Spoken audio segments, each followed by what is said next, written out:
Oh, did Tyranny crash as well? Can I just launch? Can I just not launch Unreal Engine games anymore?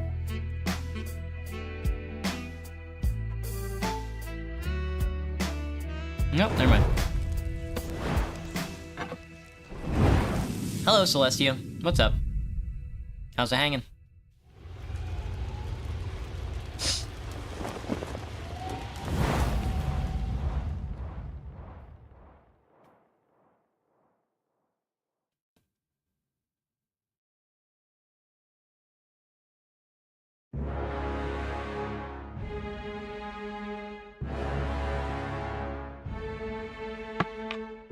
Yes, it crashed, yeah. You guessed right. Now, the trick is, how are we going to play this next game? Because I don't even know how I want to play this next Tyranny run. I've done a couple of Tyranny runs now. I forgot Tyranny was a Paradox game. Death! Characters will die. No, we don't want death. No death. Don't full screen me, Doctor. Big heads? We want big heads. Frame rate capped at... Give me a 60 cap. Thank you. How's that sounding? How do I feel? I'm disappointed, but... it's to be expected. Turn the area loot radius up as high as possible.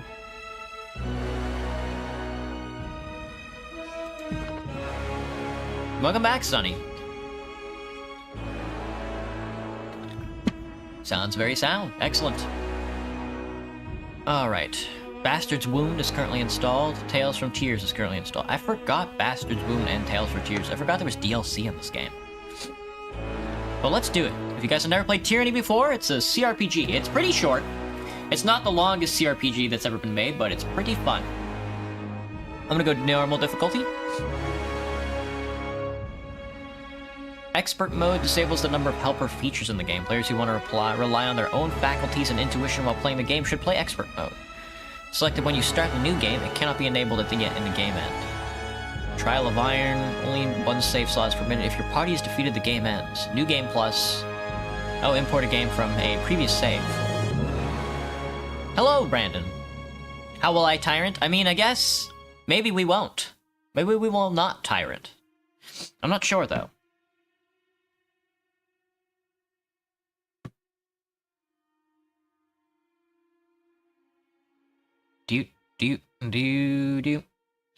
We'll see when we get to the character creator how we want to play this out. Last time I played like a mage slash like phalanx, and I sided with Turon. For over 400 years, the armies of Kairos the Overlord have swept across the known world. All who stood against them fell before their might.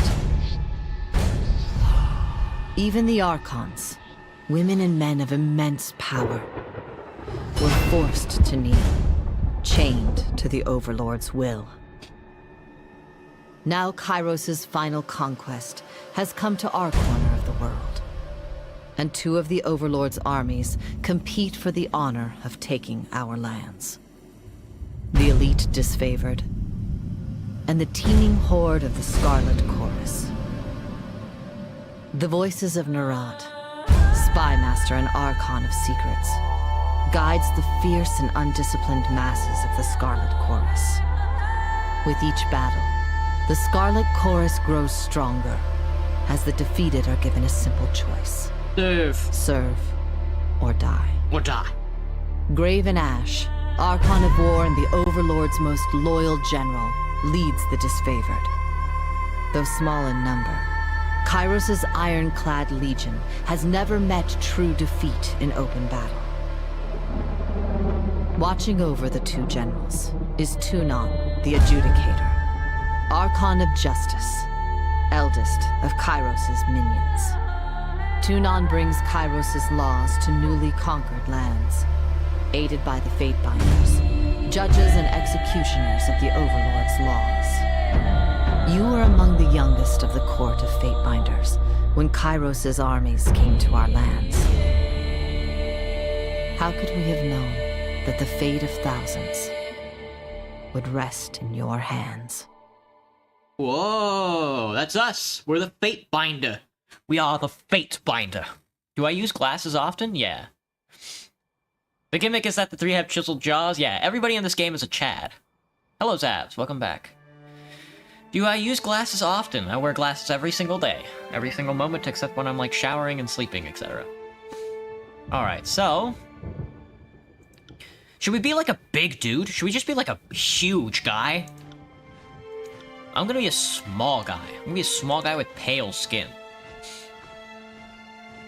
In the Northern Empire, where you were born, men enjoy equal protections under the laws of the Overlord Kairos. In the southern lands of the Tiers, only men may own or captain ships, but real estate is restricted to women.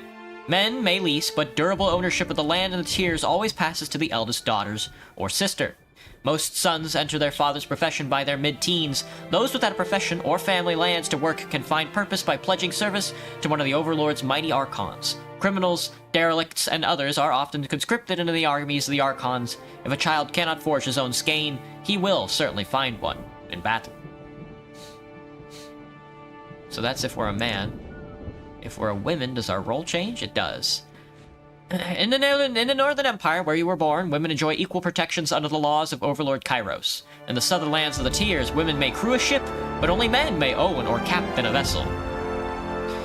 While these customs give the oceans to the men, the lands are trusted to the women. Men may rent and lease, but only women may own land and bequeath it to their daughters and sisters. While following a parent's profession is standard, many women choose to pledge service to one of the viable trades or lands to call their own.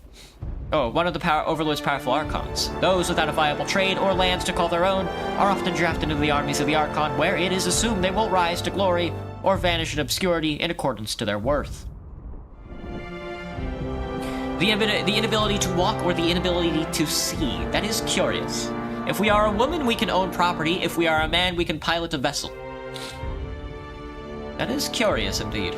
Should we become like a swashbuckler, if you will? A pirate? An irate pirate? Yo-ho and yar-har and all that?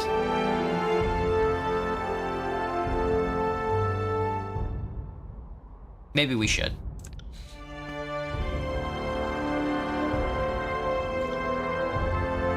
Let's take a next button. Ah, a face of hair and face. Dude, yes. We want like a... We're looking like Ewald Alfonso, man. We're looking like Alfonso.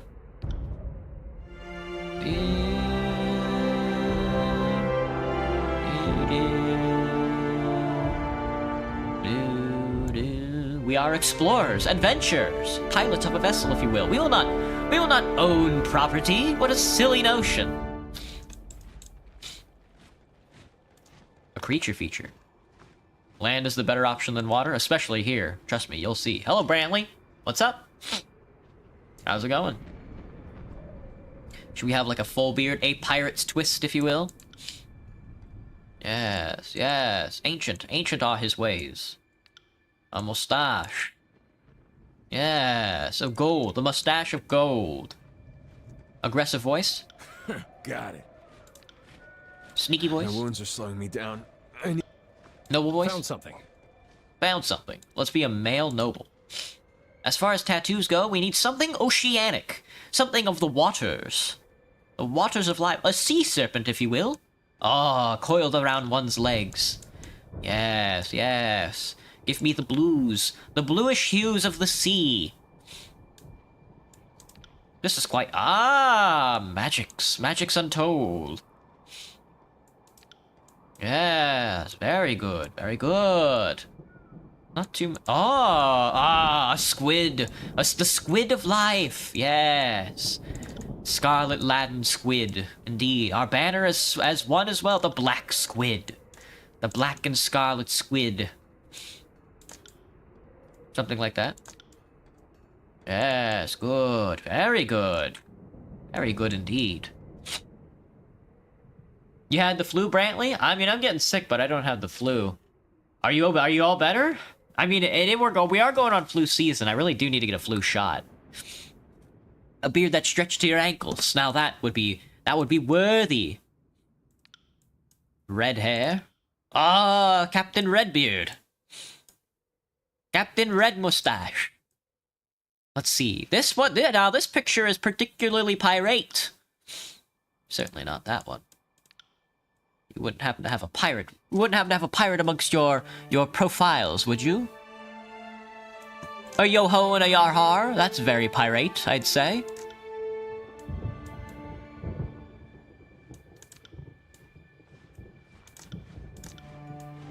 Excuse me. I suppose this is about as pirate as I'll get. We are no spellcaster this time, lads. Apologies. I have already spellcasted once enough in a lifetime for this run. Ah, very swashbuckler. I suppose this shall do. Today, you are a Fate Binder, agent of the Archon of Justice. You are by no means free, but as a warrior, scholar, deputized with discretionary powers to interpret and execute the laws of the Overlord Kairos, you are freer than most. One does not apply to be a Fate Binder. One is called by Tunon, the Archon of Justice, and to decline is death. Millions of men and women live in the dozens of realms ruled by the Overlord. How did you stand out from amongst this teeming mass of desperation and insignificance and gain the Archon's notice? Had a beard that stretched your ankles.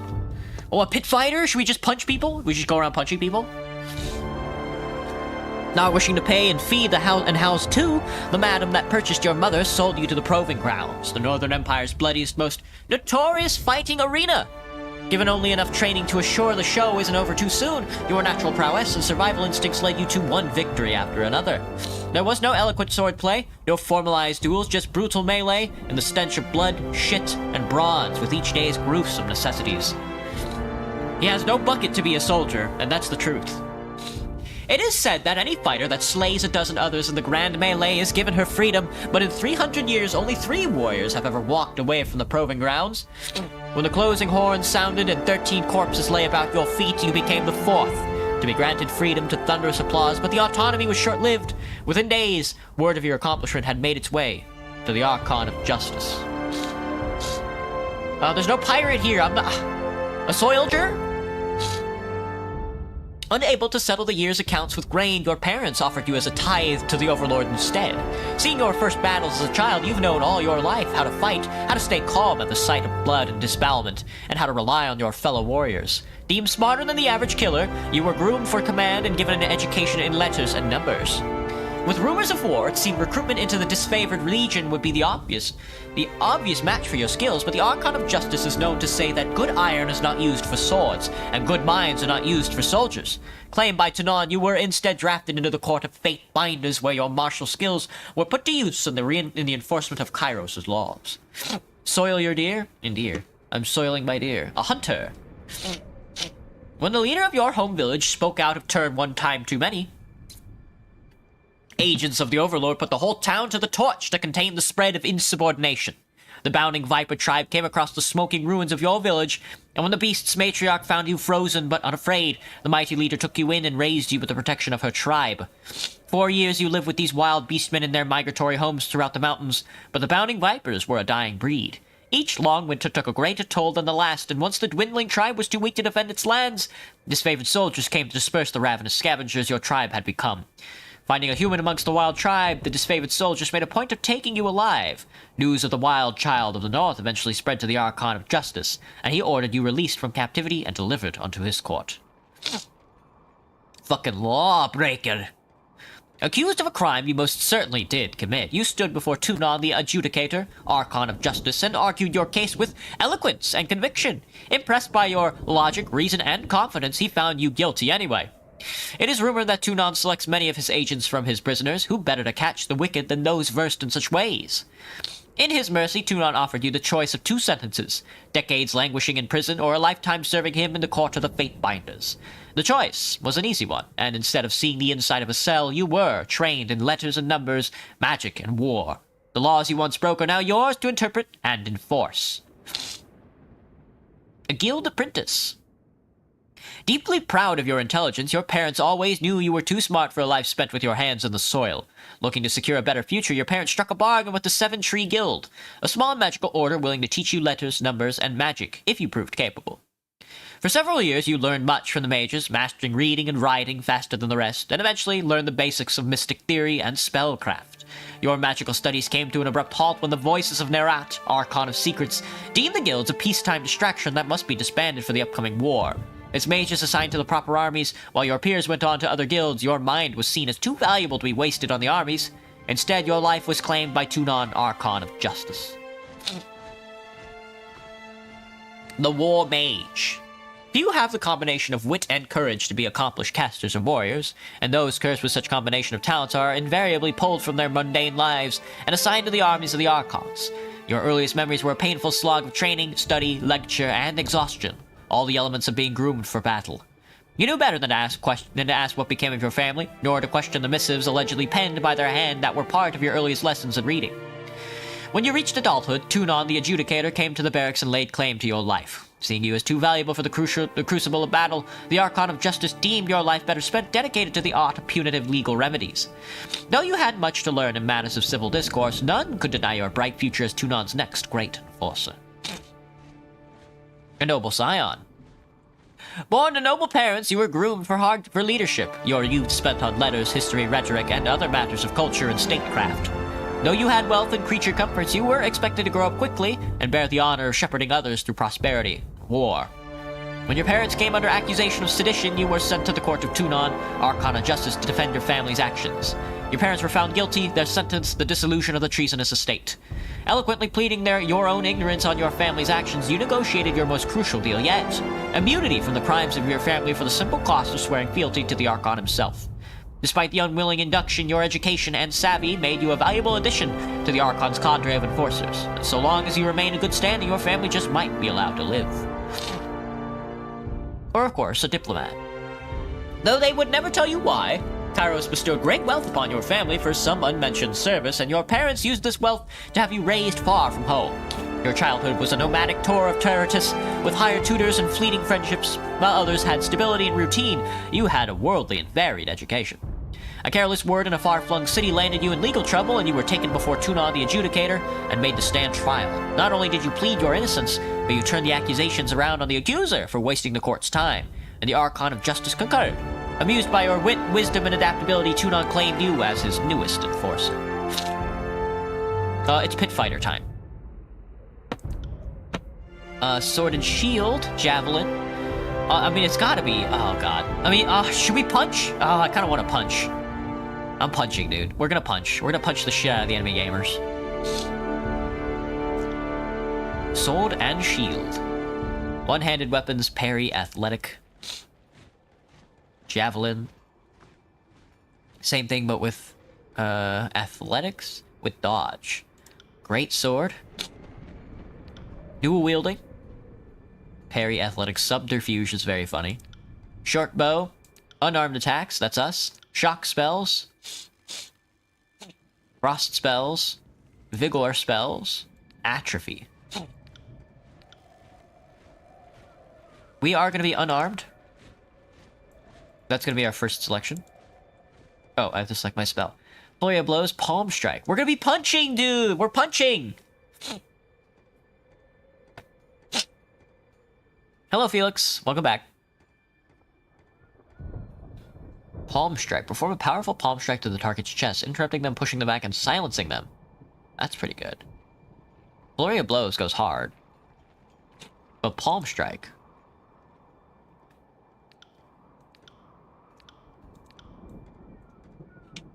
Unarmed fighting is one of the more challenging combat styles. Damage is generally lower, but this is offset by the speed of your attacks. A good style for someone interested in being challenged while fighting unarmed. The dodge skill is used to avoid melee attacks rather than parry.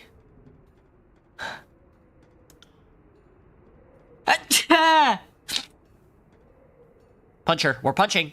Good night, Sonny. You ate 5 homeless people because you thought they were watermelon. Dang. I don't know how you make that mistake. Now I need a secondary expertise. Can I do unarmored? I can do unarmored double. We're going full unarmored. We are gonna be punching, dude. Character colors, no. We're black and red, right? Yeah. Black and red, sea peoples. The sea peoples. Find me a squid. There are no squids. They hate me. They hate me because they ain't me.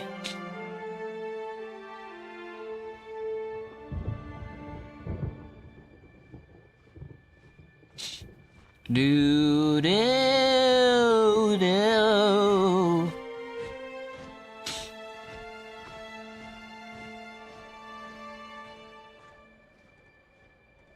Do do do do do. Do any of these look like fish, at least? None of these look like fish. This one kind of looks like a fish. Maybe red, maybe black. Black and then red. There we go. That's a little more appropriate.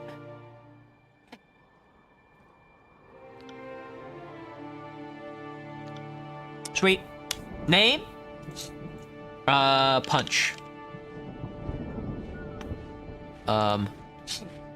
Fruit punch.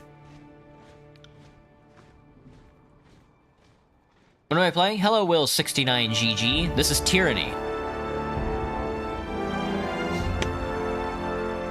Might. Finesse and quickness are our strongly recommended. Oh, fuck. Ability and spell cooldown, accuracy, and armor deflection. I guess I should get might. Vitality? Vitality is a hard thing to pass up on. Resolve.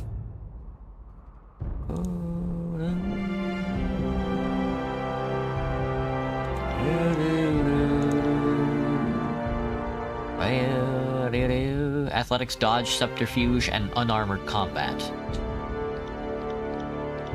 40 me, doctor. Athletics. And then subterfuge, I guess, is our other skill. Yes, 40 athletics, 40 unarmored, 43 unarmored. Excellent, excellent, excellent, excellent, excellent.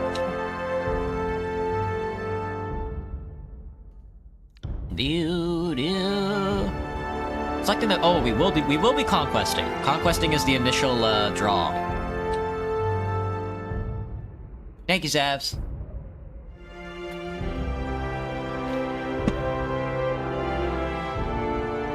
Borderlands 4 still silly at heart? Nah. We're fruit punching. We're conquesting, by the way. All the world has fallen to Kairos. And now the Overlord's eye is on the Tears, our home. The last corner of the world free of Kairos' reign. Two armies, the Disfavored and the Scarlet Chorus, march south from the Northern Empire. The last realm to fall to Kairos a century prior. She's right. She's right. Fruit Puncher. Is it an MMORPG? This is a regular RPG. This is, in fact, not an MMO. In the early days of 428, Kairos' armies arrive at the Gates of Judgment, the mountainous border that we Tearsmen so long believed unassailable.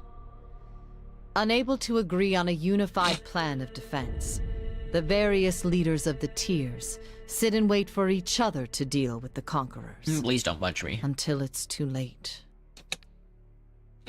Indeed. It's time. During the conquest, you will decide your character's actions during Kairos' invasion of the Tears, shaping the world through which you will adventure over the course of the game. Each choice you make affects your character and how much major faction of the Tears respond to you. Your decisions matter. Choose wisely. 428 TR, Year 1 of the Kairos Conquest. And here we are, at the border of the Tears. The greatest city of them all. The Bastard City. Stood on this northern border between Kairos Empire and the Tears, built upon a natural harbor at the crossroads between realms. The city was a nexus of commerce. To the Tears, it was the center of all wealth. To a northerner, it was little more than a backwater trading post.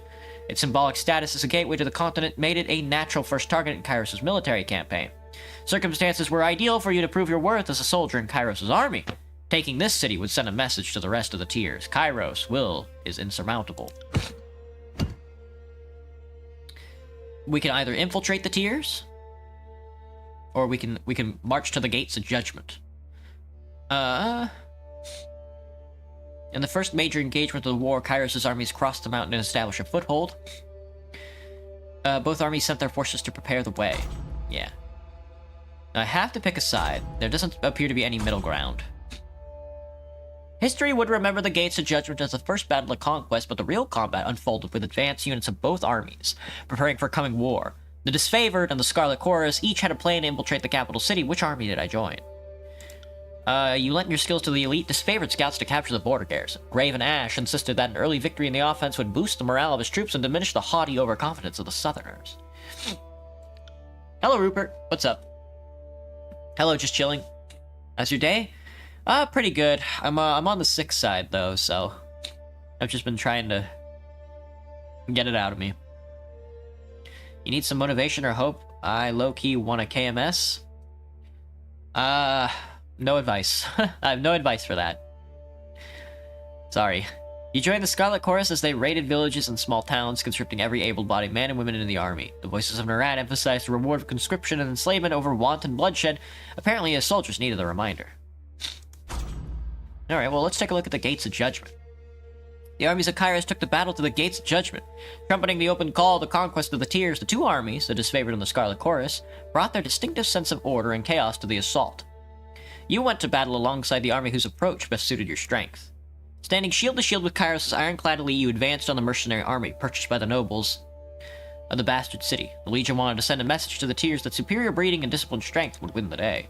Crush the chaotic mass of the Scarlet Chorus, flanked the Bastard City army, and drove them to flee. No, we're gonna infiltrate the tiers with the Disfavored. The Oath-bound scouts identified a modest border defense, collaborated on an organized attack that would leave the enemy uncoordinated and cut off from aid. You oversaw the preparations and offered your opinions on the strategy. When the clashing of swords and spears fell to silence, followed the cheering of Disfavored scouts, you were the least surprised. That's chess, baby. Inside Agent. And we're sneaking in, so... let's see. With the border garrison captured by the Disfavored allies, you travel ahead of the Kairos armies and lurked in the shadows of the Bastard City. You decided that converting one of the locals to Kairos' side would help bring the city to its knees. After all, corruption starts within. Enlisted a bitter captain of the guard to sell military secrets to the Disfavored. Better that Kairos' forces march to their next inevitable victory well informed. Came to an arrangement with a well-connected smuggler who knew how to sneak agents of the Scarlet Chorus behind the city walls. Scarlet Chorus were better operatives than soldiers, and this work required a subtle touch. That's true. That one's probably the one we're picking.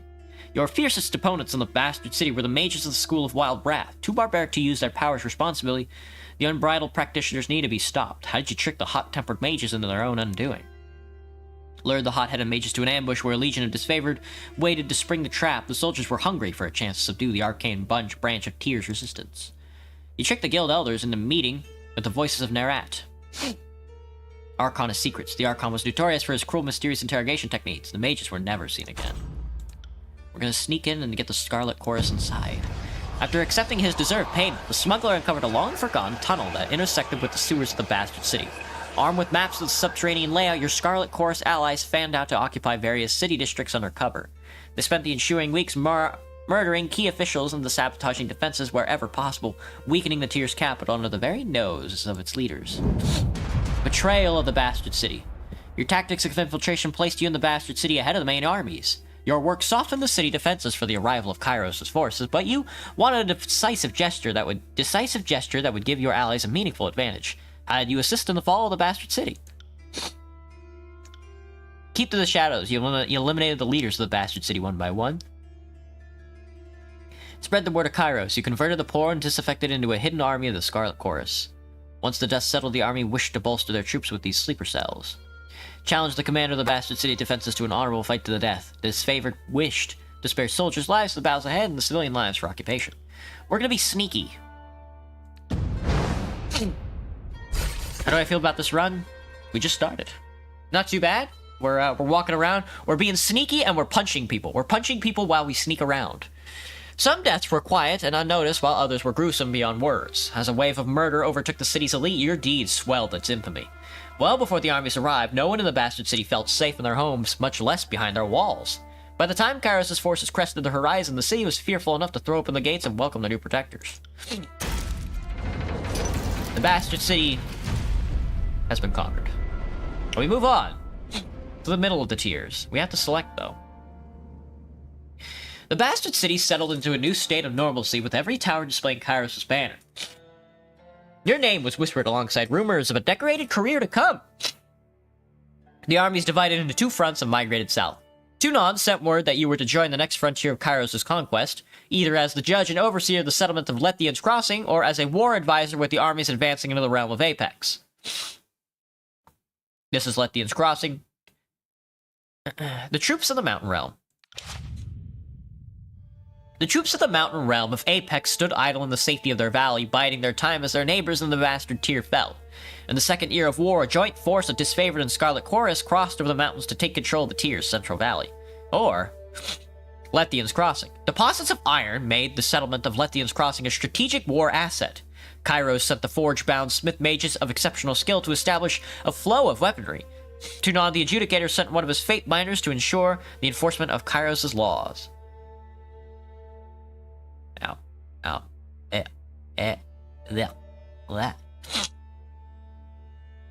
I'm not sure what to pick. Apex or Lethian's Crossing? Now, Apex is the tower.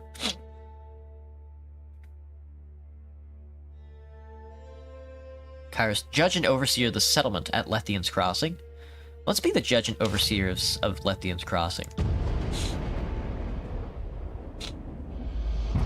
429 TR, year 2 of Kairos' conquest. And here we are, Lethian's Crossing. Years ago, Lethian the Bold founded a small merchant town at the intersection of ancient old walls. A pact between the settlers and a mercenary company meant that caravanners were able to travel without the fear of bandits or bane. The town thrived in modest insignificance. Lethian's Crossing drew Kairos' attention for the iron deposits in the surrounding hills. With the region under Kairos' control, the northern smith mages could set up workshops to refine ore and arm the Disfavored with the finest weapons in the known world. The Archon of Secrets dismantled the mercenary support with a generous bribe, taking the crossing in a bloodless victory. Tunon dispatched you to travel alongside Kairos' forces and bring order to the region. So we shall. Now, you found a clever solution to improve production of iron weapons and armor, or the Archon of Song's power ensnared the mind of a disfavored soldier. The Cult of Suzerain, or the Iron Must Flow.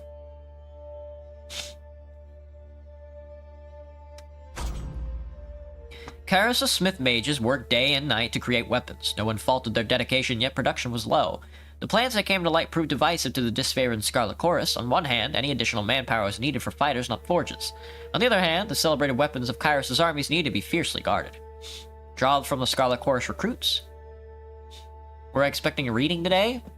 Nah, I guess not. Hello, Rupert. What's up? Oh, I already said hi. Sorry. Solid sneaky, yeah, for real. The Scarlet Chorus took refugees from the recent influx and forced them to serve in Kairos' military. You repurposed these individuals to haul wagons of iron for the smith mages. This proved an inconvenience to the Scarlet Chorus, who relied on their forces of numbers to be effective in the field. Or we can conscript them. You conscripted help from a local tribe of beastmen. Their strength would more than offset their disobedience. The disfavored protest that savages have access to the secrets of iron, but their voices were few compared to the support of the Scarlet Chorus. The Cult of Suzerain. Suzerain, the Archon of Song, used her arcane charm to lure locals into joining Kairos' army. As a patroness of the Scarlet Chorus, her efforts were critical to the conscription of new recruits. When an enthralled disfavored soldier joined her cult, his company feared that the Archon was growing out of control and needed to be stopped. The Disfavored demanded that the Archon of Song cease her recruitment practices and that they be allowed to violently subdue her cult of followers. The loss of soldiers was a significant setback to the Scarlet Chorus' conscription effort. The Scarlet Chorus tradition used sent the latest batch of cultists to the front lines of the Apex campaign. Those who survived were welcome to remain in Kairos' military, and their performance would stand as a testimony to Suzerain's effectiveness. Let's get the Beast Mass. Let's get the Beastmen to work on the iron.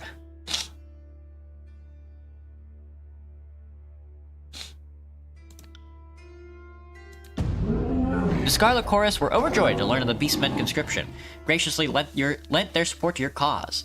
The local Beastmen were subdued and yoked to iron-bearing wagons, where their boundless strength and tirelessness proved critical to the Smith pages. The disfavored grew agitated about exposing the secrets of iron to savages. You attempted to allay their concerns, but your words fell flat before a stubborn, uncompromising audience. I get a pick of the armory. As the forges improved production, both armies demanded preferential treatment. Since you aided the production of wagons, commanders of both armies lobbied for additional arms. They offered all manner of bribes to be next in line for the fitting session with the masters of the forge. How did you sate your lust for iron? Shows that you let the disfavored have the iron, keeping the best tools in the hands of the elite. Scarlet Chorus saw the slight as an obvious display of preferential treatment. He gave iron arms to the Scarlet Chorus commanders, knowing they pay very well for any killing tool. Weaponry of such acclaim was typically reserved for the highest disfavored officers, but you were open to changing tradition under circumstance. You allowed no changes to the orderly dispensation of iron, and punished those who tried to bribe you twice. Or, a guardian's due. Tensions rose as disfavored and Scarlet Chorus soldiers rubbed elbows with mercenaries hired to guard the forges. Kyros's armies used Lethian's Crossing as a reprieve from the war. The city grew more crowded as a mercenary army hired by the Archon of Secrets occupied the barracks, where they drained resources and escalated tensions. The disfavored wanted nothing to do with the sellswords, but the Scarlet Chorus sought to invite them into the fold. Disfavored demanded that the mercenaries be kept far from Kyros's armies. The righteous occupiers would not deign to share provisions or supplies with degenerate sellswords. You built a separate barracks and mess hall in order to keep the sellswords out of the army's way, and enact strict laws against disorderly conduct. You let the Scarlet Chorus and the mercenaries engage in combat games and challenges and allowed laws against revelry and merriment to go unenforced. Those who won the contest took a greater share of the provisions, and sellswords of merit were invited to join Kyros's armies. Let's side with the disfavored since we already took a Scarlet Chorus one. The elite soldiers from the north had little patience for sellswords under the best of circumstances and showed open contempt for mercenaries born in the tiers. They demanded that all armies, including their own soldiers, follow strict military discipline and be restricted to quarters when not on duty. After some discussion, you agreed that separate accommodations were the best possible solution. Though the sellswords balked at the oppressive foreign custom, you convinced them it was the safest recourse. Indeed. Who controlled the crossing? Tragedy struck when a mercenary hired by the voices of Nerat injured a forge-bound artisan, leaving him unable to practice his craft. Tunon ordered the mercenaries to leave the city in the hands of Kairos' more responsible servants. Only a token garrison could be left behind while the armies returned to the front. As disfavored and Scarlet Chorus showed increasing tension and hostility towards each other, Tunon decreed it best that only one force control the crossing.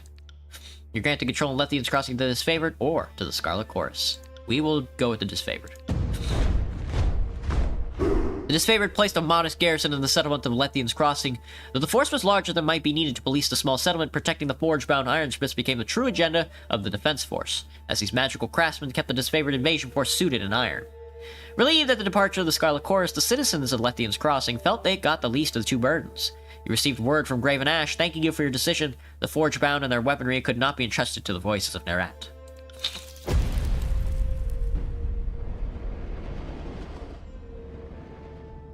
Alright, next step. We can. I think this is the last one? Yeah. With the mercenaries expelled and Lethian's Crossing under new leadership, Kairos' forces congratulated themselves on bringing orders to the settlement and guaranteeing a productive flow of resources. Over the course of this diversion, the army front advanced further into the tiers. Your skills were needed in the realm of Azure, Stalwart, or the Vellum Citadel. Stalwart? With its easily defended positions and rich military history, the realm of the Stalwart was the most formidable realm in the tiers. Or the Vellum Citadel. Kairos' conquering gaze fell upon the Vellum Citadel, its treasures, its knowledge, its secrets. The Azure. Kairos dispatched the Archon of Stone to subjugate the nation of Azure.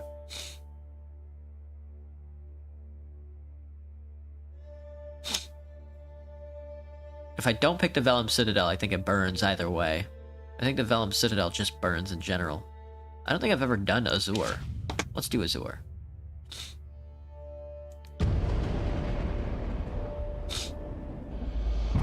.430 TR, Year 3 of Kairos' Conquest.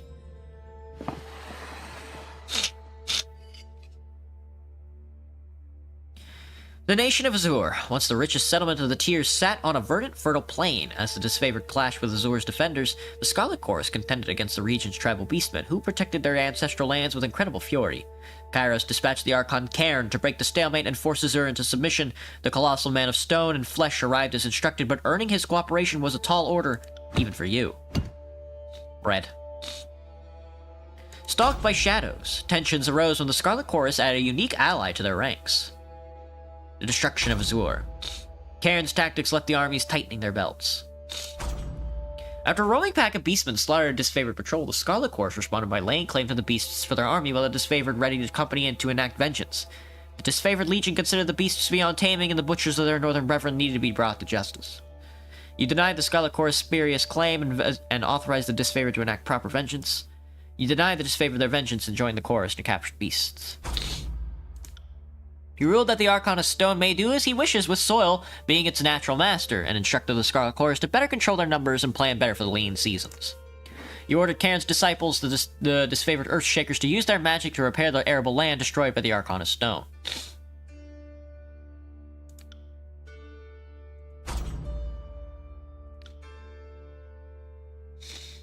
Sanction the disfavored's vengeance. Yeah. Well, I think we need to side with the chorus on one of these. Yeah, let's side with the chorus on Cairn's destruction. At Cairn's rate of destruction, the lands of Azur would soon be unable to sustain crops, but Kairos wanted a conquered land, not a barren wasteland. The Scarlet Chorus voiced these concerns, and you backed down, going so far as to enlist disfavored mages for aid. And you backed them. Though loath to pause their studies and focus on agriculture, the mages grudgingly assented to travel with the rear guard, working to heal the land as they went.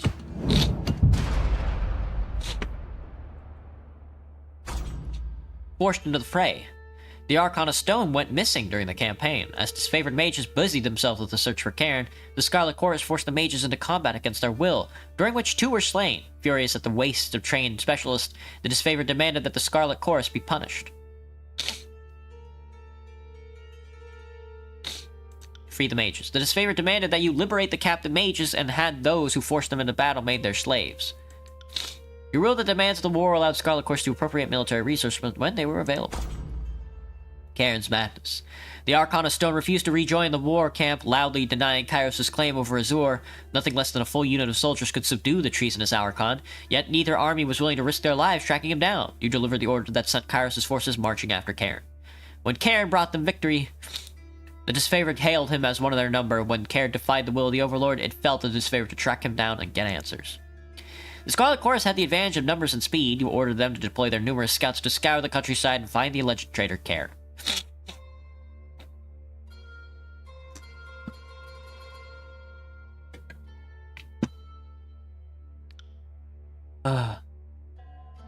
Yeah, let's send the disfavored. Subduing a wayward Archon was a larger task than rank-and-file soldiers could manage on their own. The disfavored scouts returned to camp after a long journey bearing news of irregular rock formations and beastmen chanting Cairn's name. They found neither hide nor hair of the Archon of Stone, but his presence and impact on the Azur's wilderness were evident. Unease spread through the army of Kairos' forces, wondered what Cairn's action would mean. The Edict of Stone. The Archon of Stone made brazen declarations that Kairos had no claim to rule the Tiers. Soon after, word arrived that Kairos would dispatch this rebellious minion with an edict. The disfavored took solace in knowing the edict was coming, and the commanders petitioned you to be the bearer of justice. Tunon selected you for the honor of proclaiming Kairos' Edict of Stone, a magical spell with the power to destroy the Archon.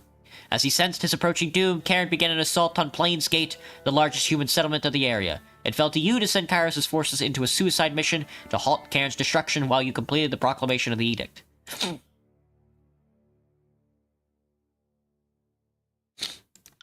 Knowing there was little chance of survival, you ordered the disfavored to march against the Archon of Stone as he neared the city of Plainsgate. You hoped that the elite of Kairos' armies would delay Cairn long enough for you to read the Overlord's edict. Believing that there was a slight chance that their superior numbers could hold off the Archon of Stone, you sent the Scarlet Chorus to delay Cairn's march on Plainsgate. You hoped you would have enough time to read Kairos' edict before Cairn reached the city.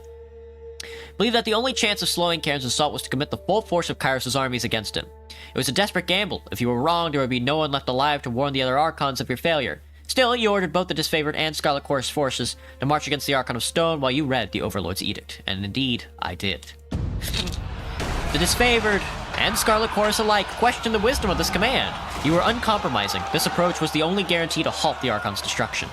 The disfavored phalanx shattered under Cairn's fury, and the Scarlet Horse's mob was reduced to a smear under his foot.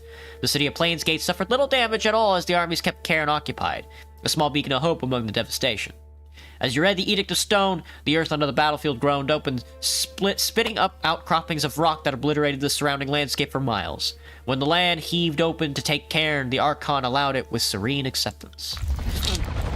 So he did. The Edict of Stone. With the lands blighted and unrecognizable, the realm of Azura was left utterly ruined by the events of the war.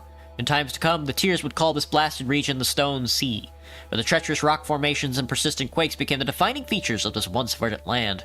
The Scarlet Chorus established a sprawling camp in the scattered rocky terrain and quickly absorbed those displaced by the upheaval of the land. These hapless refugees were put to work as slaves and soldiers, and the Chorus slowly built themselves a makeshift fortress in the blighted, quake-ridden realm. The tour of duty in the broken lands of Azura was complete. You didn't have a long rest before Tunon called you into service once more. And that's that. That's the conquest, I think. Yeah, that's the conquest. We can do it again, but I'm okay with these decisions. Let's be done. By blood begun and by blood undone. All that other jazz. But here we are! A fate maker. A fate binder, if you will.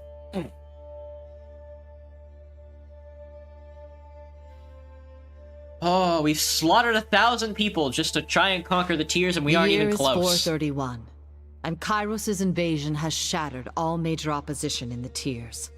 The Younger Realms, the Bastard Tier, the Free Cities. All who defied Kairos lay broken by battle, or bowed in surrender. The two armies of the Overlord, the Disfavored and the Scarlet Chorus, now control our lands. Capture the flag but well, our will is not yet extinguished. Oh, red and blue, red and not blue. Entirely. In the valley of Vendrian's Well, those of us unwilling to bow to Kairos have banded together in defiance. Violating an oath of surrender from 2 years prior, we have staged a bloody uprising, murdering the Disfavored and Scarlet Chorus garrison in a midnight assault. With their main forces spread across the Tears, the Disfavored and Scarlet Chorus redeploy to Vendrian's Well to crush the resistance, but months pass with no definitive battle. As disagreement and discord paralyze the Archons, we bide our time and wait for our message of insurrection to spread across the Tears. The Overlord is not amused, and Kairos has one message for the Archons: crush the Oathbreakers or die. Kairos backs this threat with an edict, a magical commandment that can slay all in the valley should the order be ignored. The honor of proclaiming this edict fell to you. Sent across the mountains to Vendrian's Well, you carry the Overlord's edict to read before the Archons. As you finally make your way through the winding mountain passes into the valley, the ground trembles, and Kairos' magic seals the way behind you. You are trapped in Vendrian's Well, with Kairos' armies and the Oathbreakers. The only way to survive is to fulfill the terms of the Overlord's edict, in any way that you can. Indeed. So, either this edict will be read and we'll all die, or I, with my big-ass head, will find a way to solve this problem. Fate Binder Fruit Punch, I presume. Fate Binder? We've been expecting you. Hello, Aurora. Welcome to Terratus. Welcome to It's been a while. Wow, it's been a while since I've seen anything that's going on here. Jesus. So this is unlike the usual RPGs, where you, where it's like turn-based. This game is in fact not turn-based.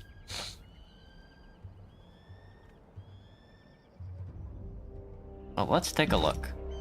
Here's our skills. Leadership, we are going to do a solo run, I think. So we want power. Clearly we want power. Agility as well. We want power and agility. Excellent. Here's our quest list. The Conqueror's Will. That's spell creation. We don't have Aspire yet. We may never get Aspire. Who knows? We may never aspire. There's Kairos' edict. The scroll contains the words of Kairos' edict, if you have been commanded to deliver. If Ascension Hall has not been taken by my forces before morning on the Day of Swords, all in the valley when this edict is passed will perish. Look at my big-ass head. Big-ass Mario Party head. On it. How do I... Shift to sneak. Interesting. No, Alt to sneak. Where is my... Select all party, formation, camping supplies, talents. My talentio. Rest. Punch, we're punching, we're palming, we're punching. I'm punching, I'm palming, I'm punching.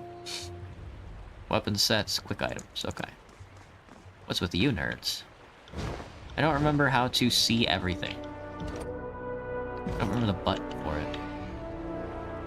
It's tab, okay, I got it. This is the tab button's gonna be very important.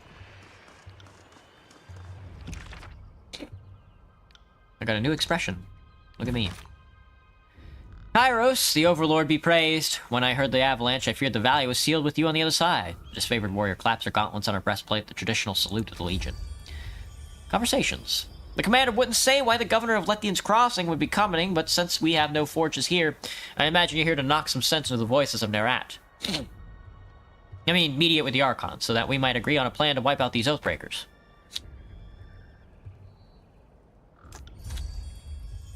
But I know the Archon's expecting you. Don't let me wax nostalgically about the old days. Do I even have 20 lore? I'm just gonna... What if I just don't say anything? I'm just not gonna say anything. A nervous smile creeps over her as she waits for a response that doesn't arrive. I'm asking questions beyond my station. She dips low, trembling as she bows. Forgiveness, please. Well, you've traveled a long way. I won't keep you further. I'm sure the Archons will want to hear from you. Her voice falls silent, her attention snapping eastward with alarm. Did she hear that? More runners. Third time this week. The Oathbreakers keep trying to send messengers through the mountains to gather help from the outside of the valley. She points over to the collapsed path by which you arrived, but they're a bit too late for that now. Come, let's show these Oathbreakers a good fight.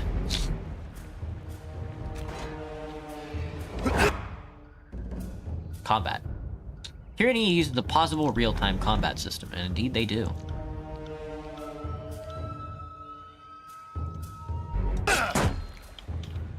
Hang on, I'm punching him. Boom! Fucking honor guard these nuts. Hiya! How you like? Will do. How you like one of these? Boom! Boom! Getting him with a punch, man. I'm hitting this motherfucker with the punches. Hiya and all that.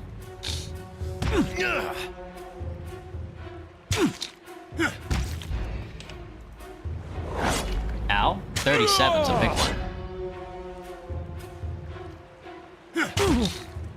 I'm already almost dead. Big head down. Oh, I leveled up. Talent points. I don't think I leveled up. I don't think that's what happened. Whetstone, potion of protection. Desiccated corpses lie in your penis. Desiccated corpses lie in your penis.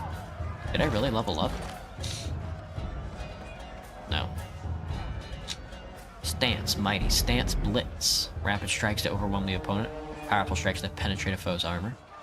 Two-handed mastery. Brawler.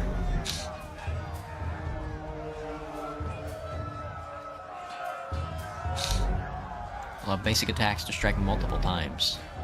Slice. Sneak attack. Unseen advantage.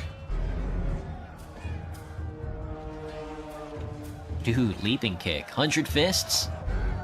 Holy, holy. Squeeze through, move the boulder. I have the athletics to do so, yeah. Squish that girl. And her dumb big head. To battle.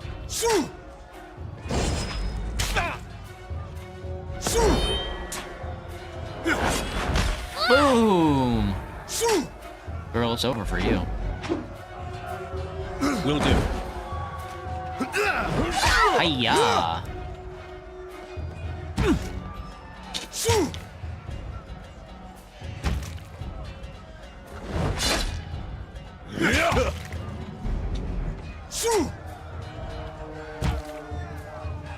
Fury of blows. Boom, boom. Palm strike this guy's nuts. Nice job. Thrust him. Will do. Thrust him in the nuts. Boom! I gibbed him. Right. Nice job, Stone Shield. You the best, man. You the best. Take that guy's junk so we can sell it. Take this guy's junk so we can sell it. Let's see. Several skulls bleached by the sun are picked clean. Holy, dude. Try and catch me, worm. Reverse. A young Scarlet Fury weaves around the Vendrian Guard attackers, avoiding their weapons with a fluid grace. She nods to acknowledge you. A breathless enemy soldier passes glance to her countrymen. This one's crazy. Too much lead in the water. We should cut her losses and turn back. Fate finder. Here at last. Here to join me in putting these cowards out of their misery. That depends. Who are you? Are you serious? I came to escort you to camp when... Damn it! Kill first, questions later. You look like you're handling yourself well enough. Sounds like you could use my help. Gain average fear, verse. Gain average loyalty. I'm no water lily, but I'd welcome an extra blade. You're bad. For the realm of Apex Charge, the Vendrian Guard level their weapons in advance. Heads up, we have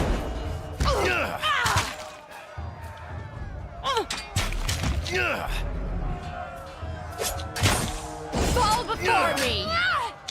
Can I set your AI? Battle stance.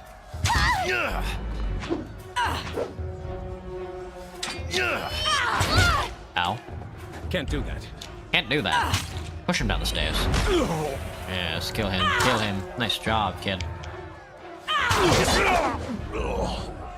Defeat the remaining rebels in I camp. can't. I can tell you didn't spend the conquest in a in a diplomat's diplomat's tent. I have a clip button. Oh yeah, thanks, Graham. I'm Verse, by the way. But there are more important things to take care of than introductions. Those Vendrian Guard we killed didn't come alone.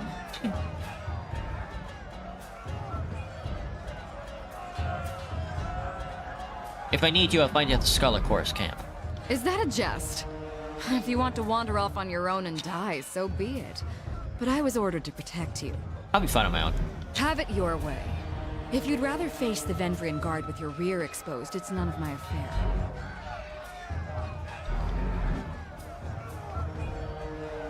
Have it your way.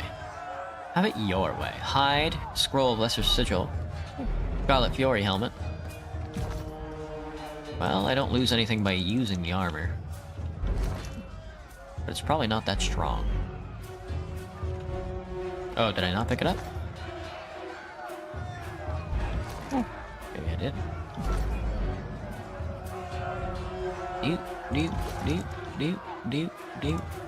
Do.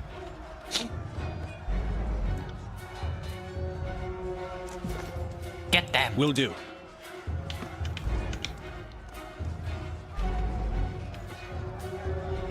There's a lot of them.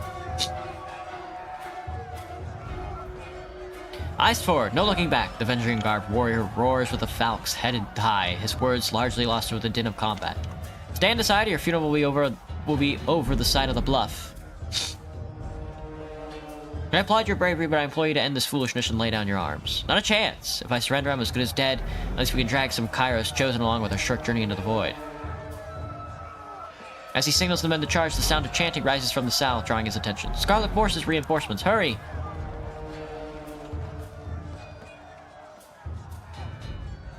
Run down the Oathbreakers, let none escape. From the red mob of reinforcements from the south, a blood chanter emerges at the head of the rabble. The ornamental crest, you can collect the skin and sell it, yeah. Her staff pulsating with crimson tomes. Signing sigils of magic and wordlessly moving her mouth, the blood chanter describes a series of spells into the air. A red glow surrounds the Vendrian Guard warriors as the chanter's magic worms its way into their minds, blinding them with rage. Hold position, all of you. You there, keep to the path. The warrior gestures along the canyon trail, but his soldiers turn their attention to the Scarlet Chorus roaring challenges. No, do not engage, we need to run! His orders falling on deaf ears, the warrior reluctantly readies his weapon. I'm fucking dead, dude. I'm fucking dead. They're gonna kill my ass. Palm this guy in the mouth. Oh, can you drink like a potion instead? Nice. I got it. I'll just drink all my potions. I will break you! I'm not doing any damage to him. I'm gonna run away. Bye. Disengage me. See ya. Sorry, I can't. Oh, I'm fucking dead. Sorry, I can't. Hey man, can you take care of these guys? Thanks, man. You the best. Sorry, I can't. Sorry, I can't.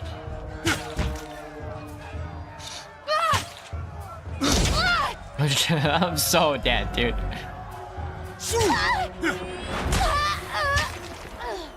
Nice.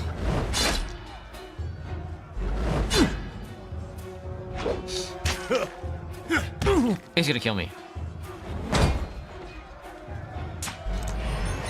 Oh, I drank a potion. I drank a potion just in time. Oh, I died. It's over. Fuck. Maybe we do need the teammates. I don't want the teammates, though. I just want to punch the enemy gamers. The year is for... Oh, fuck!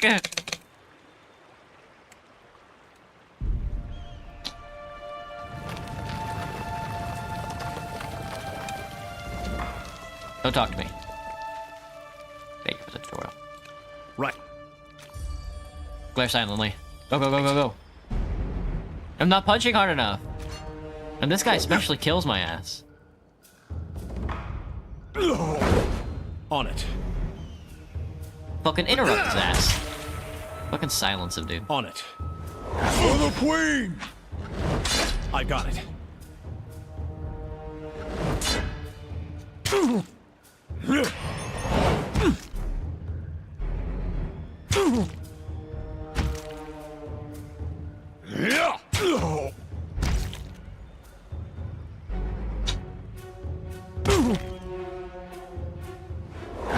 Dude. That's so strong. I got it. Also, turn off big heads. It's so distracting. I can't see anything.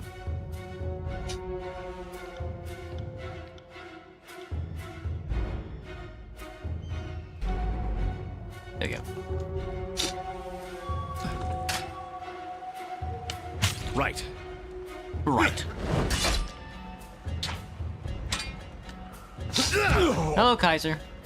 Hello, Banana. He got fucking exploded. Look, it barely left a pile of blood.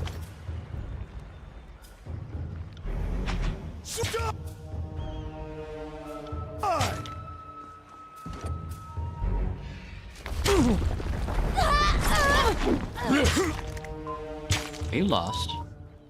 Will do. Will do.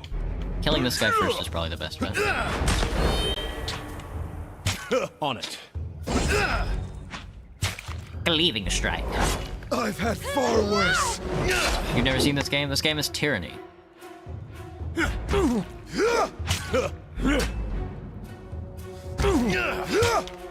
Doing 2 damage a punch.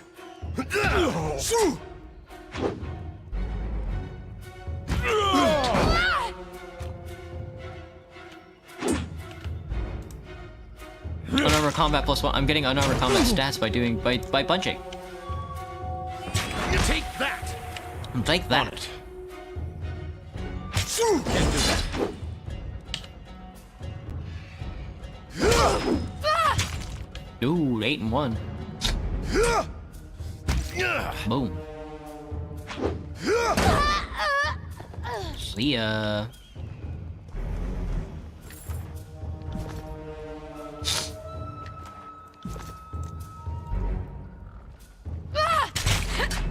Alright, Verse, let's do it. Stabbed her to death. Try and catch. Ryan Fate Gatcher. Finder. Are you serious? I'm no water lily.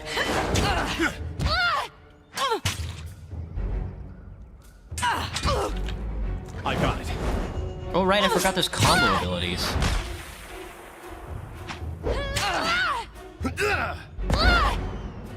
Boom! Fucking punched him in the mouth, bro.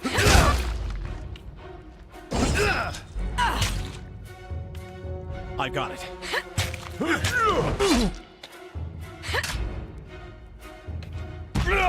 Holy, eat shit, bud. Phew. I'm versed, by the way. But there are more important things to take care of than introduction. Eager. I like that. Before we go, you might search among the remains of our fallen comrades. Wherever they're bound, I doubt they'll miss their boots, much less any rings or any useful iron they might be clutching. You should honor your fallen, not pillage them. If they deserved my praise, they'd be standing here taking orders. As it is, they're dead and I'm alive. The beating of my heart is celebration enough. Apparently you haven't spent enough time in the front lines, or you'd know that. Or you'd For know the that. voices of Narat! Alright, yeah, you go ahead, and I'm just gonna loot the body. Thanks. Can't do that. Can't do that. I think I adjust AI by selecting her, then selecting this ring? No. I don't remember. I thought you could.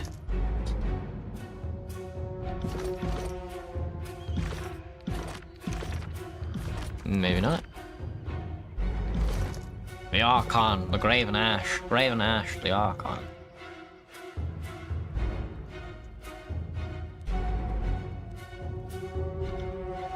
Right.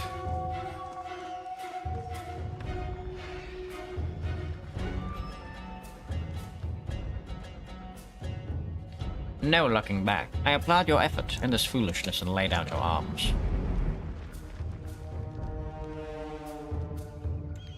Run them down, Oathbreakers. Trouble is... Trouble is afoot. Trouble is my foot. Fucking combo this guy. For the Queen! Got him in the nuts, dude.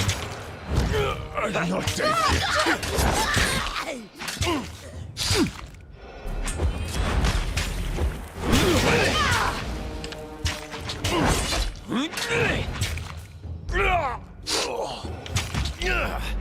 Right.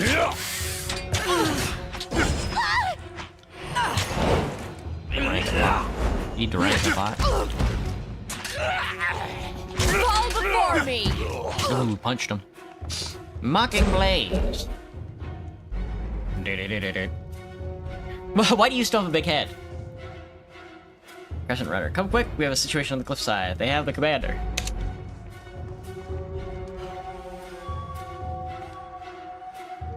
Alright, I guess we gotta go. Right. Gotta go decide on that. On it. Kazuma.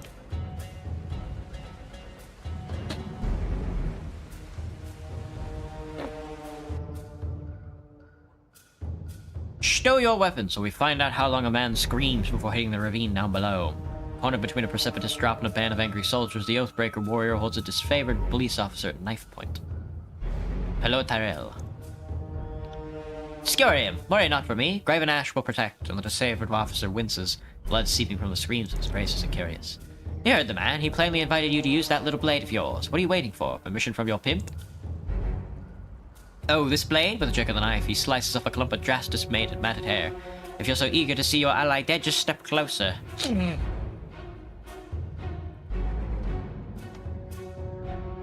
This favor gain finer favor.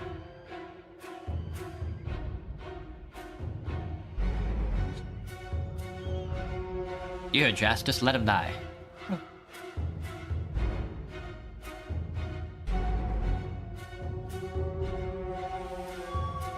I do have 30 athletics. That's right, now the rest of you drop those weapons. With his attention on the other warriors, you dash forward. He reached out with his dagger to slay Drastus, but your hand is already on his wrist. With a wrenching twist, you mangle his hand, dropping the dagger harmlessly to the ground. The disfavored warriors rush forward from either side of you. Tyrell barely manages to strain grasp before being hacked and impaled upon their swords and spears. Sounds like a gremlin. Kairos be praised, that Oathbreaker fought with the rage of Cairn himself. Drastus slides a trembling hand along the cut in his neck. Thank you, Fatebinder, I thought today was my last. From the look of it, I guess they thought if they swarmed the pass, maybe one might make it out. Found a few scraps of parchment on the bodies. Drastus holds out a handful of crumpled parchments for your inspection. A student of letters, such as yourself, should be able to make sense of this. Examine the parchment. Repeated the same messages in different written script, the parchment explains the Vendrian Guard's desire to overthrow Kairos' Archons. Rout their armies from the tiers. The pages aren't addressed to any specific reader, but rather openly invites all who remain loyal to the younger realms to gather at Vendrian's Well. Use of Skrellings, nothing more. Well, from the look of it, we kept them from slipping out of the valley, where they hope to accomplish. I think their plan died here.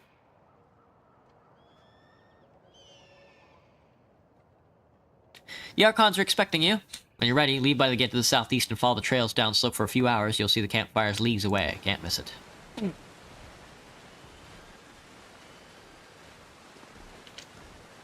Loot the body. Loot the body.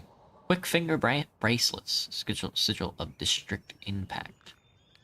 That thing gives me haste, huh? Where is the inventory? Found it. Party stash. There we go. Jeez. Deflection 2%. Deflection 3%. Recovery 0.2 seconds. Accuracy +2. Well, we might as well equip it. Looks like shit, but that's how it goes. Quick finger banklets. Gives me haste. +1 quickness. Might as well. Can't use weapons, so we're gonna be making a lot of money off of just selling all the equipment. The once pure water of Queen Lysirius' tears has run red with blood since Kairos' forces have invaded. There's your queen.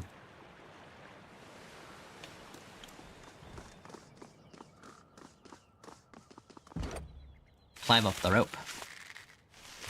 What Wayfinder, have we Pathfinder. here? I wonder if that's the formula. So it would seem. Oh, a potion of invisibility. It's a potion of invisibility. Sorry, I can't. Sorry. I can't do that. Darkest demos. Varian guards, heavy bronze greaves. Heavy armor bronze. Ozma. Darkest Dremos. I insist the Oathbreaker be taken to the voice of Nerat, leaving us at an impasse. Fortunately, we have the Fatebinder here to settle the matter. Chanter turns to you. Expectant smile creeping across her face. So what say you? What should become of the prisoner? Execute the Oathbreaker. One chance to surrender is enough. The Corps should be allowed a chance to recruit new warriors. The nonsense that got us into this mess we're in now. If we keep showing these mongrels mercy, they'll just bite us every time. We'll calm your nerves, I assure you. This one won't be put out on the battlefield. The mage snaps her fingers loudly, gesturing to her gang to listen. Make sure the prisoner is taken straight to the voices of Nerat. Won't keep you here any longer, Fatebinder. I know you have important business in the valley. For the glory of Kairos. Pathfinder? Oi, Pathfinder. Fatebinder. Oh, a Shrumbus. A McShrumbus. Crescent Runner. You see the chorus causing problems, let me know. I'll crack some heads. Shut the fuck up. Mocking Blaze. Drastus. Posma. Fatebinder, what an honor to have one of Tunon's court visit our humble holdfast. Need supplies? Bursting with energy, the merchant slams her palm down on the top of the crate. Come for the right place. Let's see what you got.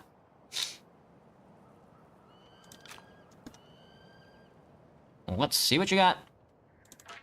You can have my stuff. How much gold do you have? It doesn't matter.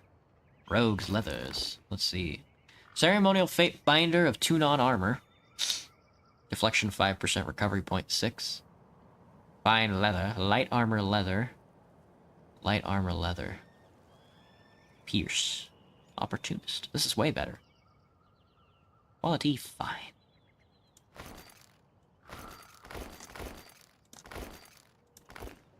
He's Dasnerity. There is Dasnerity amongst him. Rot Spear. The Rot Spear. Potion of Protection. Whetstone. McShrumbus. Scrolls. Hives. Water. Scrolls. Potion of Invisibility. I'll keep Vendrian's Guard. A gate. Sky cap. Thanks. You got anything for a boy who punches? No. Camping supplies, yeah, but... Camping supplies. Cautiously. I should probably grab camping supplies.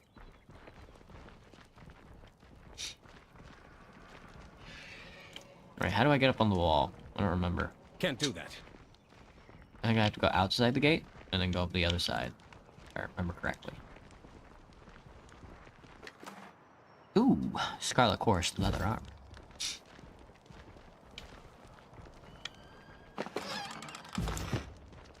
That's nearity. I can't. Sorry, I can't.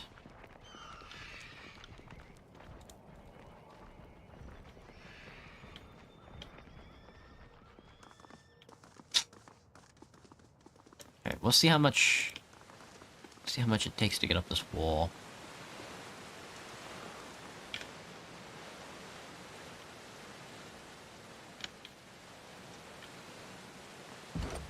Dirty athletics. That shrimp will work. Oh, 39 subterfuge? Fudge, dude. Will do. Judge's Day 18th, the Span of Swords. Hello, Roblox Honeylove, what's up? How's it going? The disfavored camp. Here we are in Vendrian's Well. Gonna take 2 hours. So it does.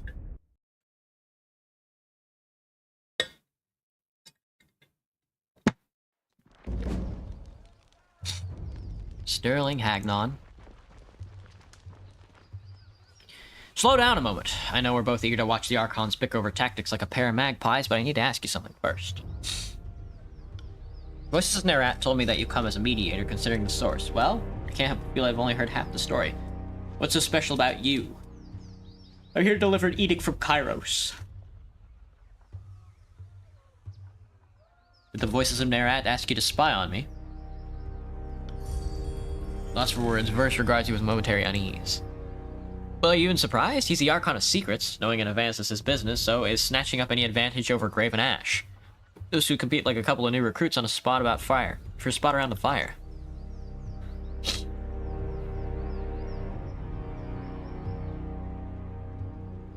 I tried sneezing, but I couldn't. Dang it. I have nothing to tell you. Alright, if you say so. You're walking with this weight pressing your shoulders, and I thought you could use a reprieve. I really ought to... I must meet with the Archons. Hey, don't let me hold you back. I'm sure whatever you're here to do is important enough that you don't need me stepping on your path. The war tent is just past the center of camp. Here, Tier 3. One last thing. Be careful around these disfavored types. They take their work seriously and most have suffered too many blows to the head. Alright, let me see. What ability do you get for having so much fear for me?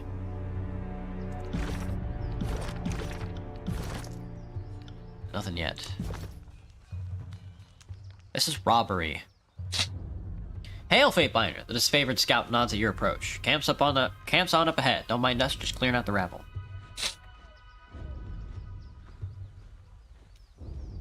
I still don't understand what I've done to offend. I respect that these are now disfavored lands, but I'm happy to give you the Legion a proper toll. She's going on about trading rights. What nonsense is that? I'm not allowed to trade one thing for another? It's not like I'm selling weapons to angry peasants or anything. You're on disfavored land, these are warriors have every right to kill you, you should be more thankful. The Overlord regulates all trade. If you lack proper permits, your goods are forfeit. A trade permit? Well, how is I mean, to whom should I speak for such things? Not us, not our soldiers. Maybe march your butt to Bastard City and plead your case before Tunon. But we'll lighten your burden and relieve you of your wares first. That should make the long trip a bit more bearable.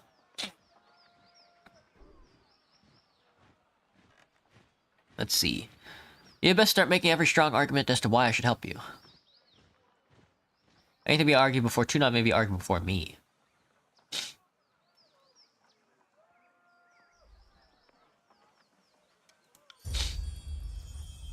What's there to discuss? We should kill this mongrel, and the warrior pauses, placing her hand in front of her mouth. If the Fatebinder wishes to weigh in on the matter, courtesy demands we listen. The soldier clears her throat, looking at you expectantly. Do I hate you yet, Graham? No. This is a disfavored matter, but I know the agents of the court do so love to throw their judgments around. Curious, I was just hearing about a supply caravan of regents going missing.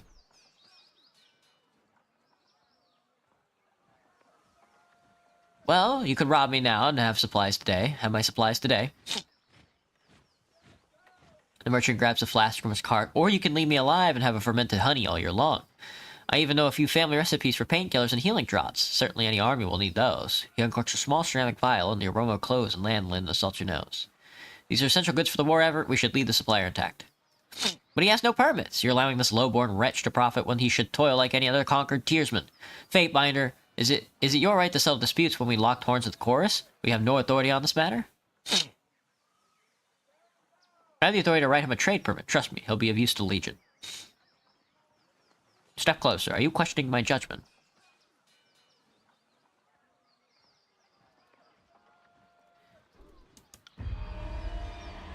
Gain wrath with the disfavored. I am. You have the right to step in when we disagree with Chorus, but this fool is not sworn in the Archon and has no protection.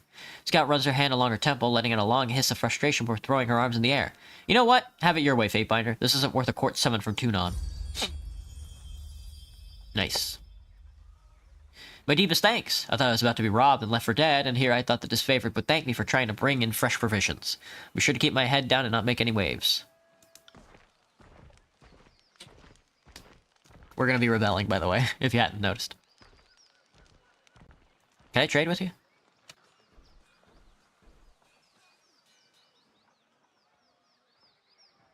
Guild Apprentice Law.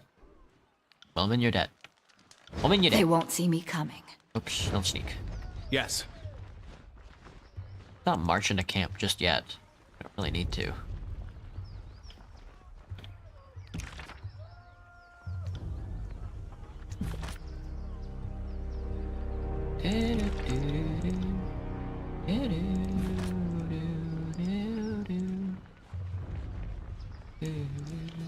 Sorry, I can't. A modest grave for the Archon's son, Brennix. We don't bother with funeral rites in the chorus. No point in thanking conscripts for their duty.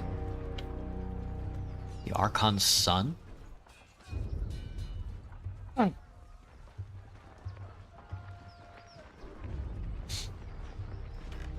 Step closer and present yourself.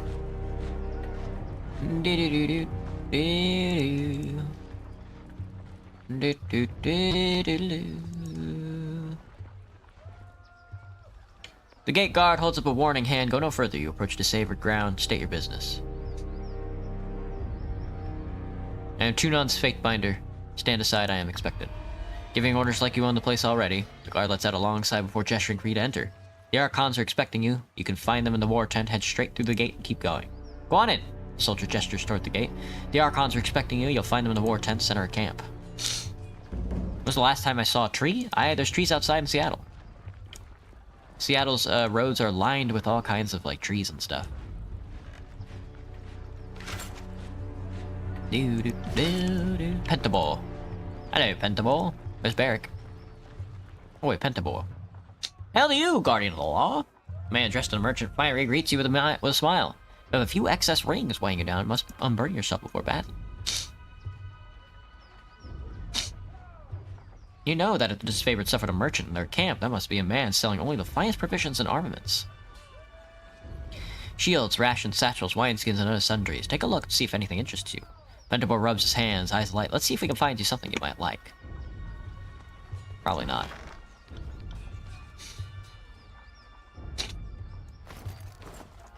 Is that a hat? Head wrap.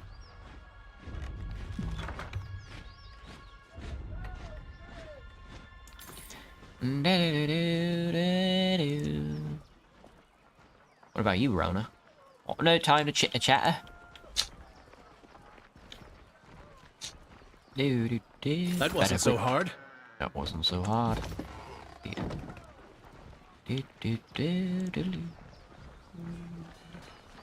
It's all in the Must clean your reflexes. screen. Same. Can't do that. Better quip.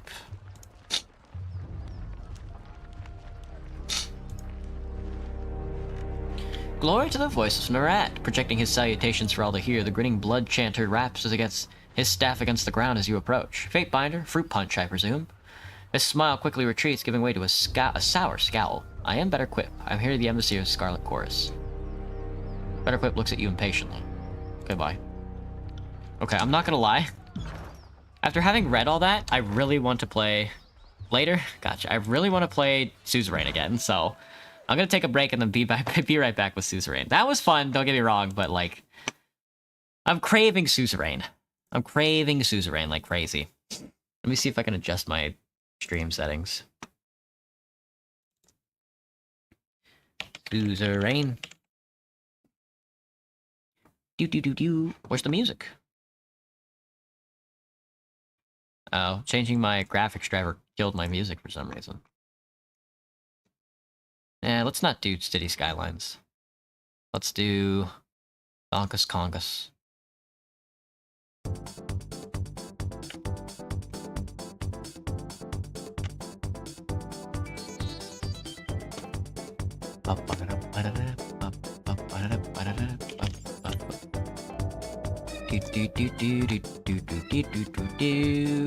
Update these.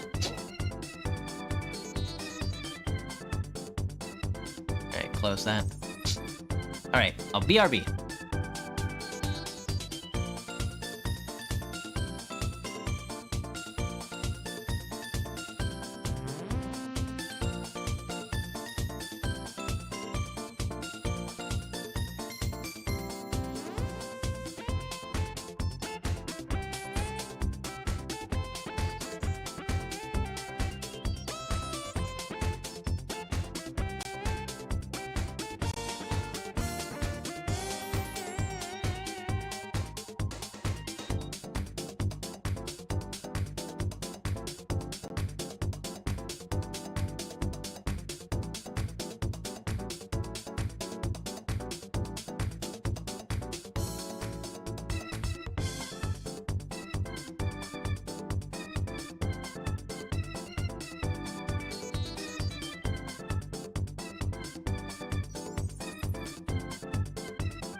A good song, dude. That's a good song. That's a good as hell song. Alright. Back to Suzerain. I just can't stay away. I get to like I don't know. This sickness is killing me. It's giving me the I can't stick around with one game disease. Alright, let's go back. Let's keep going with our Rizia run. Let's see how it goes. Managing resources sucks.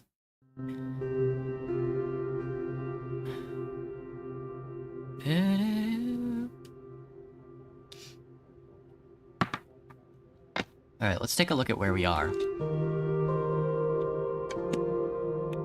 Taupes. Let's see. Consumer Industry Park. Yeah, the economy in Taupe should be expanding by quite a bit. Resident City restoration finishes. The restoration efforts of the ancient resident city center of Taupes have been completed. Hundreds of facades renewed and old roads being brought to the surface again. The concrete that we used to cheaply plaster over decaying ancient infrastructure has been removed, displaying the city to the public as it once was. Several ancient excavation sites around the city have also opened, with many of them expected to draw tourists from all over Rizia and Mercopa. These include an ancient villa as well as a horse racing track of an aqueduct. Except for other archaeological sites are still being excavated and are expected to gradually open in years to come. Oh, did I already do these? New hospital opens, yeah. Update on the Zeal incident. Oh, right. A few weeks had passed since the attack on Zeal. I called Lucita, Hugo, Titus, and Vina to my council chambers for a security update. Titus insisted on sweeping the room before Vina, and I sat down. Hugo was next to arrive early as usual. Your Majesty, how are you faring?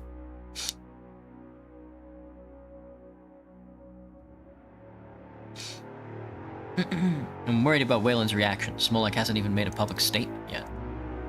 Perhaps no news is good news in this case. Gentlemen! Everyone automatically fell silent, and as Lucita strode through the room. She was dressed in her army major's blazer with 2 stars prominently displayed above her right breast pocket. Now that the crisis had struck, her entire bearing had changed. She had a commanding air about her.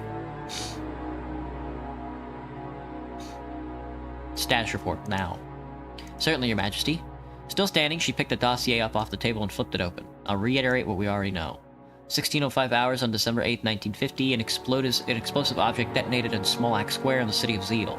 Had been planted beneath grandstands that were set up that morning.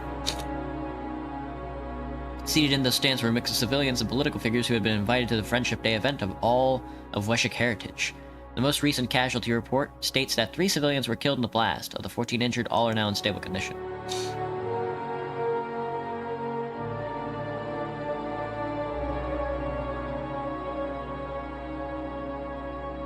Don't forget right before the attack, someone screamed for the king. I haven't forgotten, nor has Wayland. She turned a page. Based on the scant evidence available, Wayland's intelligence agency suspects that Rizian nationalist group Su Amina was behind the crime. She looked meaningfully at Hugo.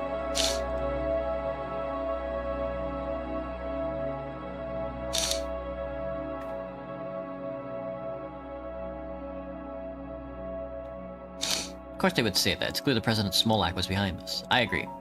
Besides, I've already spoken to Rico. He had absolutely nothing to do with what happened.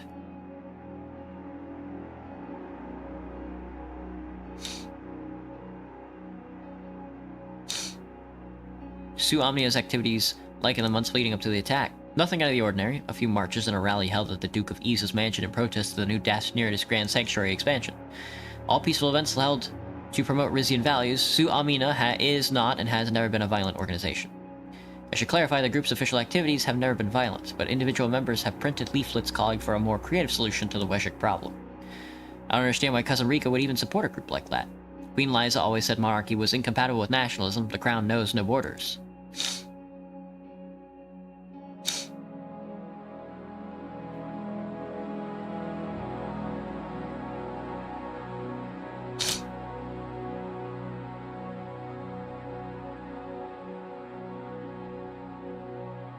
That's rubbish. The monarchy and the nation of Rizia cannot be separated from one another. I appreciate Rico's effort to protect both. That's the message the public needs to hear. If I may, Your Grace, why have you never once thrown your own weight behind Su Amina to support its ideals? Hugo spread his hands wide. It would do the group no favors to have an old man like me in the spotlight. They need youth, vitality. They are the future of Rizia, after all. He smiled warmly at Vina. My daughter looked away. Future or not, we have no concrete proof Su Amina was behind the attack. All we have is Wayland's word.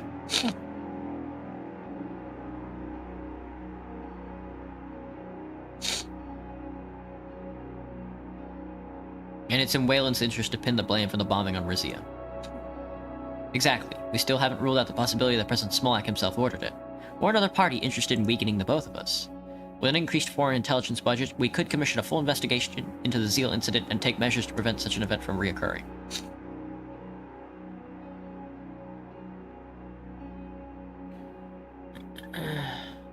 How much would that cost us?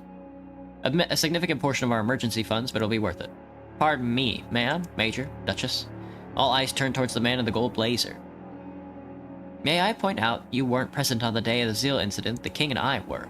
Prior to His Majesty's arrival, my men and I attempted to clear the square of every conceivable danger. However, we could not be everywhere at once.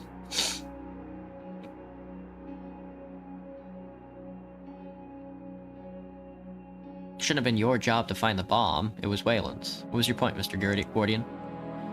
This event has shown how vulnerable you and the royal family truly are, and how ill-equipped my men and I are to seek out and neutralize threats to your safety. Therefore, it's my opinion that any emergency funds allocated to the wake of the Zeal attack should go towards re-expanding the Golden Guard. With a full-fledged division under my command, I could also easily send a team to Iza to confirm or rule out Omina's involvement of what happened. Lucita's jaws dropped. Hugo eyed Titus uneasily. Your Majesty, you recently conveyed your apprehension over re-expanding the Golden Guard's ranks and duties, but this incident could serve as an excellent opportunity for us to demonstrate our capabilities. I'm sorry, but why wasn't I privy to this discussion? The expansion of the Golden Guard is a security-related issue, which, as Chancellor of War and Internal Security, falls under my purview.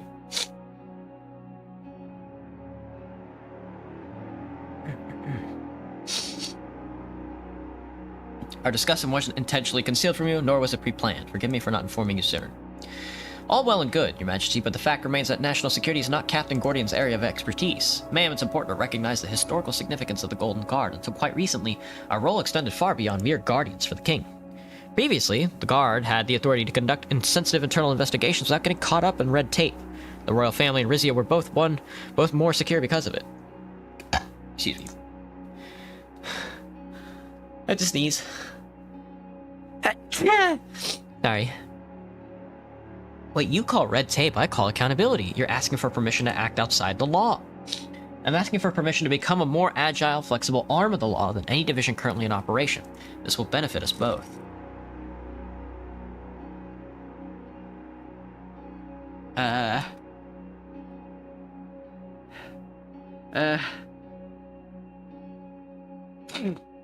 We need to find out who's behind this bombing. Can the Golden Guard help with that? That's precisely what I'm suggesting. We need to recruit qualified individuals and equip them with the technology to carry out covert surveillance and ease up. Excuse me. Captain Gordian, I'm all for the expansion of the Golden Guard, but not if you insist on using it to chase a dead end. With respect, sir, we don't know whether it's a dead end, and investigating an organization with ties to royal family is exactly the kind of sensitive mission the Golden Guard was built for.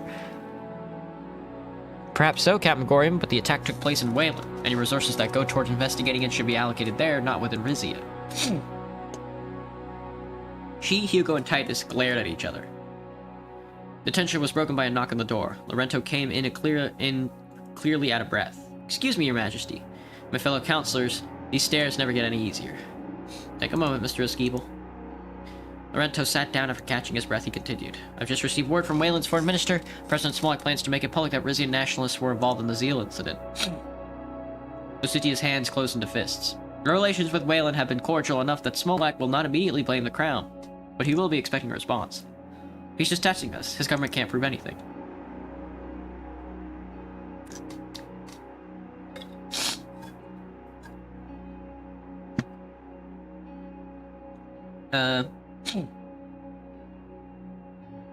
This makes it certain that Wayland was behind the bombing.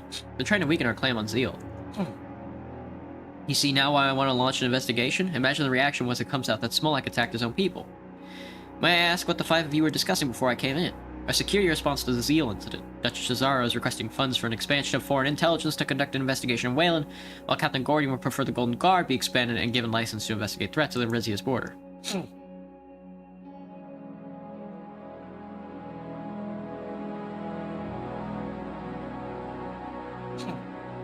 Well summarized, Vina. If I fund Duchess Cesara's investigation and exposes Weshik's wrongdoing, Smollett won't have a leg to stand on. A tricky needle to thread, Your Majesty. Pursuing such an investigation might lead to the President to think you're undermining his authority. If Wayland has nothing to hide, they will welcome our assistance. Sending investigators to Zeal would also shift the focus away from Suomina and the royal family. So, Your Majesty, will the Crown be funding one of these proposal expansions? Lucy, to expand our intelligence efforts, force, and send a team of investigators to Wayland.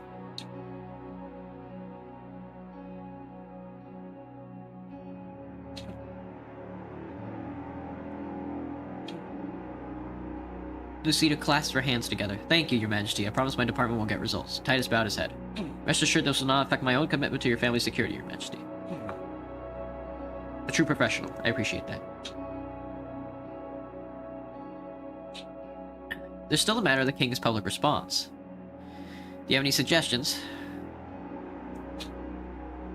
I suggest you tell the truth. You take Wayland's intelligence seriously and will be conducting your own investigation into the suspected perpetrators. Emphasizing, of course, that Suomina is a lone wolf that does not represent the views of the Crown. Hugo sniffed. Or express your confidence that the group is innocent. Which is it? Which it is. I find it unwise to confirm or deny Suomina's innocence before more information is known, but I'll leave it to you, Your Majesty. It seems the next steps are quite clear. Or was there any other subject that needed to be discussed? I'm quite satisfied with our results today. This meeting is adjourned. The others began filing out of the room. Lucita stayed behind. She took off her cap and looked me in the eyes. Allow me to express my gratitude once more, Your Majesty. As a newcomer to this council, it means a lot that you would place your trust in me. Now that you have the funding, I'd like your help with an investigation of a more sensitive nature. I'd be honored. What is it? I want you to find out how exactly my father died. She froze in place. It was a heart attack. He was an old man. I have reason to believe the cause was less than natural. I see. It won't be easy with the Golden Guard around, but I can commission a small team. Am I to assume everyone who was in the palace the day of his death is suspected? Yes, Titus, Hugo, my mother, and Grand Wiseman, and Papal too. She nodded. I appreciate your trust in me. Consider it handled. She reached out and gave me a handshake. Her hand lingered in mine for just a second longer than normal before she withdrew it. I'll update you soon. She put her cap back on and hurriedly left the room. I picked up a pen and began drafting my response to Waylon. Okay. Okie doke. International eyes on the palace. Time to get those Rumburg flags out of storage. For the first time since His Majesty's King Rob's coronation, Queen Beatrice is scheduled to visit Port Trazone. Hello, Breaking Bad Universe Edits. What's up? Expanded Rizian Royal Intelligence Service.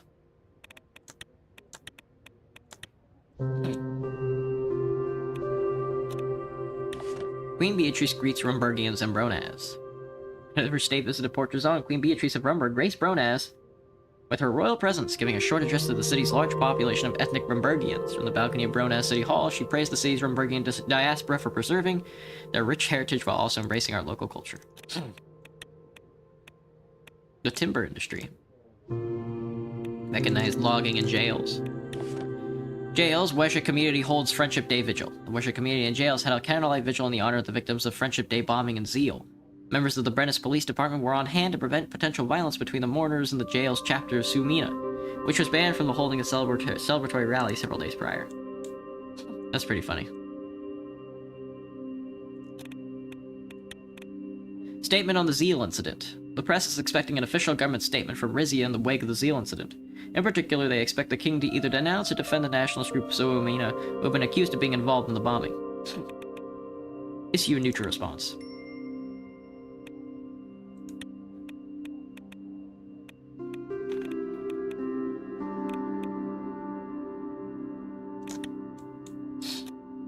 "76 arrests since aftermath of the bombing. Weshik authorities have arrested at least 76 people in the Zeal region on suspicions of connecting to the bombing.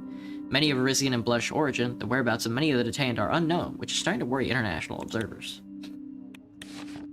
King expresses sympathies in Zeal bombing aftermath, Lesbia alarms by CSP's growing influence in Mercopa."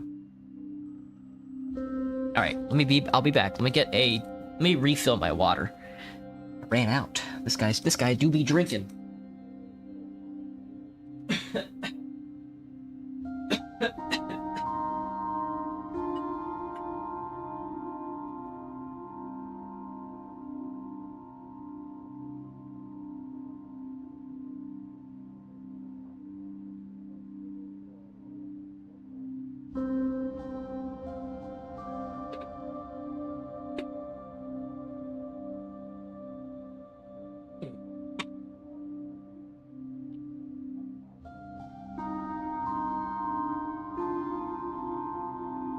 Okay.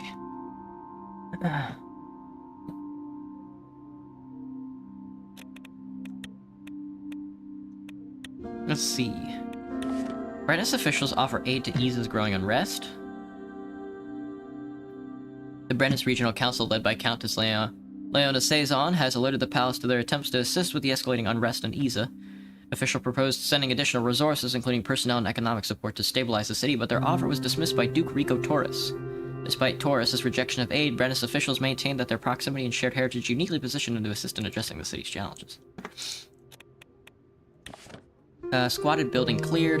Squatted apartment building containing about 60 occupants has been cleared by Rizia's Imperii police forces. The occupied house provided temporary shelter to freshly evicted tenants in the area. Local officials have warned that it acted as a safe haven for millennialist ideas. That's very funny. Adequate foreign intelligence services.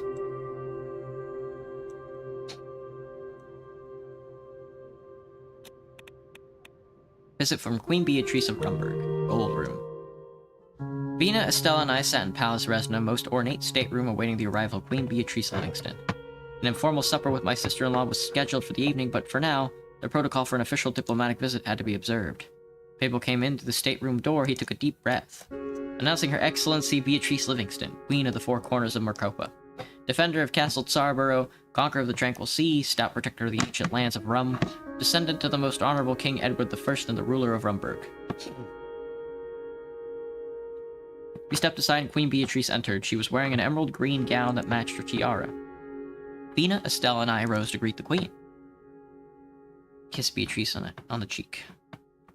Embrace her. Kiss her hand. I took my sister-in-law's hand and kissed it. She looked up at me and up and down. What a pleasure it is to see you, Your Majesty. We barely had a chance to speak at the coronation. And my dear niece. She turned towards Vina. Why, you're looking more and more like your mother every day. I hope your father's proud of the lady you become. I am, and I know Lena would have been too. Vina beamed. It is lovely to see you, Aunt Bay. Beatrice embraced her tightly before moving to my mother. The two women gave each other air kisses, then stood back and eyed each other. Queen Beatrice. Queen Mother Estella. She tilted her face upwards and gave a short sniff. The palace looks as magnificent as always, but I fear a chat with your housekeeper may be in order. Every time I visit, it smells just the faintest bit like trash. My mother feigned a puzzled look. Is that so, Your Excellency? Bonnie, I do seem to detect an unpleasant draft of hot air, but only since you walked in.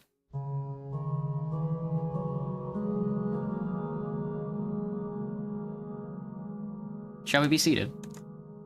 If you'll excuse me, I shall take my leave. I have a terribly urgent appointment on the other side of the palace. By all means, Your Highness. Our chatter is far more boring than the sort of carousing you're used to. Vina, why don't you run along as well? We'll catch up over supper. Vina reluctantly nodded. Sure, Aunt Bay. Have the staff give my room a ring when you're done. I'll see you two out. Just a moment. Abel walked Beatrice and myself over to a pair of velvet armchairs. Next to them was a table upon which a towering silver Rumburgian tea urn had been set up. He filled 2 porcelain cups for us, then escorted Vina and my mother out the door. Beatrice motioned for her own attendants to wait outside. We settled into our seats. Common upbringing, she's part of the royal family. Please respect her as such. What do we have the pleasure, Your Excellency? First things first. Queen Beatrice extends her little finger and raised her teacup to her lips. She smiled approvingly. Just like home. My compliments to your butler. Now, how are you faring a year into your reign? I know you had quite a scare in Zeal.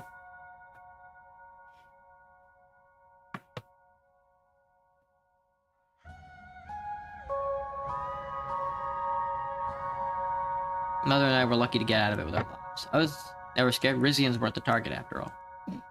No, they weren't. How curious. Needless to say, Rumburg has been monitoring the fallout of the incident with great concern.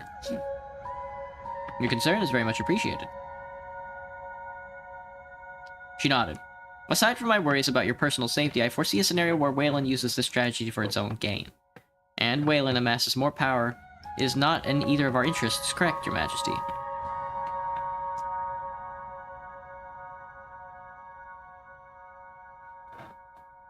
Not as long as they have our land. Precisely. Beatrice leaned forward and held my gaze. Of course we are the same age, Your Majesty, but I've worn my crown for many years longer than you have yours. And I and my country are far more experienced at dealing with the Republic of Wayland and their backers in the CSP. Sending your own investigators to ferret out the bombing culprits is a good start, shows President Smolak, who are unwilling to play by his terms. But how do you plan to follow that up? What will you do if Mr. Smolak fails to relinquish his hold on Zeal?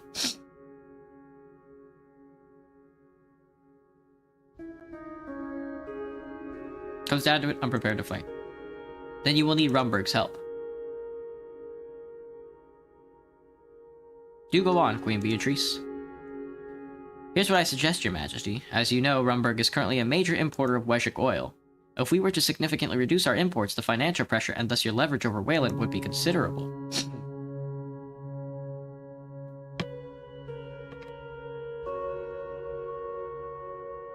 How much oil are you importing from Wayland?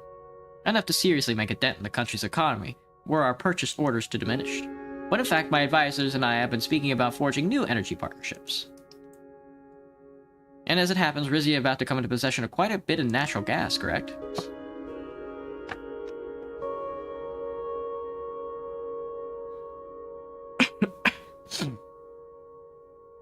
Yes, we discovered a new gas field. It's very exciting. How grand. My proposal then would be for Rumburg to purchase Rizian energy in lieu of Weshik oil. We enrich your country and assist you with your Wayland problem in one fell swoop.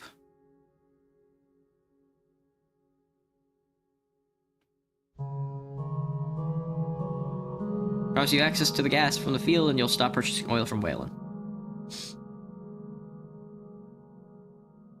Generous, Your Excellency, but I can't guarantee that we'll be able to access that gas field. What kind of timeline were you thinking about? We can cut off our orders of Weshik oil immediately as long as you grant us a small amount of energy up front to add to the stockpile. We then give you a 1-year grace period to make the transition, after which I warn you, our needs will be quite substantial.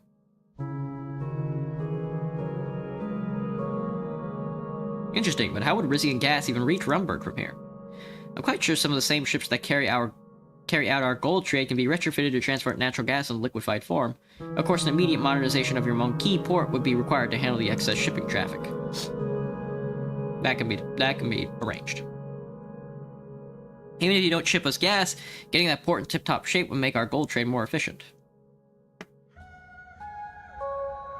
Would we have to replace all the oil you've been purchasing? What about only part of it? Rumburg would prefer to eliminate its energy dependence on Wayland entirely. But of course we wouldn't want Rizia to make an overtly rash promise. So yes, a partial embargo on our island is possible. What happens if I can't keep up my end of the guarantee? We'll have to find a more reliable trading partner, for energy as well as other materials. And I will be most displeased. I think I have a good grasp of the particulars of the deal you're suggesting. And what do you think of the idea?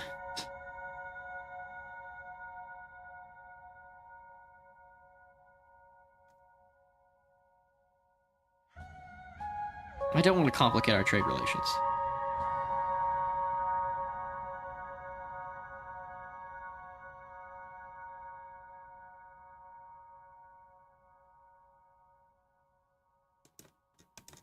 Are you quite sure? Remember, bilateral relations always need maintaining. Moving on to equally important matters, we Rumburgians do agree with Wayland on one thing, the right of Dasnirist to practice their religion. So I was quite pleased to hear you granted the Dasnirist of Salabas their long overdue sanctuary expansion. Of course, the Kingdom of Rizia welcomes all denominations of Nurity. Except Golcondists, it seems. One could imagine Wayland's wrath if he began tolerating them. But I'm getting ahead of myself. How are the princess's marriage plans coming along?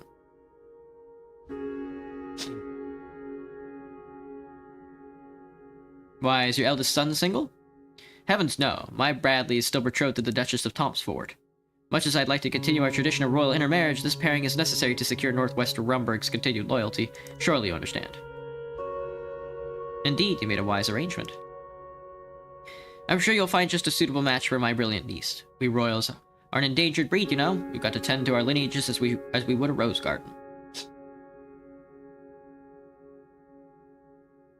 It's good to speak with someone who understands these things. Sometimes you can't handle your own sweat. Me neither, Graham. That's why I hate the South so much. Precisely my thinking, it's good to speak with someone who understands these things. Anytime, my dear brother-in-law. And don't forget the rest of Grace is invested in the Taurus line of succession as well. Rizia is one of its linchpin nations, after all. I didn't realize our fellow kingdoms are keeping such a close eye on me. You are an unproven ruler of a country that possesses fabulous wealth. Don't be surprised you're under scrutiny.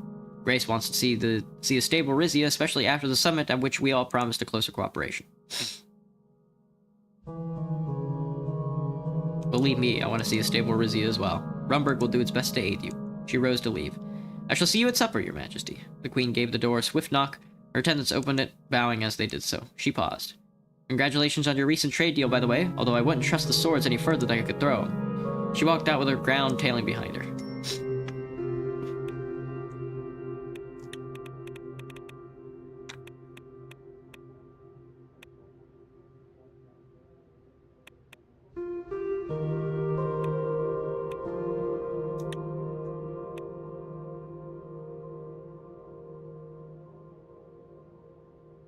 In a move to strengthen national defense, the kingdom mandates an increase in military commitments from all provinces. Rizni investigators dispatched to Seal. Under the authorization of the King and the Ward Security Council, Lucita Azaro, a team of investigators, has been dispatched to Seal to uncover more information about the recent Friendship Day attack.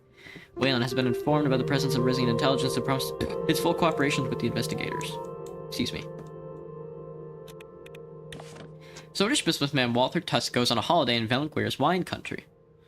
The Cantuavo Vineyards in Qualis welcomed Swedish oligarch Walter Tusk and his family, who spent the night at the winemaker's luxury villa before continuing on a short tour of Valenquier's wine country. Tusk confided that his newfound interest in the region was inspired by the recent availability of Rizian wine in Swordland. Swordist magnate Marcel Coranti checks in on resort construction progress. In Monquise, acting Duke Hubert Torres welcomed Heart of Swordland's co-owner Marcel Coranti for a visit to the still under construction Coranti Resort, Valenquires. The business magnate expressed his approval at the resort's progress and his eager anticipation of its opening. People's Security Office denounces foreign meddling. CSP's investments in Nibia achieve poverty reduction milestone. Volgish Heritage Week allowed to proceed in Fort Ailes. The PAD was once more allowed to organize its annual Volgish Heritage Week, a festival celebrating the region's history as part of the Valgos Empire. Accompanied by controversy since the Rizian reconquest and resettlement of the district, it was especially contentious this year due to the events of Friendship Day and Zeal, which sparked security concerns. However, the week seems to be proceeded peacefully, with only a few clashes between local Rizians and those Volgish Valesian heritage. Drug trafficking threatens Brennus Monteclar Crossroads. The inland crossroads city, known for its bustling markets and vital transport links, has become a key hub in the regional drug trade. Smugglers exploit its road and rail network to move narcotics, often hidden among legitimate goods. The local economy thrives on this flow of commerce, blurring lines between lawful trade and illicit activities.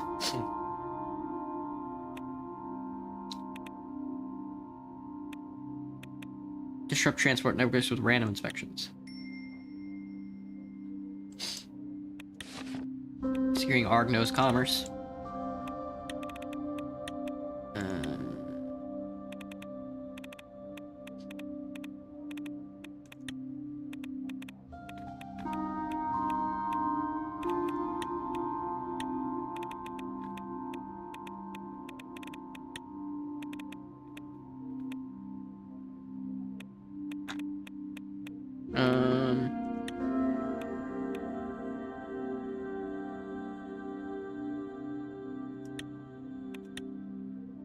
Something like that, yeah. Family visit to Iza on the outskirts of Iza City.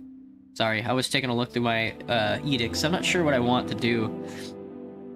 This balancing resources sucks so much in games like these. I hate how they leaned into it. After months of promises and scheduled conflicts, V and I were finally on our way to visit my cousin Rico Torres at his palace in Iza. The city's main road was straight and impossibly wide, a relic of Marquean times when the city was a major trading center. I waved out of the car window to the crowds of citizens lining the road. Up ahead loomed the domed library of the university. I noticed Hello, Maddie, what's up? I noticed most of the people who'd come to see us were native Rizian, even on the streets of the cities of Wesha Quarter, Little Rocklowitz. We passed a street cleaner who was rapidly trying to scrub graffiti off the side of a building. I could just make out the remnants they read House Taurus will fall. Vina didn't seem to notice. She looked lost in thought. Hugo's meeting is here too, right? Why do you think they wanted us here so badly?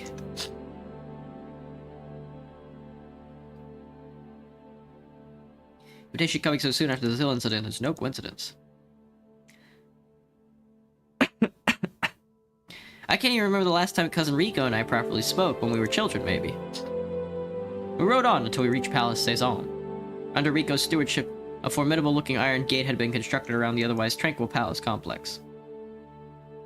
His security led us through the Duke's residence, a blindingly white building with the flags of Rizzi and House Taurus hanging from every window. We walked up to the doors. As soon as the guards opened them, a pair of long-nosed Rizzian hunting dogs raced toward us, barking.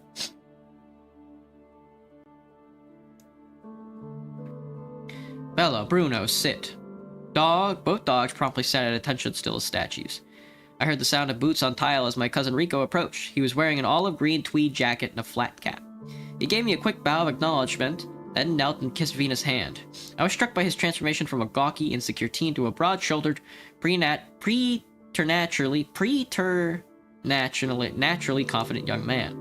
Welcome, my cousins. It's been far too long.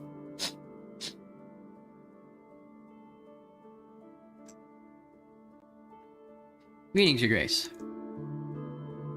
trust father informed you of today's plans. We leave for the woods in an hour. Wait, what? Hugo appeared from behind his son, a sheepish look on his face. Your first hunt as king. I wanted it to be a surprise. I appreciate it, but I was hoping the four of us could have a serious conversation. We'll have plenty of chances for that. 9/10 of the sport is waiting, after all. Not when you have this. He turned around and showed us the KA-74 semi-automatic rifle strapped to his back. Hugo turned up his nose disapprovingly. Isn't that cheating? Boars are speedy, bastard. They'd be surprised, Your Highness. He smiled rakishly at my daughter. We have outfits prepared for the two of you, and your choice of weapons, of course. Good old-fashioned rifle for me. Hugo smirked at his son. You see, boy, there are still real gentlemen in this world. I do wish I'd known about these plans. I never so much as held a gun before. Come now, I'll teach you. It'll be great fun. Inside, Vina and I quickly refreshed ourselves and changed into the hunting garb that had been laid out for us. We stepped out to find 2 waiting jeeps.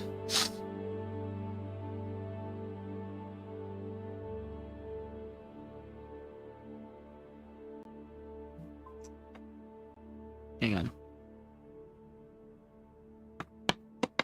I'll ride with Duke Rico. I have much to discuss with him. Vina, care to share a car with the old man? Rico swiftly interjected. If you don't mind, Your Majesty, I've had this car prepared for the two of us. He gestured to his side, who held the door of the first jeep open. The two of us stepped in. East of the palace, the landscape quickly turned hilly and green. We were entering the Brennis Forest Estate, a private hunting ground reserved for nobility only. I turned away from the window to see my cousin smiling at me. I wanted to thank you for your understanding, Your Majesty. I know the Weshex were pressuring you to denounce Omina, who wisely saw their witch hunt for what it was.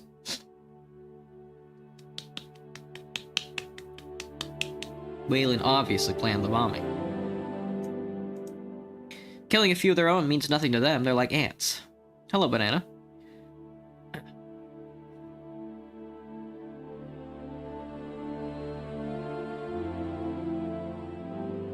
Halaita.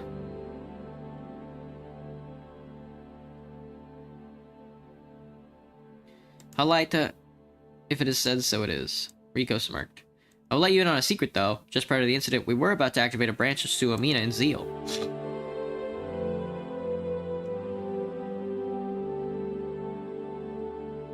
To what end, precisely? The region is teeming with Rizian loyalists anyway. All they need is a spark. Smolak was never going to hand Zeal over on a silver platter. We'll only get back what's ours if we put the screws to it. Of course, anyone we sent up there would have to operate in total secrecy, but wouldn't it be fun to mess with the Weshex?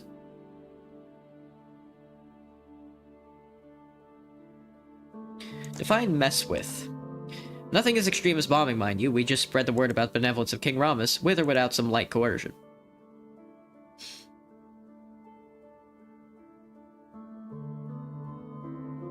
A tempting proposition, but I wouldn't want to put you and your organization at risk. That should be the least of your worries. We know how to protect ourselves. You don't want to get your hands dirty, cousin? Just say the word if you don't want our assistance.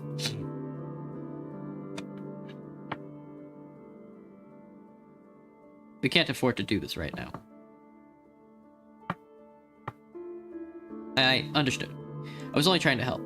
Rico looked away for a moment. The woods around us were growing denser. How are you faring as Duke of Eza, my cousin? Be honest. Rico eagerly turned his back towards me. I'm sure you've been kept abreast of the situation here, Your Majesty. Hello, ankle biter. The Kirk thing? Whatever you mean by that, all I know is that he's dead. The drugs, the violence, the open resistance against our government.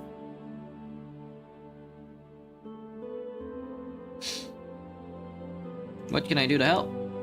I'm glad you asked. I've heard that in times of emergency, police from the Rizian Central Forces can be placed under individual leadership's direct command.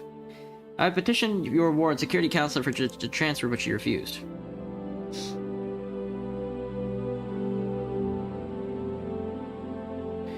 You should be cooperating with the greater province of Brennis. You mean the Saisons? He snorted. They can't be counted on to cooperate. If anything, they're actively plotting against us. I'll send you the petition when we're both back home. I trust you to do what's best for our city. We pulled off the road and continued some distance on a dirt path that wound through the pines.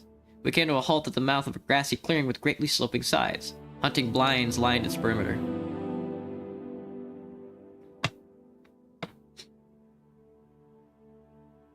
It vaguely resembled a gigantic serving vessel. At last, enough politics talk. We disembarked and Rico eagerly unlatched the back of our jeep. Bella and Bruno hopped out and started sniffing the air.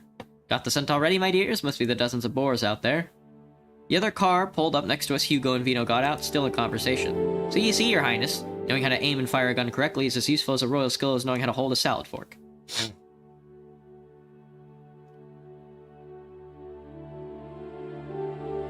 I trust you two enjoyed the car ride. It's always a pleasure to get to know the princess better. He waved his son over. But I've heard enough, Your Highness. I believe Rico is going to show you the ropes. I'll be delighted to, if the king permits. He extended his hand to my daughter. Do you want to go with him, Vina? Yes, I'd love to. We didn't even get a chance to speak at the coronation. Vina took Rico's hand. With a smile, he picked up their guns and walked her over to one of the blinds, dogs in tow. Hugo shrugged. The two of us it is, Your Majesty. An assistant handed me a rifle, a Rizian-made Dator 56. It was more awkward to hold than I expected. My son may aim for quantity, but men like us know quality is key.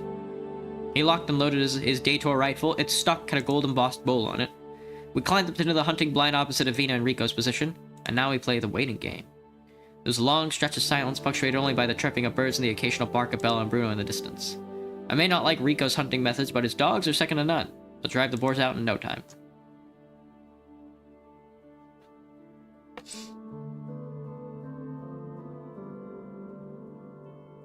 Can't help but think you and he had an ulterior motive for inviting us here. He calmly adjusted his rifle's sight. Of course, there's the nastiness with Waylon, but more pressingly, if my son and your daughter are to be married, they ought to be spend time together first.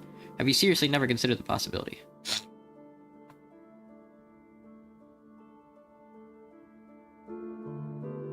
It's up to Vina to choose her own husband, and I doubt her cousin ranks high on the list of candidates.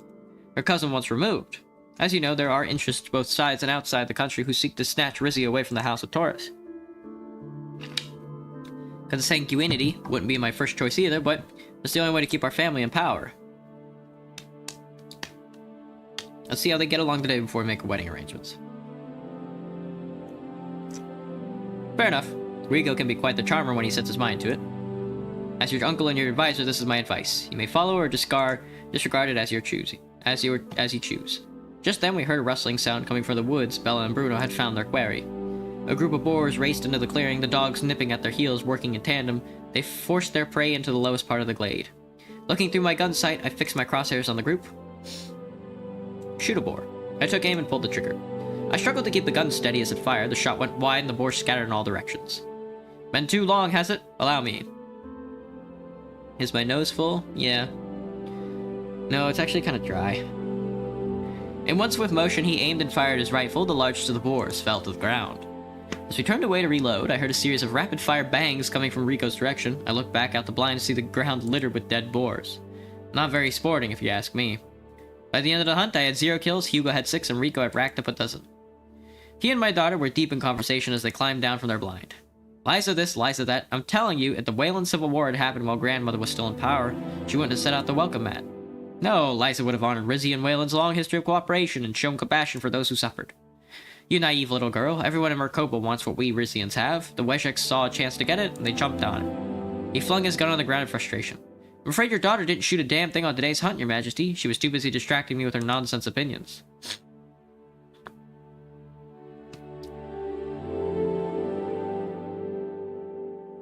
You done well enough for all 4 of us, congratulations. He seemed to collect himself for a moment, then smirked. Thank you. I wish I could say the same to you. Rico and Hugo posed for photographs next to the boars they'd killed. The assistants began packing everything away. We'll eat well tonight. The chef of Palace Sazon does an excellent braised boar with wine sauce. Rico, Vina, why don't you two ride ahead and notify the kitchen staff?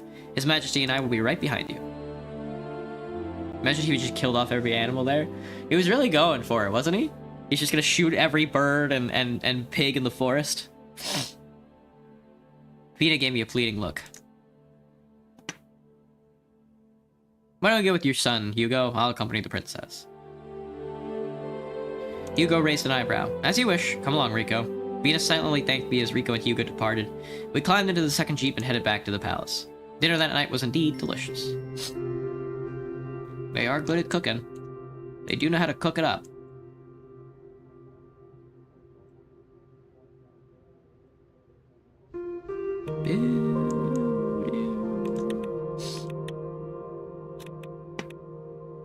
Send diplomatic envoy to improve relations.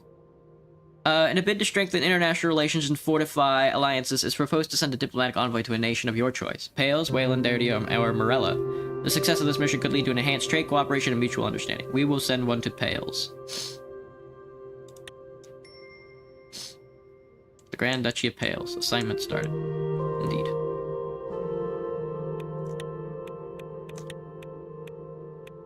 Diplomatic mission. Cedric Refill arrives in Pales. Famed diplomat Cedric Refill has arrived in Pales to lead our country's diplomatic mission to Pales. During his stay, he will visit various political and economical leaders as well as tour the country in an effort to improve our relations. Now, is the capital of Pales Pales? The capital of Pales is Pales. That's very funny. Excuse me. United Companions SSS monitors geopolitical Neo office. Egg. Egg. The king visits to Monteclar. Anticipation runs high in Monteclar. As the townspeople gather outside the fortress, which has been temporarily closed to prepare for King Rames's arrival. Accompanying the king to the Royal Counselor of War's Internal Security, Lucita Azaro. Meanwhile, General Carlos Robles Azaro is planning an inspection at the adjacent Camp Domus, ensuring all preparations are in order.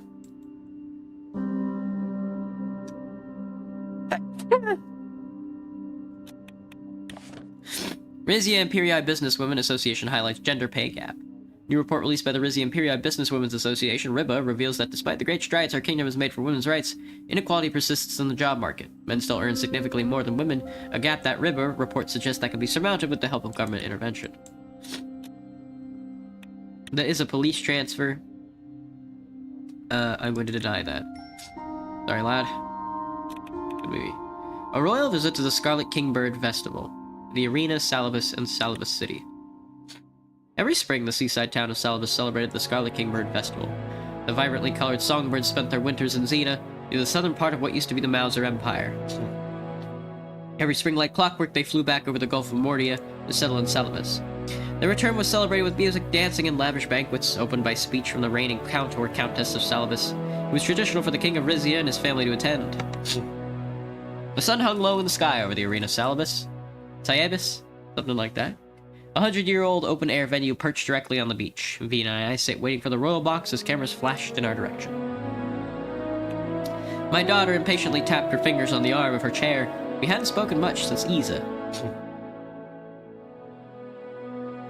Don't worry, it'll start soon. The program announced a special guest. I wonder who it'll be. Look over there, by the way. She pointed at a cluster of buildings a little further down the coastline. In the middle of it rose a spire covered in scaffolding. Hello, Quasar. Welcome back. What's up?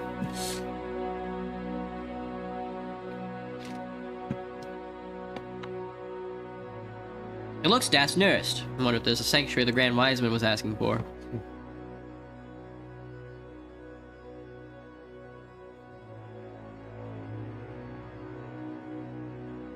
Everyone deserves a space to worship God in their own way. A fanfare sounded from the pit orchestra and a dark-haired woman stepped on stage. I recognized her as Leona Saison, Countess of Salabas. Salabas? Ladies and gentlemen, it's with my great pleasure to welcome His Majesty King Romus and Her Highness Princess Fina to our humbled city. We have another special guest here today as well. It's been 25 years since my beloved cousin Angelica was sent into exile like all Saisons. I hold out hope that someday the king in his infinite generosity will bring her back to us. Perhaps the Saison matriarch has been punished for long enough. Vina nodded. She craned her neck to get a better view of the stage. Today we are graced with the presence of her child Manus, heir of House Saison, leader of the Rizian People's Party and prodigal son of Brennus. The audience roared as Manus Saison got on stage. This was no longer the nervous young man I'd met in Port Trezon. He radiated confidence as he stepped up to the podium. Greetings, Hyabines. He waited for the applause to subside, then held a hand up for the audience to listen. The entire arena fell silent. The story of the Scarlet Kingbird is a story about trust.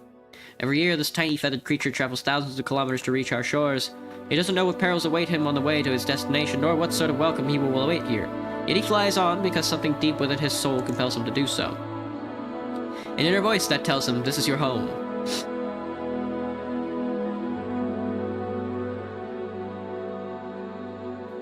The kid has charisma. Shh. Vina glared at me, then turned her full attention back to the man on stage. And what are those who wait for him? They have no idea where he's been or how he knows to navigate the exact same spot each time. Still they gather here, scanning the skies for the first sign of his return. As if on cue, a solitary bird came flying toward us from over the horizon. Its plumage was bright red. A tear rolled down Manus' cheek. Trust is the only way any of this works. Even when we're given no reason, even when our faith is tested over and over. A second bird followed, then a third. It's only when we place our trust in one another that we are able to find our way.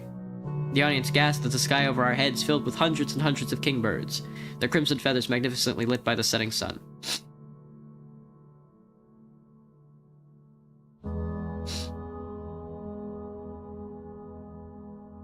Have you ever seen anything so beautiful? It's breathtaking. Venus sniffled. She had tears in her eyes as well. Once the sun had set and the birds had gone to roost, we made our way to the VIP reception in the neighboring pavilion. A big band was playing jazz music as Vina and I entered. We immediately found ourselves surrounded by local officials, celebrities, and members of the press. It was nearly an hour before I was able to sit down, almost as soon as I parked myself in a chair. I noticed Manus Suzerain making his way over to me. Mr. Suzerain, a pleasure to see you again. Manus smiled and shook my hand. Actually, I've been hoping to speak with you for a long time.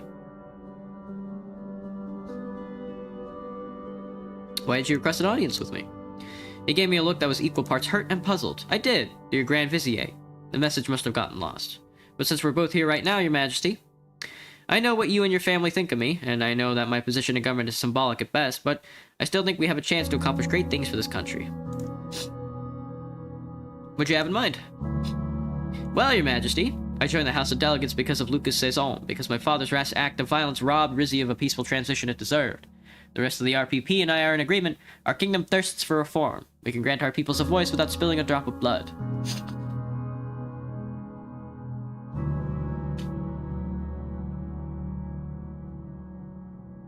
In House Suzerain, what do your relatives think of...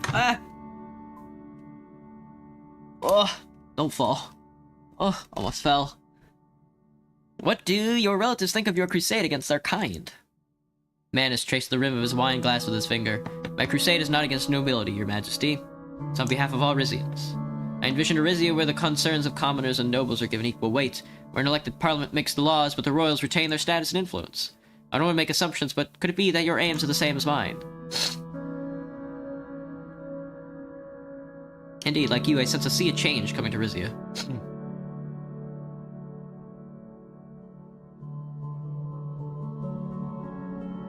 Would invite the wrath of all three houses, yours included.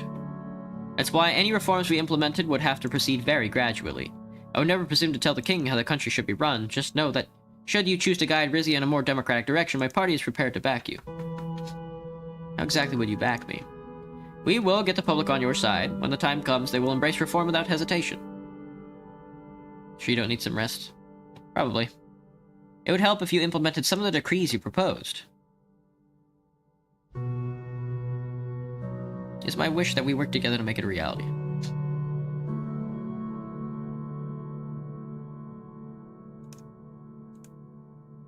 Manus' eyes lit up. He smiled confidently. We can discuss this back in the capital, Your Majesty. Come to the House of Delegates. You should have an idea about the current system works before we begin talking about how to fix it. I'll see what I can do. With a smile, he stood up and pushed back his chair. I've taken up enough of your time. If you'll excuse me, I'll freshen up my drink. He turned around to head to the bar and came face to face with Vina, who was returning to our table. His face was slightly flushed. Oh, excuse me, Mr. Suzerain. Nothing to excuse, Your Highness. I hope you're enjoying your time in Celibus. I was just speaking to the bartender. He's still trying to get the rest of the family out of Deridia. I told him I'd see what I could do. Manus smiled warmly. It's very noble of you, but there are thousands like him, and not all of them are lucky enough to catch the Princess of Rizia at a benevolent moment.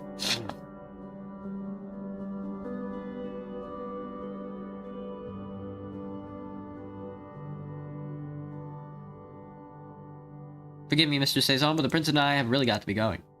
Vina ignored my remark. Your speech was beautiful, Mr. Suzerain. Actually, it reminded me of an essay of Queen Liza's from 83. On social contracts, yes, that was one inspiration.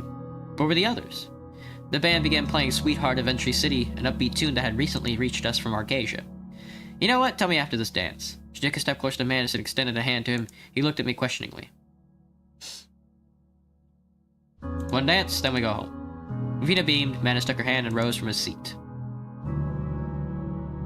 Wait, this is faster than the dance I've been learning. Do you know the steps? As a matter of fact, I do. I'll walk you through it. He led Vina out to the dance floor. Cameras flashed as the two of them started dancing. I wondered if the photographers were capturing the look in my daughter's eyes. It was the same one her mother had given me during our first dance together.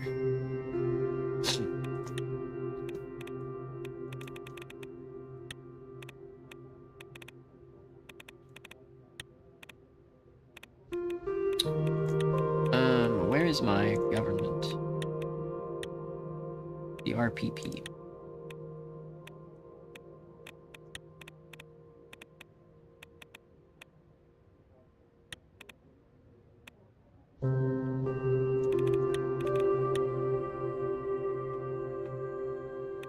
In accordance with the Rizia's population. Go, Khan pilgrims demand access to Morella border. A considerable congregation of devout Khandist pilgrims from Darity and Morella has congregated at Point Dart border crossing and seeking entry into Rizia for their sacred pilgrimage. Allowing these pilgrims to cross into Rizia could boost global image as a bastion of tolerance and compassion. However, these groups may intend to visit holy sites that are currently restricted under our law. Grand Duchy of Pales. Rizian Oil and Gas continues assessment of new gas fields. Continuing its assessment of newly discovered gas field off the country's coast, tentatively nicknamed Arius. Cooperation with police and scientists, a team of geologists have begun seismic surveys to determine the field's exact borders. It's expected that the survey will be complete within the next several months. Indeed. Rumblings from the streets to the taverns. Meeting with Rusty Montero. Public mood shows signs of decline. Some bread and circuses will take care of this. The nearest republic. Oh, Dardia has something to say. Relations neutral. Okay. Morella neutral. Wayland neutral. Everybody has neutral relations with me. Unfriendly from Lesbia.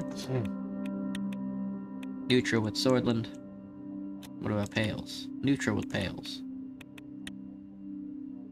We become communist last time? Yeah, Quasar, and then we had to step down.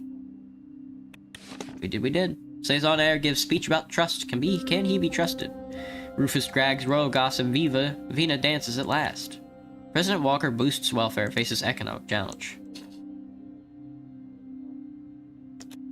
Meeting with Rusty Montaro. On the banks of Sapana River in Bronaz stood Palace Varana. Almost as opulent as my own palace, it had once served as a summer residence for my ancestor, the Rubaz family. Today it was the home of Rusello Rusty Montaro, the CEO of Rizian Royal Gold, the wealthiest commoner in the country. I stepped out onto the deck of the Rizania as the yacht approached the palace's private dock. Hugo and Elna were already there, gazing at the grounds. I can't believe what I'm seeing. Palace Veranda without its water garden is no palace at all. I think it's an improvement myself, but what do you make of this, Your Majesty? I looked in the direction she was indicating. The water garden, once tranquil oasis filled with blossoming flowers and gently burbling fountains, had been replaced with a gigantic gold-tiled swimming pool.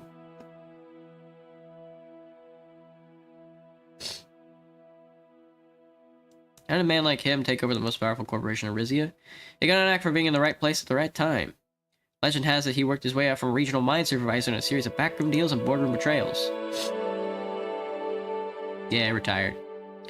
Suddenly, a group of armed men exited the palace in single file. They positioned themselves at equal intervals around the dock. They followed us with their eyes as we disembarked and walked towards the palace veranda. As I passed the largest guard, I noticed he was wearing a badge that read, Palantor Security Solutions.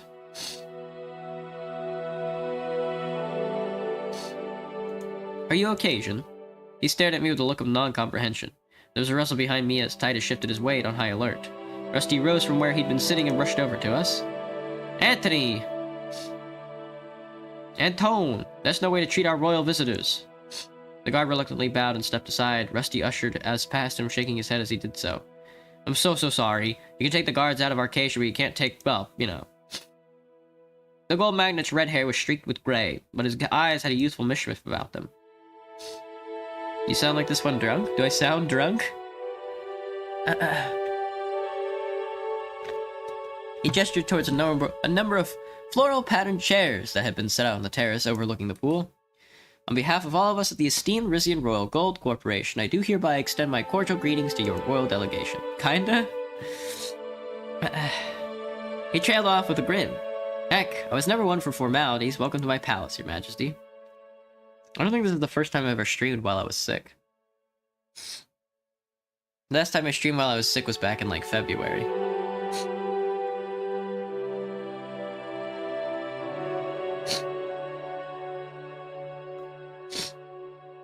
Thank you, Mr. Montaro.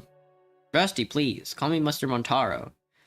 Calling me Mr. Montaro is like trying to put an elevator in an outhouse. He turned to Hugo and Elna.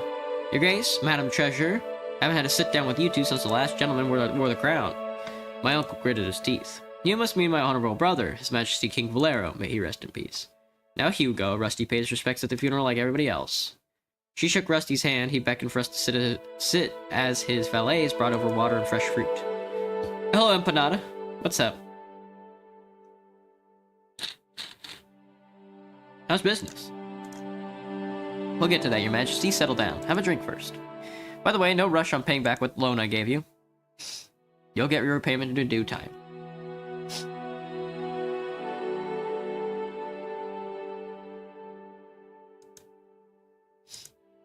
It was nothing. I know you and Miss Werner will put the cash to good use. A shame Her Highness couldn't make it to occupy with her latest beau. One dance does not a beau make. We'd appreciate it if you didn't speculate about Princess Vena's romantic prospects.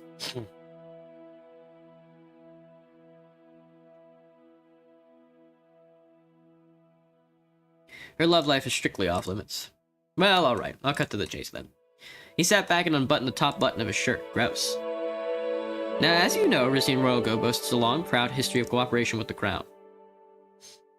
It is indeed a mutually beneficial partnership. I intend to keep it that way.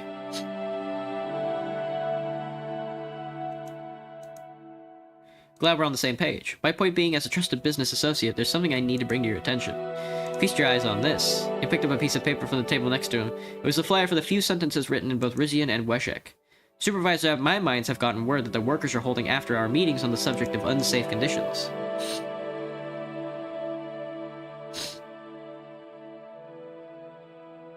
That's troubling. Workers in this country should have a right to safety. They already do, Your Majesty. Someone's been stirring up trouble.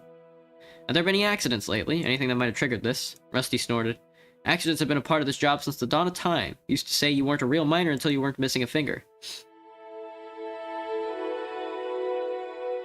Did you ever even work the mines yourself, Rusty? Rusty slowly held up his left hand. His little finger had been lopped off at the second joint. First week on the job in Argno. Thought I'd save time by fixing a blockage in one of the ore processes. Reached right in, and wouldn't you know it, started working again. But did I blame RRG for my own boneheaded stupidity, Your Majesty? I did not.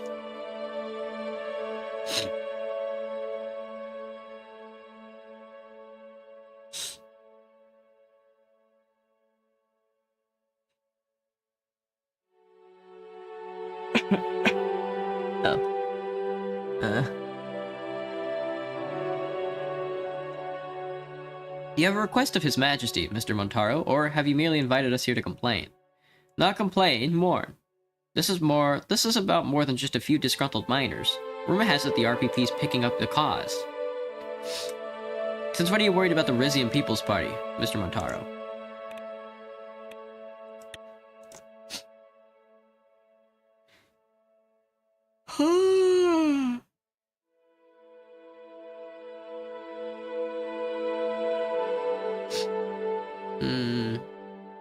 Let's see.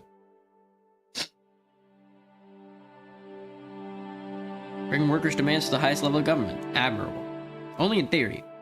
If I'm right, they're about to propose a big new batch of workplace regulations, not just the RRG, but for everyone.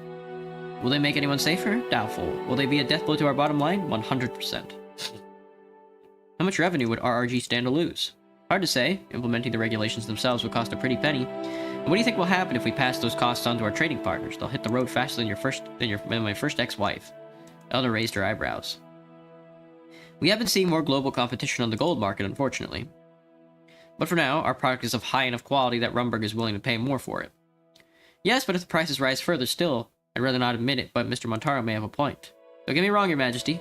My personal finances will be just fine. It's your revenue stream I'm looking out for.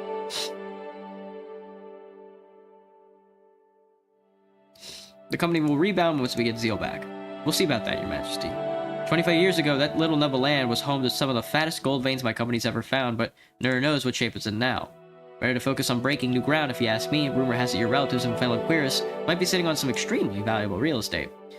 That said, the more unnecessary requirements we keep to meet the extracted gold, the less of it you get to keep. We still have the MITZ, don't we? Rules wouldn't apply to there. Well, that's the other thing. Some RRG isn't as Sure, RRG isn't a direct stakeholder in the trade zone, but we're involved enough to be highly worried about Alma Sultania. First female Prime Minister of Morello, a pioneer. A pioneering pain in both our behinds. Women's never picked up a chisel in her life, and she suddenly knows how to run the mitts. She started calling for regulation over there as well, or worse, nationalization. Morella doesn't have unilateral power over the international trade zone. Rizia, Lesbia, and Vogsland all have a say. And guess which one of those Miss Sultania has been cozying up to on the subject. If she and Hegel get their way, Rizia will either lose its mining rights, or our boys will have to pray to Millenniev before going to work every morning. No matter what, our revenue from the region takes a hit. And the CSP will claim another victory. The political aspect isn't as concerning to me as the loss of access to our most important mines. We have to keep close eye on this. Aren't most RRG miners labor hands from the foreign countries? Would the regulations even apply to them? They're fixing to have it that way, yes. The folks pushing for these restrictions, I mean regulations, are a mix of labor hands and honest-to-goodness Rizians, with some support from the Saisons to boot. Was there meant to be a Borderlands 4 release? Yeah, it did. I see what they're going for, I really do, but giving them everything they want would set a dangerous example. A little extreme, don't you think? I agree we shouldn't impose more regulations than necessary, but investing in safer and healthier employees could lead to profit in the long term, foreigners included. Rusty took a big bite out of a watermelon slice. He wiped away the juice off his chin. Look, I won't press the issue any further, just hope you'll do the right thing if this ever lands in your lap. Who knows? If all goes well, I might be persuaded to sell you back the shares of the Honorable King Valero sold me. Anna pushed her chair back and stood up. I'm going to recuse myself from this part of the conversation. Where's the ladies' room? Just inside. If you've never sat on the solid gold toilet, you're in for a treat. Duke Hugo, why don't you show her the way? Maybe have a gander at my latest art acquisitions while you're at it. He winked at me. Go on, Hugo. I'll be fine out here. Hugo looked us both warily. Very well. Miss Werner? Elna gave him a nod. The two of them headed towards the palace doors. I watched them go inside when I turned my attention back to Rusty. I saw him studying me intently.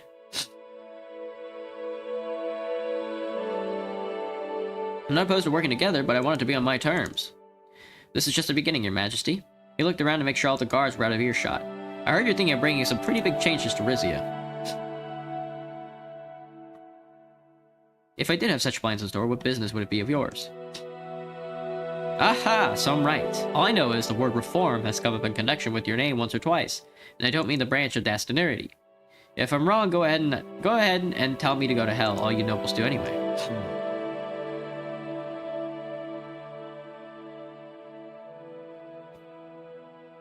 I never uttered such blasphemous words, but I'm not interested in discussing it with you. I still don't understand what you're getting at. If the rumors were true, Your Majesty, I see huge potential for both of us to win big. Hell, do you know how much growth we're missing out on because international investors don't want to mess with an absolute monarchy? I'm on your side, or I could be, if you let me. He cut himself off upon seeing Hugo striding back towards us. Would it have taken you for an art connoisseur, Mr. Montaro? The Coloresque fresco in your hallway is stunning. Yeah, well, my pal Gus Manger convinced me it was a good investment. He cracked a smile. He told me he had very high hopes for your reign, by the way. Hopes that I myself share.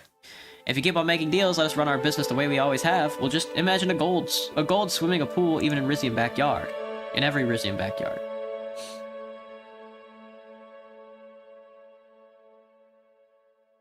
Why does every modern game do that? Hype bait? That shit would be illegal to happen, or just have supported media on this probably. Can't do much about it. Yeah. Not much to be done. Hugo shuddered quietly.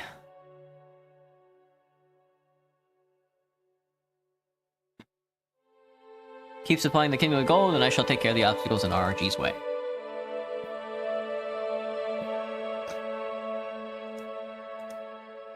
Much appreciated, Your Majesty.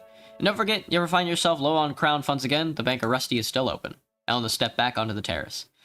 That was colder than I expected. I hope I haven't missed it much. Hugo practically sprang from his seat. It's been a delight, but we must be headed back to Port Trezon. And here I was about to ask you to stay for lunch. So soon, Your Majesty? Lunch would be lovely. Rusty smirked in triumph. Sorry, Your Grace. Gotta pretend to be civil for me a while longer. Hugo and Elena sat back down as the valets began bringing out our midday meal.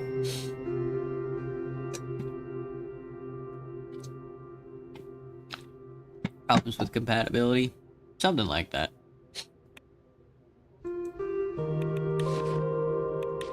Surveying nears completion on potentially massive new gas field in West Antician. Erdmarg signals joining non-aligned movement. I would also like to join. Bid to craft alternative geopolitical paths distinct from neighboring Rumberg challenges. I don't know, we'll see. Royal visit to Monteclar. Let's see.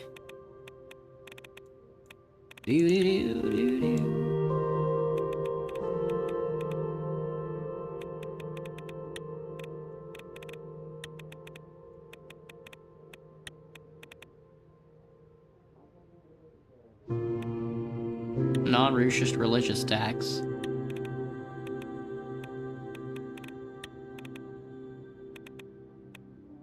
Legalize illegal substances. That is what I want to do. We'll see at the end of the year. Royal visit to Monteclar. Hello, Onyx. What's up? From anywhere in the city of Monteclar, you could look high into the hills and see the ruins of Fortress Cesaro. Expanded and fortified over the decades, it had served as a stronghold for the city's inhabitants from the early years of the Resonant Empire until its destruction in the War of Risian Succession. How far did the Resonant Empire stretch? 499 to 1099.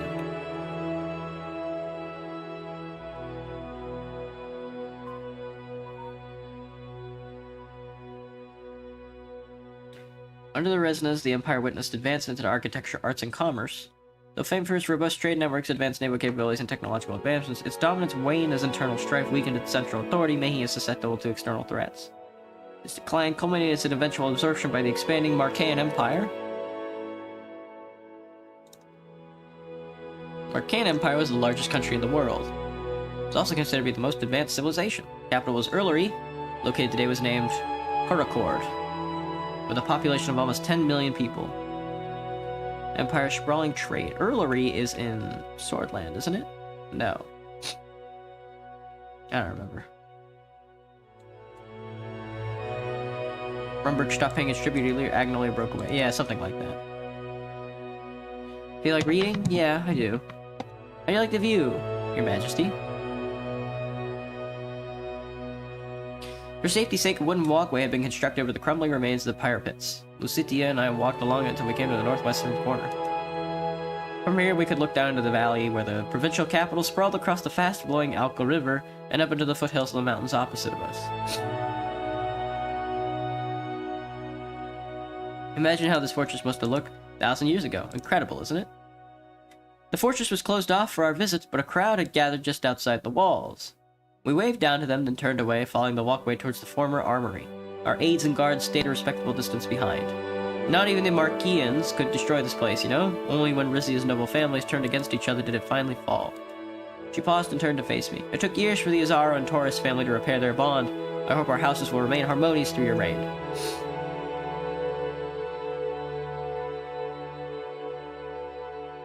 Nothing means more to me than keeping the favor of House Azaro.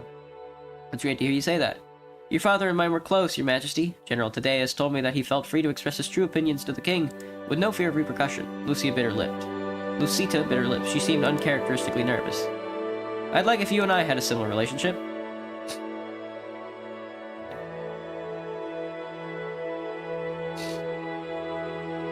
I want to have that relationship with all my counselors, Duchess. Nobody should feel like they have to hold back their opinions. Perfect, Your Majesty, thank you. She was smiling, but I registered slight disappointment in her eyes.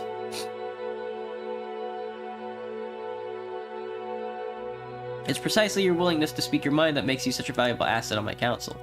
I'm pleased to hear that. She stared out at the surrounding mountains before turning back to me. So, on the subject of speaking my mind, my Highness and I had questions regarding your recent meeting in Salabas. So as to say that you're quite deep in the conversation with House Saison's heir.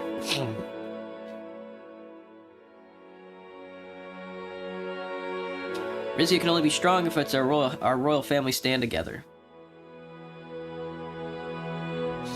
We were his guests. We were guests in his province. Refusing to convene would have been a terrible breach of etiquette. As terrible as what his family did to you. You know the entire house is still suspected to have ties to Arcasia. This isn't surprising. Arcasia has eyes and ears everywhere. They and their allies have spent the better part of the century trying to undermine us.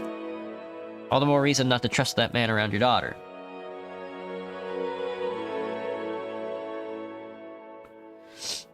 Thank you for your advice. Perhaps I'll require your assistance with this in the future. I'm just looking out for national security, as is my job. We come to a small grassy patch in the shade of the fortress' southern wall. Lucita gestured for me to sit down. I had one more thing I wanted to bring up while we were alone. When I took over my father's position on the Royal Council, he gave me a trove of his old files. Wedged between the standard purchase orders and internal security reports, I found this. She reached into her pocket and unfolded a thin square of paper. On it was a map of Pales. Overlaying the outline of the Grand Duchies were arrows, diagrams of tanks and battalions, and hastily scribbled instructions. Some of them were in my father's handwriting. Look at the date, 1949.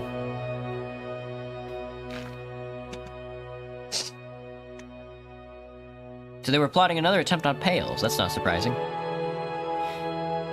Had this been attempted, it would have been a complete rout. All glory to King Valera, but perhaps it's fortunate that he died before this could be carried out.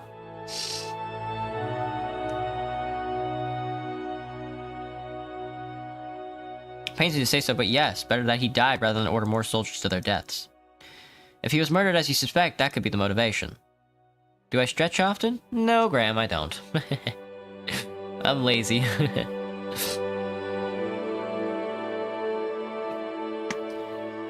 His dying wish was for me to take back the lands that were lost, but I'm no conqueror.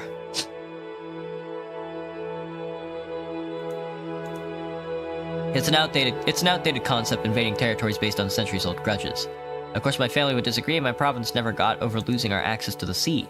But I don't see any merit in taking back Pales, at least not for historic reasons.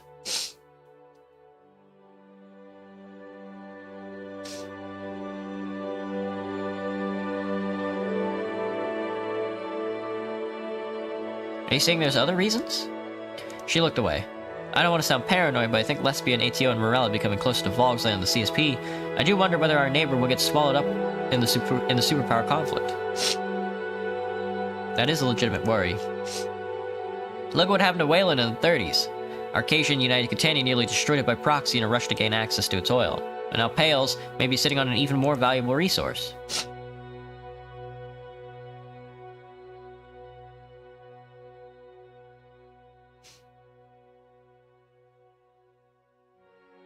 Lesbia's involvement with Pales is clear, but we haven't seen any signs that the CSP has Danes on it. The CSP is who? The Catanian security pact. Not yet, but with Morella edging closer to Vogsland, they might be emboldened to try for a reconquest of their own. Think of it as a chess game. Sometimes it's best to remove certain pieces from the board before it's too late. That doesn't mean I think we should attack Pales again. Using diplomacy to get them on our side would be a more effective tactic. I know that. I've been aiming for diplomacy this entire time. If we get into a dispute over the new gas field, it may be more difficult to stay the course. If you want me to, I could send a task force to Pale to monitor the situation more closely. My department has the funding already, it wouldn't eat into our budget. I'm afraid such an action will be misinterpreted as aggression. No, I want all of our intelligence capabilities concentrated on the Zeal incident at the moment. I understand, we'll focus on that going forward. She began standing up.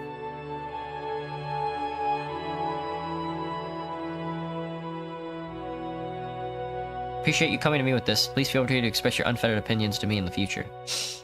May I keep that map of Pales? I don't see why not. She handed me the piece of paper. I took a last look.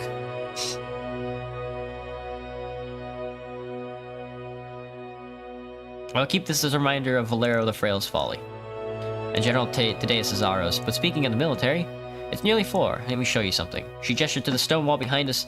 A metal ladder led to the top of the small watchtower, now the fortress's highest surviving structure. Lucita scaled it in a matter of seconds.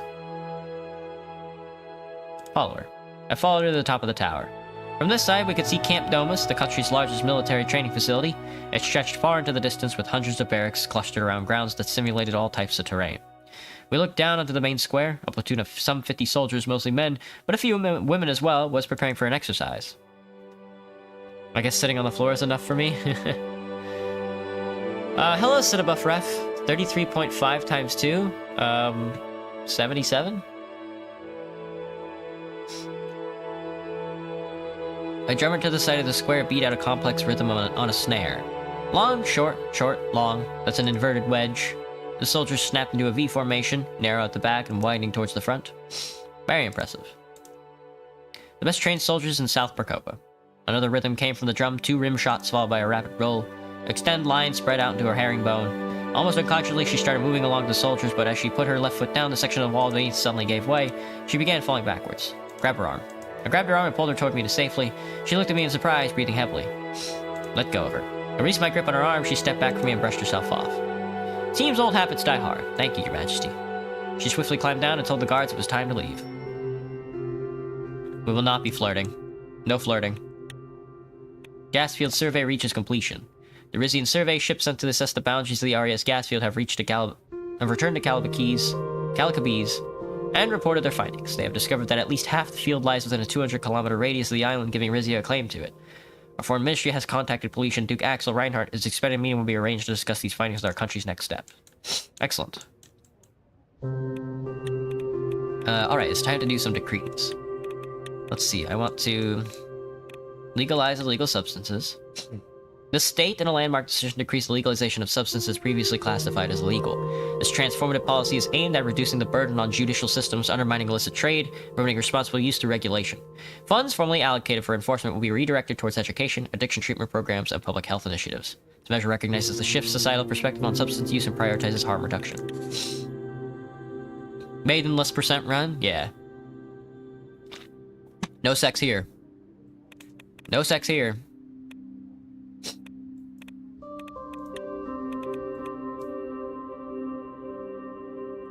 Inheritance tax, probably not. Privatize the crown lands, no. Allow the free press, I'm okay with. In accordance with the Rizian People's Party initiative, this decree ensures the unassailable right to free press. It establishes the freedom of media and entities to operate without undue influence from public or private sectors, ensuring the citizenry's access to plurality of viewpoints and information. It is a resolute step towards transparency, accountability, and the promotion of a vibrant democratic discourse. The door opened without ceremony and Hugo strode in. His face was lined with urgency. Your Majesty, he bowed. I want to offer some counsel before you sign this decree. Please.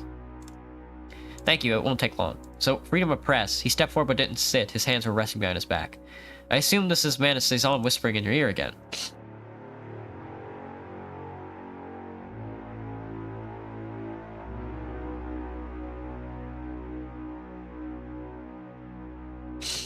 About modernizing Rizia, ensuring our people have access to information beyond the state allows, or access to manipulation. Tell me, Your Majesty, what do you think happens the moment you allow free press to operate unchecked?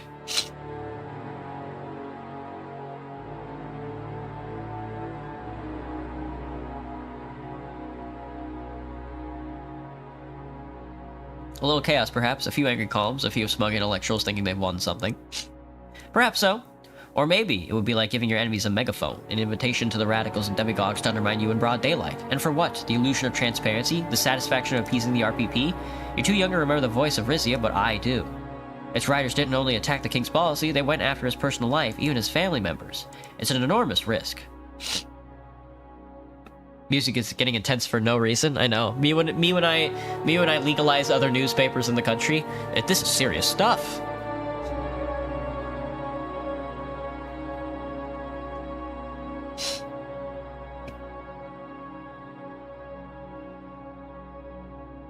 Not everyone is radical or demagogue, Hugo, but if we silence them completely, it will only grow radicalism more.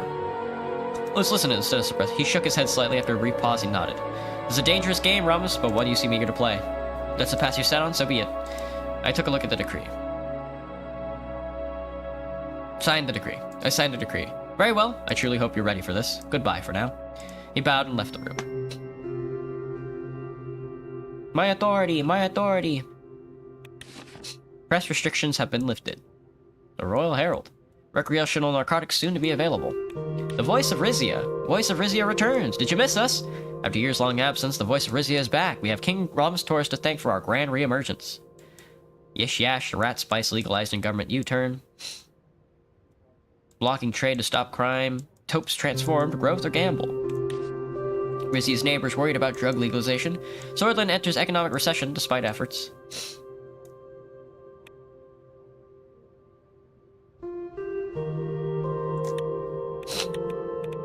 Let's see. No state censorship on press. Some media freedoms.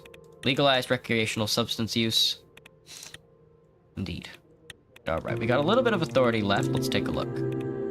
not gonna sell any energy. We're out of a negative income on energy.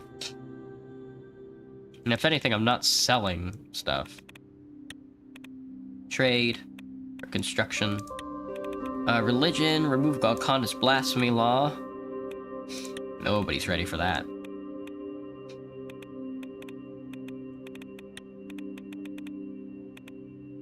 Mass political amnesty for anti-monarchists. The kingdom declares a mass political amnesty allowing non-noble individuals previously imprisoned or exiled for political offenses to return. Those granted amnesty must swear loyalty to the crown and commit to the law and order of the state. If any of these individuals are found guilty of high treason or similar severe offenses, they will face the harshest criminal punishment. This decree aims to promote national reconciliation while ensuring that those given amnesty are held accountable for their future actions. Why the hell not?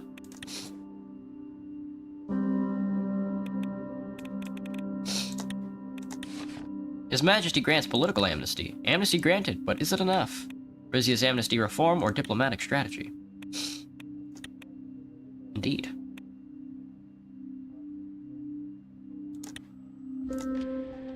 Let's see it.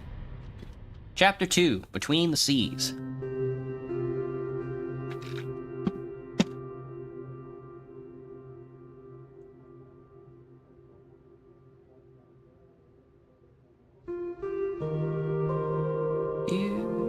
Fort Ailes council meeting on the Pale's gas dispute. Respond to the Monkeys Palace welfare protesters. A substantial crowd has amassed at the palace tourist gates at Monkeys, vocalizing their concerns over the lack of access to higher quality education and healthcare services. Some voicing concerns with increasingly difficult living conditions. The crown can choose to disperse them, allow their peaceful protests, or offer assurances to improve welfare spending across the nation. Promise increased health and funding and education funds. Just allow the protest. Walker re-elected to second term with clear majority. Dwight Walker. 57% national vote. Lesbia adjusts tariffs on ATO nations amid protectionist strategy. Protest at the palace gates. Thousands of protesters gathered outside Monkeys Palace complaining about the state of our welfare system. After rousing speeches by local community leaders, the crowd slowly started to dissipate with the protest over by early evening.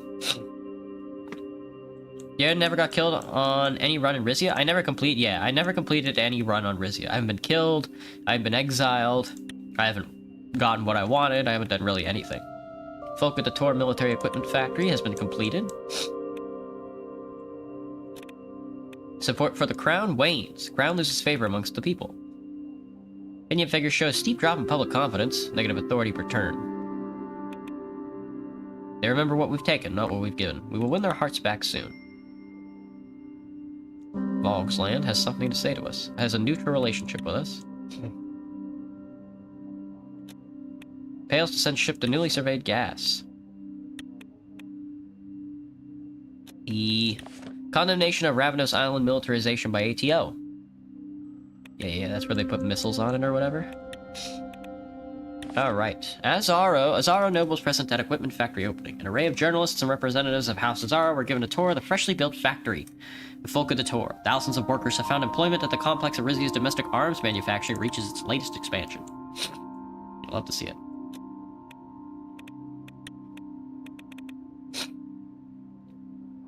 Revoke the free pass.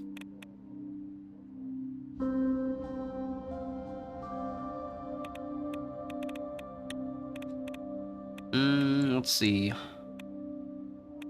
Let's hold on to some capital for now.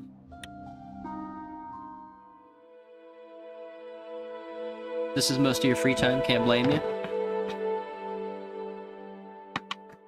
I had called a council meeting in Fort Ailes to discuss our strategy in Pale's gas dispute. The city was named after its most famous building, a Volgish fortress that now served as the government headquarters for the Pale's administrative district.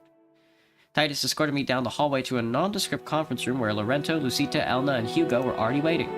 My daughter had requested to stay home this time around, claiming she was feeling unwell. I took a seat across from Lucita. My fellow counselors were all poring over various documents. Hugo finally stood up.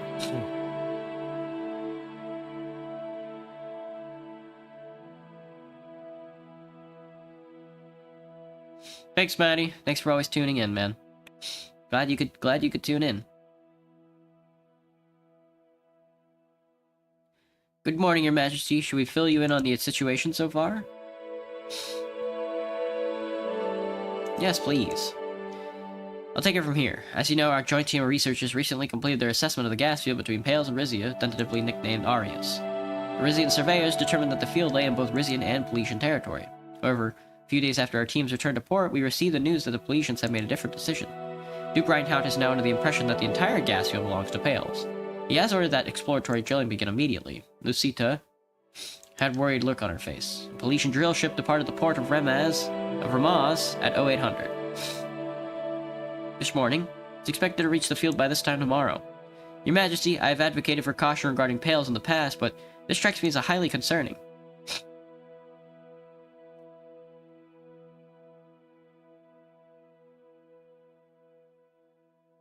Still believe that caution's called for. I want to know all the details before we decide on our reaction. Very wise of you, Your Majesty. We have a meeting set with Duke Reinhardt in 2 days, by which time the ship will have reached its destination. It is my hope that the Peletians are still open to negotiating the field's ownership, and that this is just a tactic to give them an edge. You're getting ahead of yourself, Loranto. The king should be as informed about the dispute as possible before heading to Pales.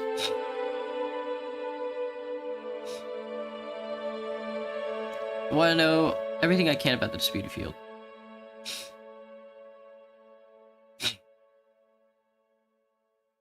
Then where should we start, Your Majesty? I thought our maritime borders were clear. They've been shifting for the past century.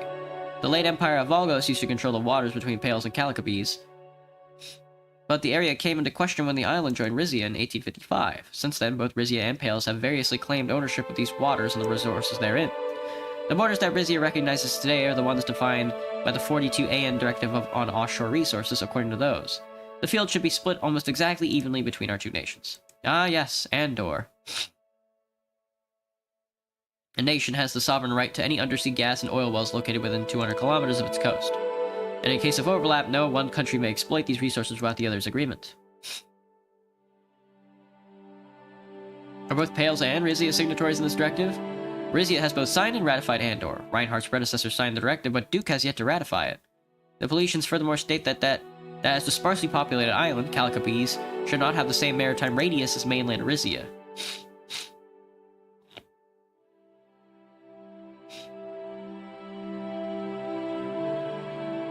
It wouldn't hold up in international court.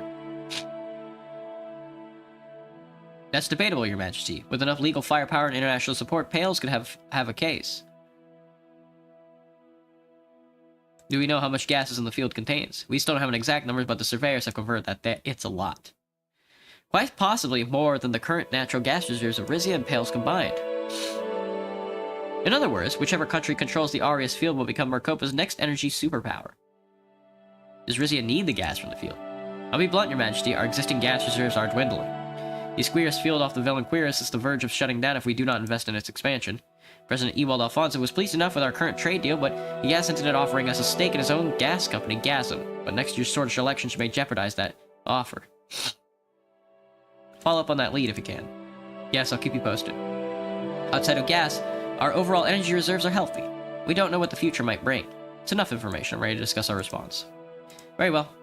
Lucita raised a hand. What troubles me is the specter of Lesbia. If Pales claims the field, I'm almost certain that our northern neighbor will end up with rights to it. They could be a presence in our waters for years to come. That isn't necessarily bad for us. Maybe a compromise can be found that involves all three of our countries. I want to leave Lesbia out of it. This dispute between Rizia and Pales. I wish it were that simple, Your Majesty, but Pales will have to sell the gas from Arius Field to someone, and our northern neighbors are the most likely candidates. Lorenzo had a pained expression on his face. I still don't think we should give up on the possibility of negotiation. You established a rapport with Duke Reinhardt prior to your coronation. Perhaps there's a way to build on that.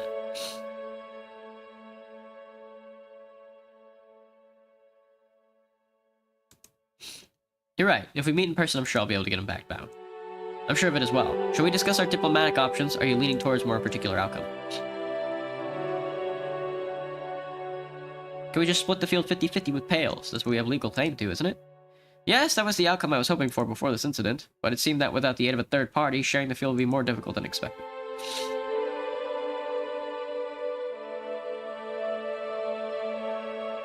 You mean asking the Alliance of Nations to arbitrate the dispute? Correct, Your Majesty. And arbitration is the typical path to disputes like these. Unfortunately, arbitration is an expensive and time-consuming process, and there's no guarantee it would end in our favor. With that said, it's definitely the safest way to avoid a diplomatic incident.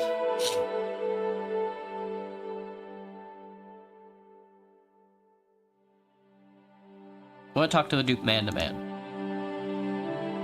I would encourage you to try, Your Majesty. What if we let Pales keep the entire field? Given Arizia's current natural gas needs, we should not relinquish our claim on the field without seriously considering the consequences. Don't forget, Miss Warner, what we would lose from ceding the field, we might gain from a closer partnership with Pales and Lesbia. On the other hand, Mr. Esquibel will make us look weak, and the foreign powers will jump on the opportunity like vultures. My uncle's hand unconsciously formed a fist. Think about how much territory we have relinquished already, how much wealth we have lost because of it. I am certain that if we give it the gas field, the Weshiks will be even more emboldened to keep their grip on Zeal.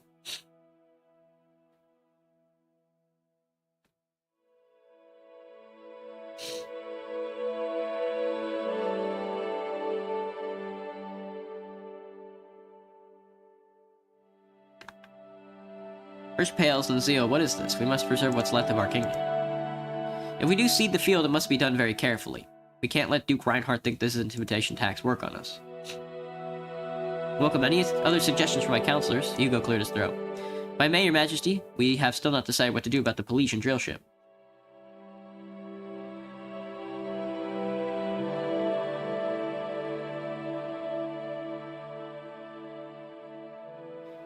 I don't like the idea of being present in the gas field during our negotiations, but I don't see a way to stop it. I do, Your Majesty, but my fellow counselors won't like it. She spoke slowly, as if thinking out loud. With His Majesty's blessing, the Rizian Navy could surround the field, preventing the drill ship from reaching its destination. Lorenzo looked up in outrage. Are you in your right mind, young lady? The Navy? We'd be escalating the situation.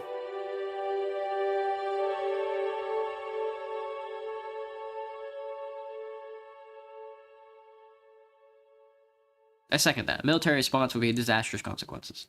We were on the verge of reconciling with Pales after all these years. That would shatter our chances. The Duchess is not talking about sinking the drilling ship, Mr. Esquibel. Lorenzo looked at her indignantly. What am I braining about?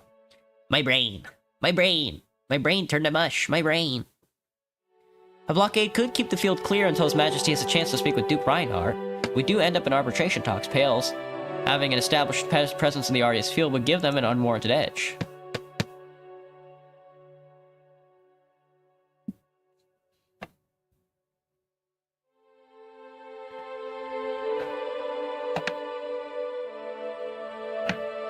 Even so,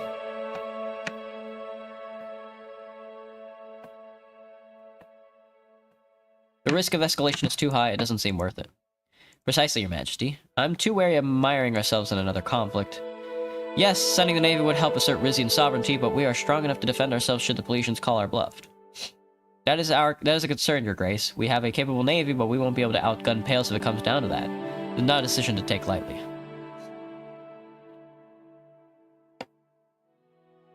We have no other choice. We will institute a naval blockade. No. I agree. I think we should exercise caution. Meet with Duke Reinhardt before deciding our next steps.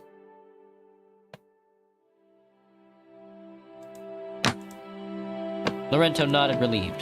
Very good, Your Majesty. I'll get everything in order for your meeting. Our naval forces will be on standby in case you change your mind. I pray to Saint Ruick that will not be needed. There was a moment of silence. I'll adjourn the meeting to Mr. Esquibel, can begin his preparations. We'll keep you abreast of any changes prior to your departure for Pales. I fully expect a peaceful resolution. Good luck, Your Majesty. I mean that sincerely. The meeting drew to a close. I spent a sleepless night in Fort Ailes, wondering what could happen when the ship and Pales got to its destination. Arcasia securing Pyrrhic victory in South Xena conflict. Let's see. Horrible living standards. Su Omnia, destabilizing incitements, discontent, that's nearest community. Horrible living standards. Me when I dump all my money and authority and energy into investing into the country. Man, these living standards suck. It's like, fuck, what am I supposed to do? Wayland restricts access to Zeal region. Wayland has reduced travel across access to disputed Zeal region, making it particularly hard for non-Weshik citizens to visit the region. Local officials have cited security, risk of further terror attacks as reason for temporary measures. I think what I need to do is sell energy and then invest in...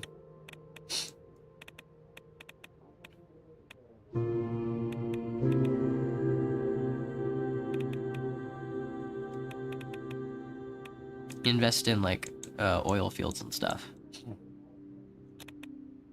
Reform movement. Responding to the growing reform movement, the reform movement spearheaded by Rizian People's Party is beginning to gain momentum across the nation. Reformist organizations and RPP party membership are growing in size, with tens of thousands of citizens turning out in major cities to demand the right to elect their political leaders and participate in shaping Rizian policy. The Rizian intelligence is closely monitoring these gatherings, reporting concerns that the movement is growing steadily and may continue to escalate. They report that the RPP's call for a new constitution is reasoning with the public, and support for democratic reforms is gradually increasing. Take no immediate action.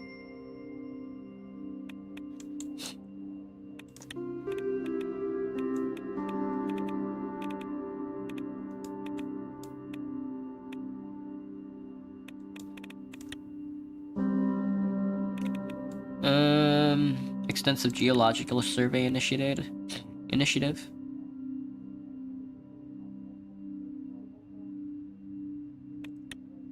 Something like that. Confederacy of Vendanisam requests support in uprising. With instability in key states of the Confederacy, such as the Sultanate of Ragarka, Holy Isles of Penguvi, and the Duchy of Tamarin, the situation is rapidly deteriorating. Prince Consort Kabwin Sangatam leads the effort to maintain monarchic control and suppress the uprising, but their resources are stretched. In request for grace solidarity, Vindasem turns to the guild for assistance. Have some energy. Castle Reinhardt of Pales. Port de Zone. Deridian Galconis community sheltering the BFF. Internal security forces have informed us. Goodbye, Marty. Do I think I can speedrun this? Speedrun myself to death, it seems like. Internal security forces have informed us that Rizia's Deridian communities may be harboring fugitives from the Bloodish Freedom Front in Wayland. As Victor Schmolak government cracks down on the separatist movement, an increasing number of Bloods are fleeing to Deridia, and from there to Rizia via the Celebes Harbor. Our security forces will monitor the situation closely as it develops. Shipments of gas leave for Vendonisum. Natural gas promised to Vendonisum's Prince Consort Cuban Sang Tam has left the harbor of Monkeys, sealing the commitment of our kingdom to international solidarity in the face of great challenges against established fellow monarchies. All right, let's talk to Reinhardt. Let's talk to Duke de Reinhardt. It was my first visit to Pale since becoming king of Rizia. Titus and I stood side by side peering out the window of Castle Reinhardt. The Grand Duchy's royal residence was built on the foundations of an ancient Palico? One of the stone fortifications that gave Pales its name. After his coronation, Duke Axel Reinhardt had hired an up-and-coming local architect to expand the old building into a swooping, bulging wood and glass structure that seemed almost alive. The reception room had been moved to the top floor and boasted enormous curved windows with a view of the Pale skyline. Its soaring, angular skyscrapers were unlike anything built in Rizia. So this is the Pearl of the Antecedent. Amazing what less speed money can buy, isn't it? Amazing is one word for it, sir.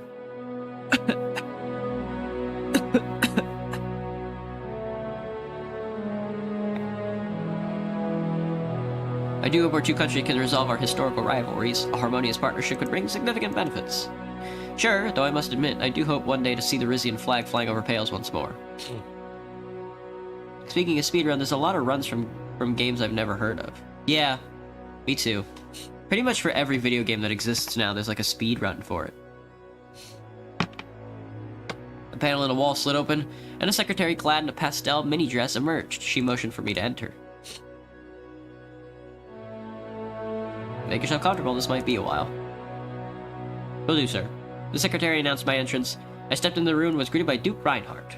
Paulician ruler hadn't aged a day since we last met. He was tall, square-jawed, with the looks of an adventure serial. I recall that the tabloids had nicknamed him Duke Dashing. He maintained eye contact as he bowed to me. Your Majesty, we meet again. Bow. I returned Duke Reinhardt's bow. He spread his arms out wide. How do you like my castle?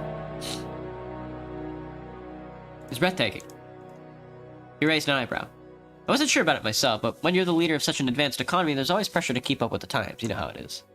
The secretary left, closing the door behind her. The Duke and I took seats on the opposite sides of a wooden conference table. His posture was casual, even as he regarded me with intensity. I'll be honest with you, Your Majesty, I never expected my brother to abdicate. Excuse me. Excuse me. I was perfectly happy to live a life of leisure, coasting off the family's fortune, enjoying the odd celebrity rendezvous.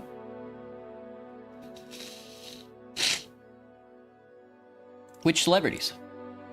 If I listed them all, we'd never have time for this talk. He looked me in the eye. I know that our expedition may seem like an act of aggression, but all we're doing is claiming what's rightfully ours.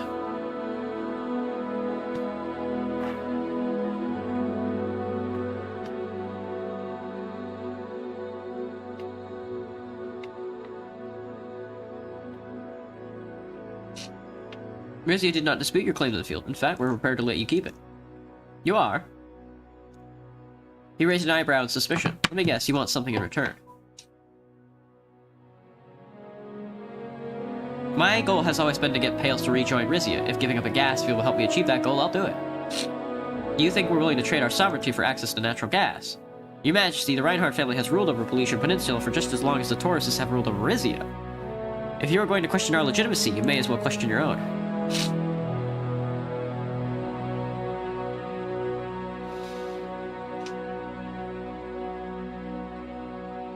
You're correct. Both of our families have clung to our power for too long. Yet I don't see you hanging up your crown, he sighed. Yes, Pales was part of the Valgos Empire, but we developed our own laws and customs, even our own language. When the Empire fell apart, what were we supposed to do? Simply give up everything we had built?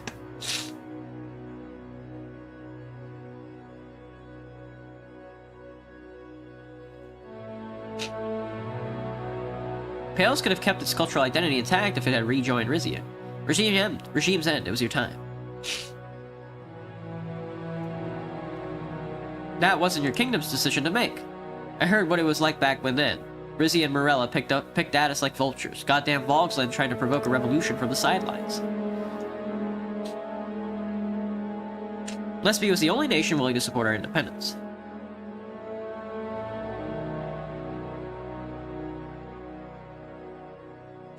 You should have never been put in that position, Your Grace. My predecessor's aggression was out of line. Thank you for acknowledging that, but it doesn't change anything.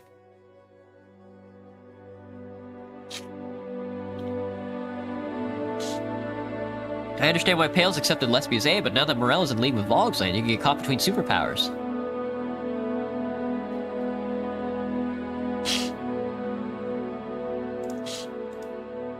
He leaned forward and lowered his voice. I know that, I'm not a fool, but in the meantime, Lesbia needs our gas, and they're promising us a sum that we can hardly refuse, unless...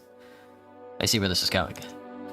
He spoke his next words very deliberately. I could envision a future where Pales severs its ties with Lesbia in favor of a partnership with Rizia. But as my late cousin Ivar learned the hard way on holiday in the Montes Islands, one doesn't jump out of a plane without a parachute. Do you understand what I'm saying, Your Majesty?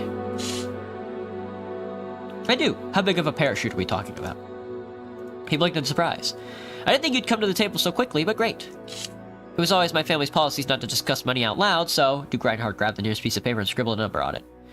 This would buy you the full exploration rights to the Arius field as we're preparing to grant to Lesbia. Cede the field to us and pay what we're asking, and Rizia will have the energy it could ever ask for. I took a look at the numbers he'd written down. An upfront fee, an annual extraction rights payment, and in exchange a stable annual energy supply from the gas fields. They're all intense with everything? They are. So it would seem. It was a ridiculously large sum, much more than our treasury could afford.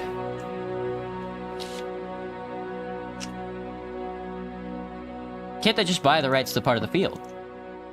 This is an all or nothing deal, I'm afraid. Frankly, I thought Rizia could easily afford it.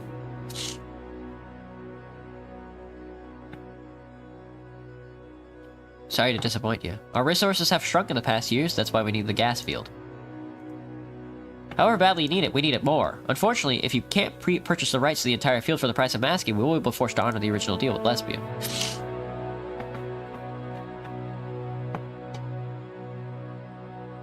Ugh. I guess we're doing arbitration. You can keep the field, but we're not paying for it. Duke Reinhardt frowned. Thank you, I guess, but it's not quite the outcome I was hoping for.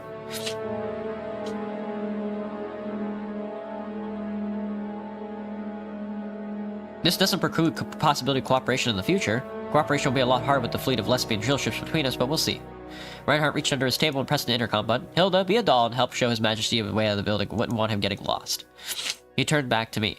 We'll send over an official concession form for you to sign in the meantime. You won't object if our ship stray. Can I, like, load? Load last checkpoint? Yeah. Whatever. I'm gonna load and then try and sell a bunch of oil to get some money. I want to suck this guy off, but he won't let me.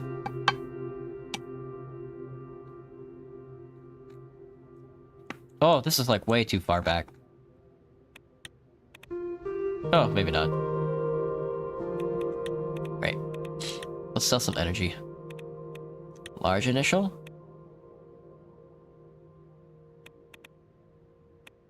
Yeah, let's try 10.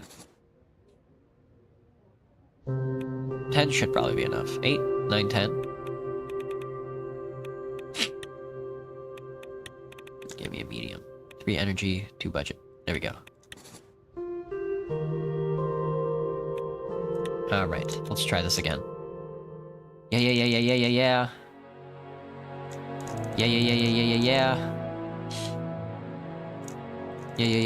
Yeah.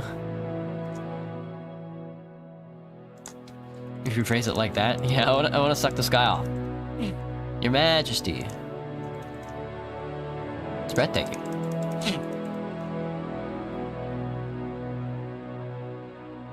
Life is full of surprises, Your Grace. Should we get down to negotiations?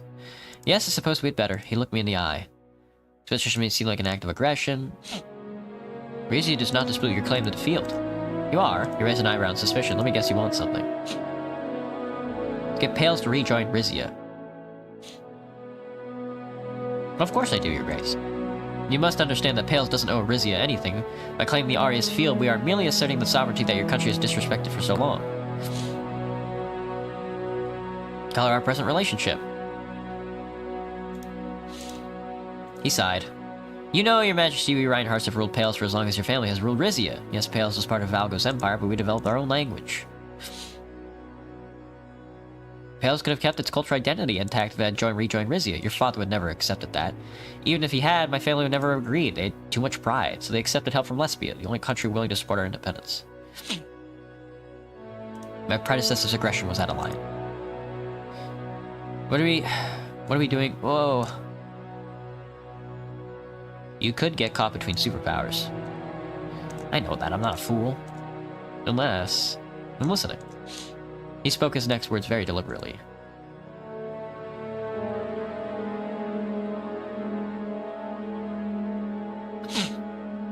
How big of a parachute are we talking about?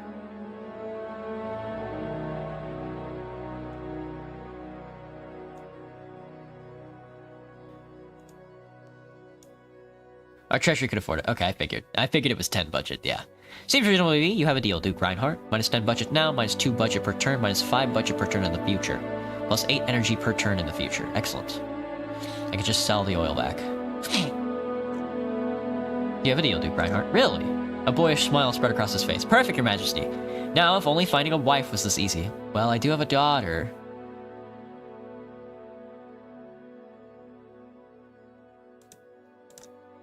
His lip twitched, and she's a beauty. But let's see how this gas deal goes before we get any closer.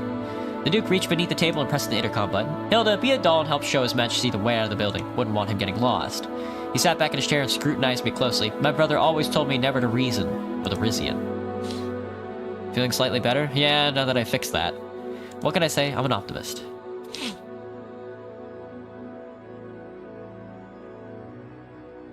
You're not your brother, and I'm not my father. We can break this cycle. Duke Reinhardt's secretary opened the door. He stood up and gestured me to do the same. Until next time, King Rhombus. I rejoined Titus in the reception room. We followed Hilda through winding corridors to the front door. We stepped outside into the warming light. He waited until we were out in the building building shadow to speak. How did it go, Your Majesty? Pelesian Rizian reunification, Titus. Titus nodded wordlessly. We got into a car and began a long trip back to Port Drezon. Port Drezon. The Pale Stream is under construction. You'll love to see it. Excellent. Excellent, excellent, excellent. We have an energy income, which is good. So we can just sell our energy then. To get more capital so we can build up the... I would like to either do an extensive geological survey, which is going to be 4 budget. I don't think I can sell enough for that though. Or at least expansion of the Isquiris, which is 3 budget. If I sell oil, I'll get 2 budget, which is not enough for much. So we'll rest on it for a while. Alright, sweet. Energy exports set to increase. Energy exports do increase substantially. Energy exports authorized is energy security at risk. Large energy exports authorized is energy security at risk. CSP deploys medium-range missiles in Sonsamia base, Rizia to become energy exporter. Trade deals with Pales. Deepen economic ties. Haute raison. Attended House of Delegates session. Decide whether or not to attend the House of Delegates session. Rizia Pales to begin drafting gas field rights transfer agreement. Indeed. Following our discussion with Duke Raxel Reinhardt, the economic ministers of the Kingdom of Rizia and Grand Duchy of Pales will begin drafting an agreement regarding the Arius gas field. Pales will retain ownership of the field, while Rizia will have exclusive exploration rights. The King and the Grand Duke will have the opportunity to review the agreement in the coming months. A call with Prime Minister Alvarez. Been a week since the meeting with Duke Reinhardt and Pales. Assigned an official document ceding ownership of the Arius gas field to the Grand Duchy of Pales, Elna and the Polesian economic ministers were busy drawing up our deal to purchase our exploration rights. In the meantime, Lesbian Prime Minister Patricio Alvarez had contacted Lorento asking to speak with me. I was spending the week at my palace in Monquise. Lorento visited me to brief me ahead of the phone call. He stepped in front of my desk and bowed. Good afternoon, Your Majesty.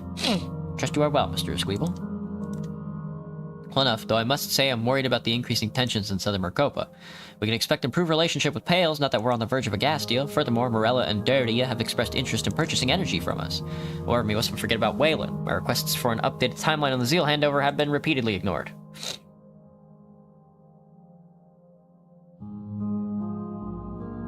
Isn't there anything we can do? President Schmolak can't keep holding on to Zeal forever. He smoothed one of his ends of the mustache. I have filed a complaint with the Alliance of Nations. Presumably this will be addressed during the upcoming South Mercopa session. For now, though, we have Prime Minister Alvarez to worry about. My father ever talked to him? No, His Majesty Valero died mere months after Alvarez won the 49 election. He must have sent his obligatory congratulations in private, though. He referred to the young man as the Viper in a diaper. I've heard he's an alcoholic. Rare is the world leader who doesn't enjoy a little drink on the job, or a big one. But no, Alvarez has apparently acknowledged his problem and entered a rehabilitation program. He's as sober as an archpriestess for now. What do you think he's calling? Well, he can't be happy that Pales reneged on the gas deal. His country's energy demands have skyrocketed since joining ATO. I've heard rumors of a massive new infrastructure investments. Naturally. Involving the Prime Minister's own construction company, Alvarez Industries. It was a matter of our shared interests in the Meftian International Trade Zone. He must also be aware of Morella's nationalization intentions. How trustworthy is he? Considering the only reason he entered politics was to avoid going to jail, no charge has successfully been levied against him, but in my opinion, he can only be trusted to protect his own best interest. All good? Yeah. That'll be all. I'm ready for this phone call. Fuck. Very good, Your Majesty. I'll meet you afterwards for a debriefing. An assistant brought in the blue telephone that was used for the calls with heads of state. At 3:01 p.m. it rang. Good afternoon, King Ramos. This is Patricio Alvarez. Max 15, Max 20, Max 15. This is His Majesty Ramos Torres, ruler of Rizia. How is everything in Lesbian, Mr. Prime Minister? How are you, Mr. Alvarez? I'll be honest with you, Your Majesty. Things were going a lot better a week ago. I heard him swallow on the other end of the line. Our deal with Reinhardt was a year in the making, and 1 hour with you is enough to make the Duke of Pales have a sudden change of heart? What happened, Your Majesty?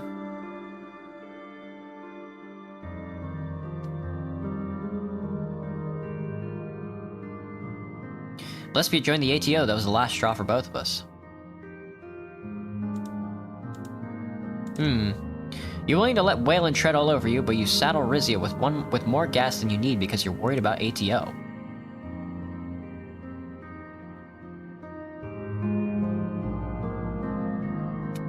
Zeal is a local dispute. I see superpowers as far more of a threat.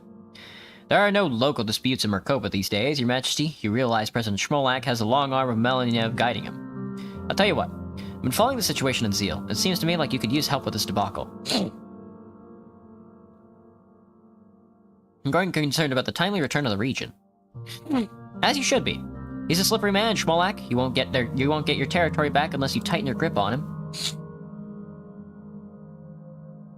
Are you offering to intervene, Mr. Prime Minister? Of course, Lesbia can't do that, but we can provide indirect assistance by speaking up on your behalf at the upcoming AN session meeting, perhaps. That's it? Do you expect Rizia to give up our gained rights on the gas field for that little? I want to know more about what you have in mind. Let me help you with a brilliant and mutually beneficial idea. Cancel on Pales, allow Lesbia to go through with our planned purchase. We'll sell you 25% of our gas rights. Why should I accept a quarter of the field instead of rights of the whole thing? To save yourself trouble further down the line. Duke Reinhardt is practically a teenager. Turning to you was his version of a tantrum. And let me guess, he talked you into paying for your infrastructure. All that money gone. For results you won't see for years later, years if at all. Eventually, Reinhardt will come back to us. I'm just trying to make sure that Rizia is not left with nothing when he does. How charitable.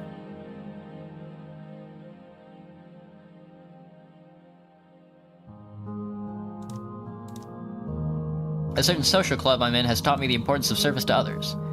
But it's up to you. Keep your deal if you believe that that's what's best for your country.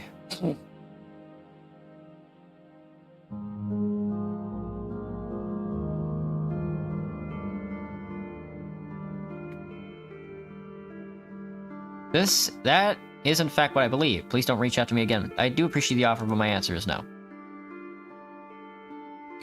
Had that a dialogue before? No. I'll see you in Cairo. Thank you for your call, Mr. President. The line dropped. I sat in my office as daylight faded, wondering if I made the right decision. The Republic of Morella. Friendly. I'm friendly with Morella.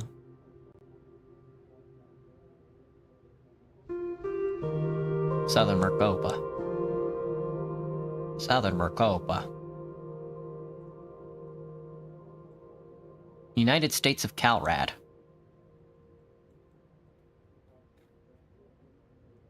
Do do do do do.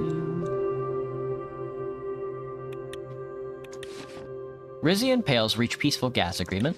All eyes on South Mercopa at upcoming AN session. Rizzi and Pales reach an agreement on the gas field. Attend the House of Delegates session. Attend the session and give their final ruling on a proposal in question.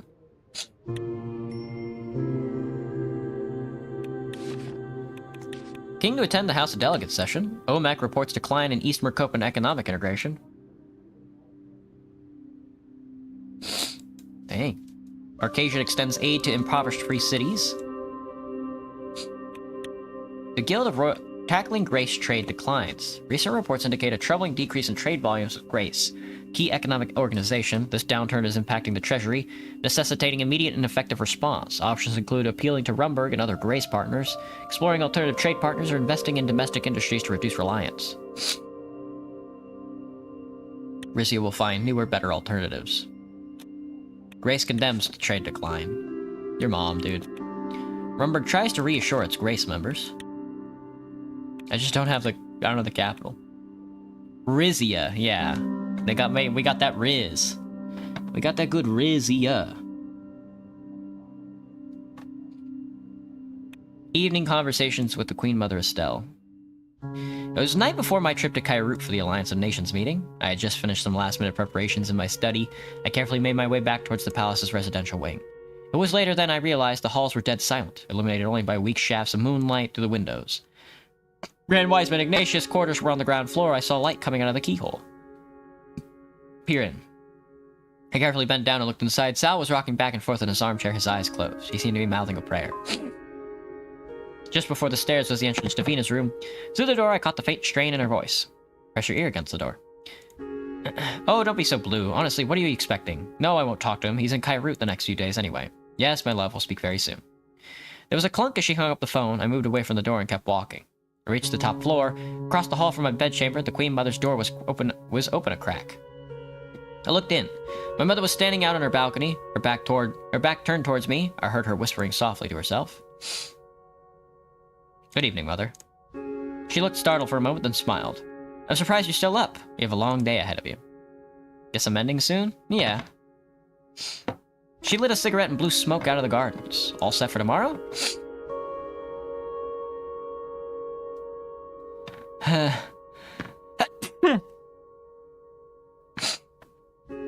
Did Father tell you anything about these AN sessions? Oh, you know he's no diplomat. In fact, I'm not sure he even attended after the Zeal agreement. Poor Mr. Esquibel went alone in his stead. You're planning on addressing the elephant in the chamber, aren't you? Wayland must be forced to honor the Zeal handover deadline. That's the pachyderm in question, yes. That's the pachyderm in question. We need our land back, no matter what kind of announcement Victor Schmolek has up his sleeve. I don't want a confrontation. Our countries are on the same side.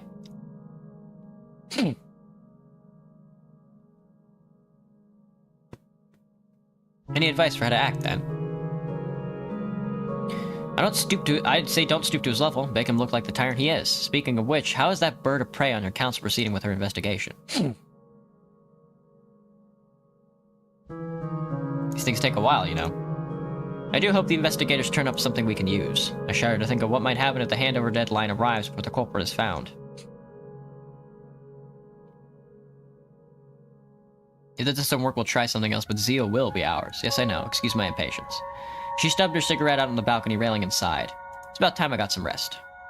I wanted to ask you about Vina. What about our princess? Rico? Rico is impaled, right? Pales is Axel Reinhardt. No, we're clearly not doing that. Has she told you whether she's seeing someone?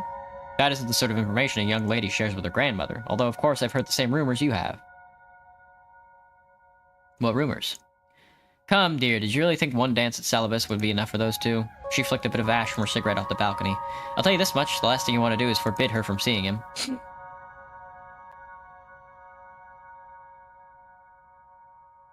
I know that, I'm not stupid.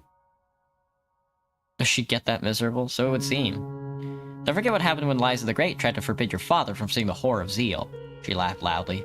Next thing you know, she's throwing all of her inheritance, or influence at the council to persuade them that a fisherman's daughter is a suitable match for a prince.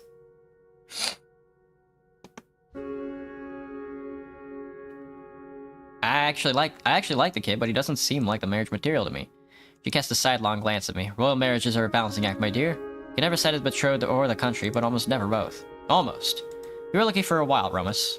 This particular match would satisfy your daughter very much. It would also put House Saison dangerously close to the throne. It's up to you whether Vina's happiness is worth that.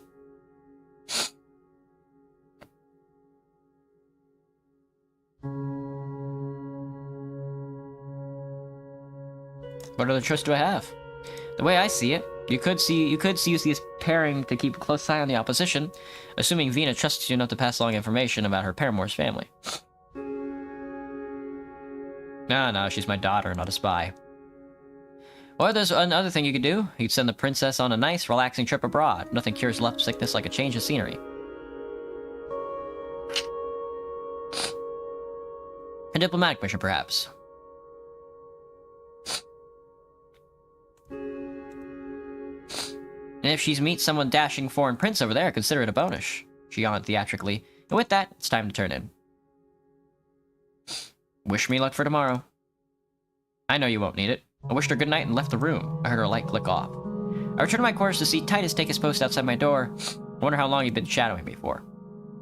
In my room, Pavel had already packed my suitcase and turned the bed down. I climbed into bed but was too distracted by thoughts of the day ahead to sleep. Damn, dude. Damn. We're of course gonna send her to Pales, why wouldn't we?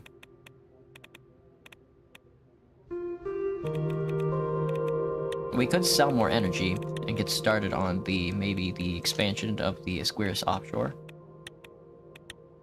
Or we could extensive geological survey initiative or budget. No. Medium. I think I can get 3 if I sell all of my energy. 2 authority. I'm out of authority. Angered Galconists.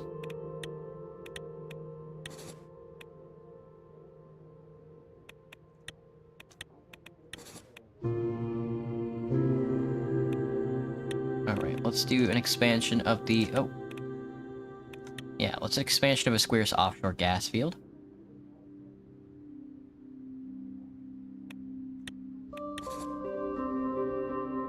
There we go. Alright, now I'm like officially out of resources.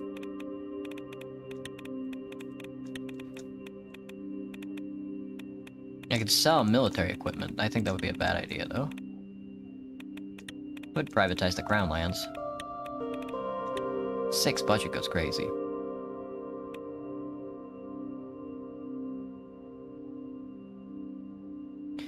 Privatization of select lands owned by royal government, offering these areas to private enterprises for agricultural, industrial, or commercial development. This move encourages investment and accelerates economic growth. That sounds good. Fine by me, to be honest. Launch the Crown Supreme campaign. Let's see, I got a little bit of gold. We could buy military equipment. Let's hold on to this for now, though. New opportunities as Crown lands open. King envisions a greater gas export. Energy exports increase nominally. Crown lands sold, but who profits? Gasless diplomacy, curse or blessing. Energy exports authorized as energy security at risk. Rizia to become an energy exporter. Indeed. I don't think you like Hearts of Iron much. No, I don't, Graham. I like the Hearts of Iron political design where they're like, here's like a big chart that you here's like a big branching chart that you can go down and select like different events and stuff like that and then play it out, you know? I do not like the balancing like the economy and designing like troop movements and managing a battlefield. I hate all that shit. None of that stuff is for me. Especially since every single new update that they've come out with since the game started, it's just been expansions to fucking military design and like military industrial construction and stuff like that. That shit's fucking boring as hell. Since official invitation to uncorking of the Romus the Red, Lord Edouard and Lady Safina Contuavo have officially invited the entire Rizian royal family and council to attend the uncorking ceremony for their coronation wine. Romus the Red, harvested and bottled in honor of the king, it is to be sampled for the first time by the Contuavo, vineyards in Qualis. A number of suites in the vineyard's luxury villa have also been reserved for the occasion. Welcome back, femboy. Welcome back, Banana Colada. Banana. Feels like actual politics, honestly. Now, I like the idea of TNO, which leans towards more like a narrative experience. The problem is that also has like they also introduced more fucking like economics. And it's really fucking annoying. I'm like, okay, but dude, you know, at what point do you, you know, have fun?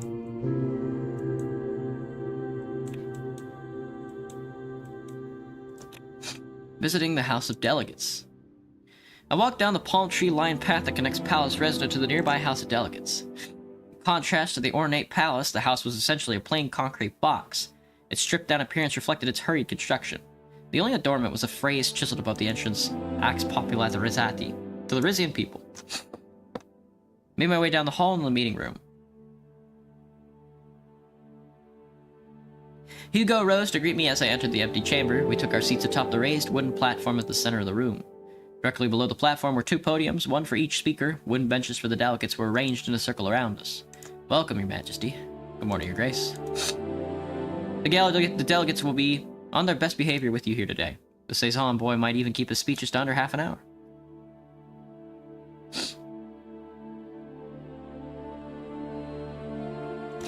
Based on what I saw in Salabas, I doubt it. His speech there seemed to have done a number on your daughter. Rebuilding the relations with House Suzerain is a sound strategy, but we mustn't allow them to get too close to the throne.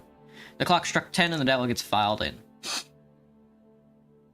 Each wore a satin sash in the traditional color of his or her province, red for Rizia Imperii, blue for Valenquiris, yellow for Cardes Monteclar, and green for Brennus.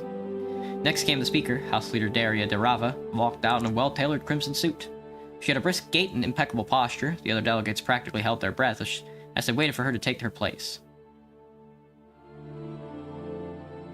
You said she's a loyalist. Quite right. In all the sessions I've attended, she has never made a decision that didn't align with the interests of the noble houses. I noted the approving tone in his voice as he spoke of her.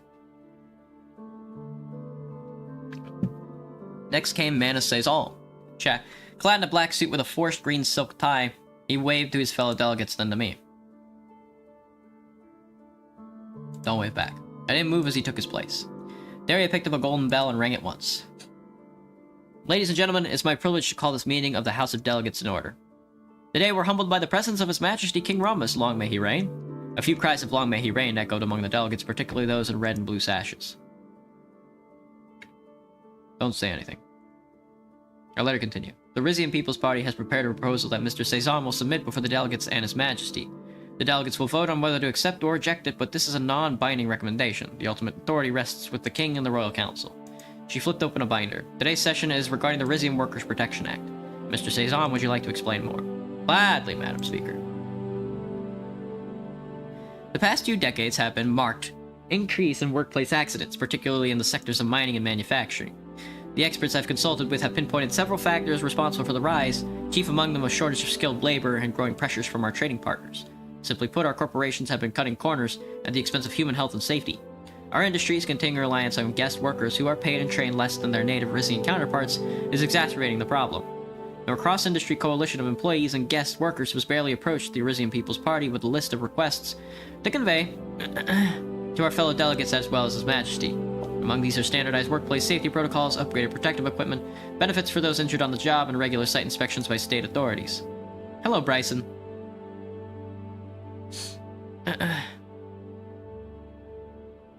And of course, financial penalties for corporations that fail to meet these requirements.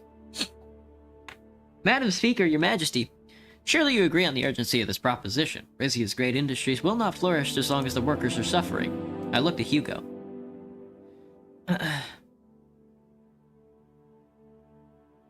It's hard to believe we had none of these measures in place before now. And yet our industries flourish nonetheless. I suddenly realized the hall had gone quiet. Shall I continue? Please go on, I didn't mean to interrupt. Man has cleared his throat. As I was saying, my party and I believe that healthier workers will lead to a more prosperous society. What we invest in these measures now will pay off tenfold in the long run. Daria sharply knocked on her podium, all eyes turned to her. Forgive me, Your Majesty, but I cannot let my opponent continue with these lies. Manus reluctantly took a step back. Of course, my party believes that worker safety is paramount, but the regulations that have been suggested today almost amount to overkill. Meatloaf? Love that clip of Smosh. Meatloaf? Meatloaf? The business owners in my circles, most of whose companies span generations, cannot simply transform their practices at a whim of the government. Furthermore, they already see employee safety as their responsibility. Shifting their responsibility to the government will do nothing to protect those at risk. It will, however, stifle our economic growth and decrease our viability in the global arena. If our businesses are to remain competitive, it is wiser to incentivize good safety practices than to punish their absence. Madam Speaker, you are on board of a construction company yourself. Would you ever advise that it voluntarily undertake the measures we're describing? Daria brushed off the comment. My point stands. We should not be spending our wealth from the Arius gas field acquisition before we have even earned it. Our focus should be on the bolstering our businesses, not meddling in the affairs of our corporations. From near the front of the door came the sound of a single person applauding. I looked towards the source. Rusty was standing in the back of the gallery, dressed in his usual plaid. He nodded at me as he kept clapping. Behind him, leaning against the wall, were 2 of the Arcasian guards I'd seen him grown as. I turned towards Hugo again.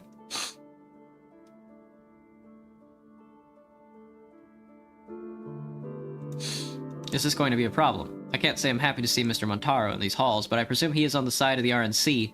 The most he'll do is further expound on the impracticalities of Mr. Sazon's proposal. We turned meat into bread. Meatloaf is pretty good. I haven't had it in a while. Maybe I should make some meatloaf one of these days. It's ground beef and like meatloaf is ground beef, right? And breadcrumbs and like mirepoix. Making meatloaf and then like putting it on like a bed of like mashed potatoes would probably be pretty good. Rusty stopped clapping now. He was scrutinizing me closely with a gleam in his eye. How nice of you to join us, Mr. Montaro. Do you have any words on the topic at hand? Call me Rusty, Madam Speaker, and as a matter of fact, I do.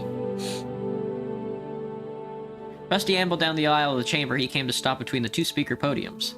Now, I won't take up too much of your time. The Baroness of Quialo summed things up pretty well. But I wanted to offer my point of view as a humble business owner of a common birth. He looked at me and winked. Now, the Rizian Standard Dictionary defines gold as a yellow precious metal used in jewelry and to guarantee the value of currencies. I stayed silent. But in Rizia, it's so much more. Commoners who've never even touched a ducat still feel proud to live on shores of gold, as we sing. Excuse me. But our shores would never have been golden in the first place if our monarchs had listened to naysayers like Mr. Suzerain here.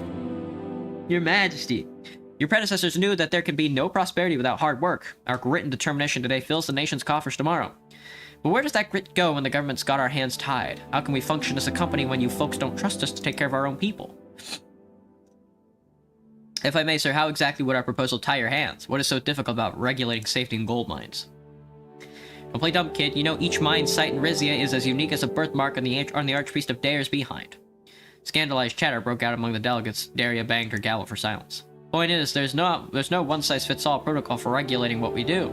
The environment, that ore density, the tech being used, it all varies, even within parts of the same mine. We're doing our best to keep our workers safe on the job, but we also want them to go home with healthy paychecks. Your Majesty, esteemed delegates, if we're forced to develop specialized protocols for every single nook and cranny of our business, we'll end up with millions in the hole. Who even knows if anyone will be safer for it?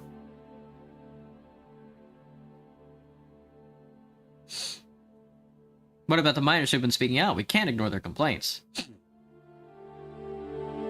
Our RG takes care of our own, Your Majesty. We'll solve this within our company like we always have.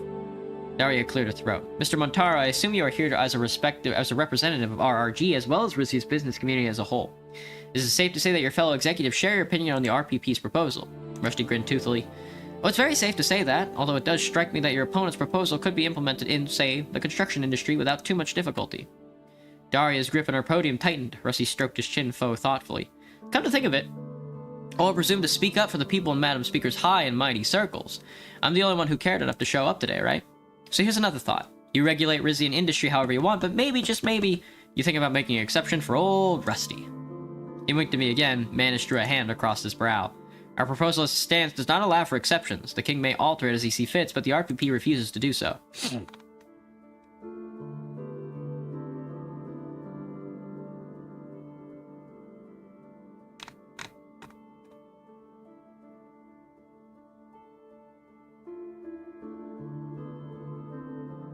Giving some of the workers what they want might divide them enough to head off organized dissent, right? Daria frowned. What it will do is hamper the majority of Rizian businesses while giving miners an unfair advantage. Rizia's other major corporations, run by families with much longer and illustrious histories than that of Mr. Montaro here, should not be punished simply because they do not happen to produce gold. Heard whispers of agreement from several other RNC members. That you would refer to these perfectly reasonable suggestions as punishment is indicative of where your loyalties lie, Madam Speaker. Hugo calmly spoke up. The time for a vote is drawing close. To be clear, Mr. Suzerain, you do not wish to amend your proposal to take into account Mr. Montaro's comments? I do not, Your Grace. The king may choose to accept or ignore him at will. Then you have the floor, Madam Speaker. Ever tried yam? Sweet potato, Graham? Yeah, sweet potatoes are pretty good. The problem with sweet potatoes for me is that they're really oily. Or at least they absorb a lot of oil when you like fry them for like potato fries and stuff like that. But yeah, sweet potato isn't too bad. Thank you, Your Grace. As a reminder to you and His Majesty, this vote serves as to demonstrate the opinion of the Rizian populace and is a non-binding recommendation. All those in favor of the RPP's Worker Safety Protocol, raise your hands. About a quarter of the delegates, mostly those with green sashes, put a hand up in the air. Those in favor of encouraging Rizian businesses, all businesses, to develop and enforce their own safety protocols on a voluntary basis. The rest of the delegates, an overwhelming majority, raised their hands. The delegates have an official recommendation. Rather than introduce sweeping and expensive labor reforms, Rizia should entrust the matter to the safety of its business owners. Hugo nodded. Thank you, Madam Speaker. The final decision is now in the hands of His Majesty King Ramas. Will you accept or overrule the delegate's recommendation? Have you said what you wanted to say, Mr. Suzerain? I've stated my case, Your Majesty, but I will say this. I'm glad you joined us in the room today. Perhaps now you have a better sense of how His Majesty's Valero system was designed to function. The majority of delegates in this room support noble interests, not those of the subjects they claim to represent. As long as that's true, it's the king's responsibility to see past the lies and make the decision that best serve ordinary citizens. Thank you for listening. Rusty, any closing arguments? I surely do not, Your Majesty. It seems to me like the decision you have to make is no decision at all. You could even walk out of this room right now and let your legislative system do the rest. But you're a man of action. I know you want the final say, so by all means, go on and say it. I'd like to confer with my Grand Vizier. Of course. He turned away from the delegates and spoke in a low voice.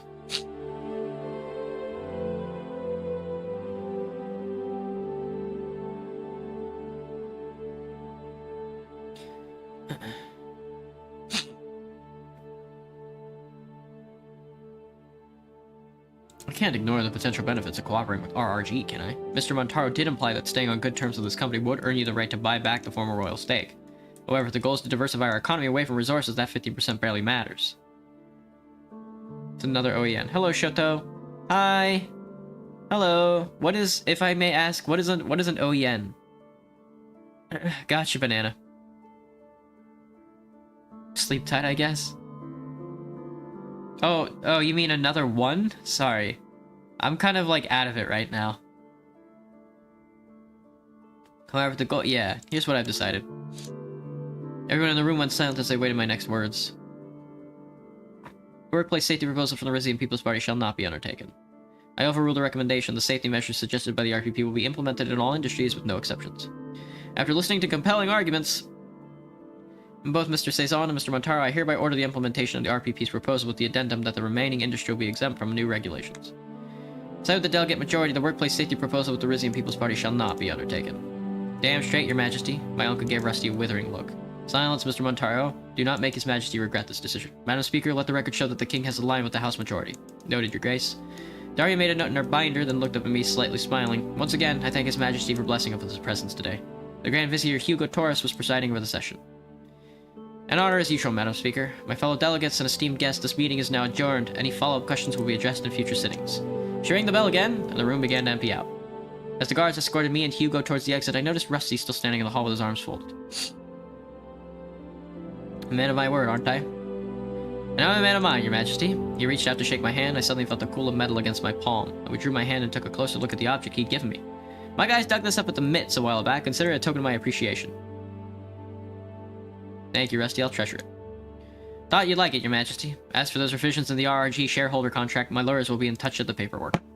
Raising the stake won't be free, naturally, but I'll give you a royal discount. See you real soon, Your Majesty. Your Grace. He bowed, then began whistling jauntily as he walked past me out the door. Hugo shook his head with disdain. You were right to side with the RNC. The more the Rizian royal gold we can snatch back from the man's hands, the better. So curious how he found about today's session was taking place. It would be most unlike Speaker de Rava to inform him. As we stepped outside the House of Delegates, I saw Manus Suzerain waiting to greet us. Just the man I wanted to see. Your Majesty, I cannot thank you enough for attending today's session.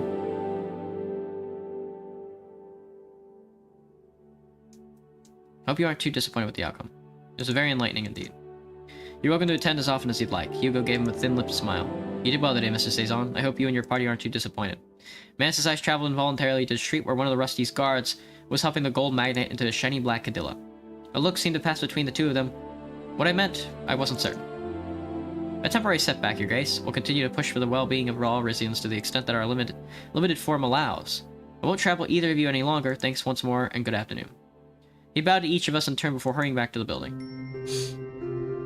There's this one man who had a deep voice, and I thought it was like a woman, so I was just watching it, and he said hi, and my soul left my body. Dang. That sounds evil. That sounds evil. A missed opportunity for progress, indeed.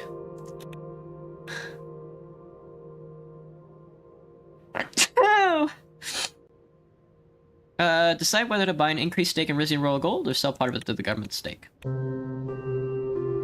Lower stake to 15%. Raise stake to 45. There we are. The Republic of Morella has something to say. They are still neutral with us. Budget has decreased, but our gold has gone back up, and our RRG now owns 45% stake in gold. Kingdom increases share in RRG. Hey, gold tightens the Gomlin trade. Fascinating. Gomland moment. Okay. Alright. Lads and lattices. Dispenser teleporter every time. Dispenser is important, but teleporter gets your dudes to the front of the line. It's too important. With the amount of bodies that happen when the thing is, when your teammates come through the portal, they'll most likely die, and even if they die close to your teleporter, you get the extra metal from their dead bodies. It's a very necromantic, like, I have a very necromantic outlook when it comes to the teleporter. And with the extra metal, you can invest into your dispenser, or you can invest into a dispenser, or make the teleporter faster. Alright, lads. That was Suzerain for the night. I hope everybody enjoyed today's festivities. It was long, it was tribulative. But I gotta tell you, it turned out okay. You know, we played the usual stuff. Borderlands 4 didn't work out. I hope they bring up a patch for it sometime soon so we can get to playing it, you know? But I won't hold my breath. I'll be right back. I'm gonna take a quick break, go to the bathroom, fill my water cup, and we'll be back with another chapter of The Color of Magic by Terry Pratchett. BRB.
Okie dokers.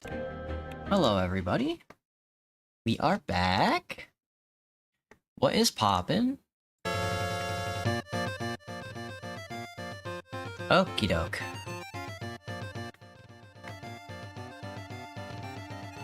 Alrighty, righty, as they say. Alrighty, as they say. Okay. Whew. Holy lads, I...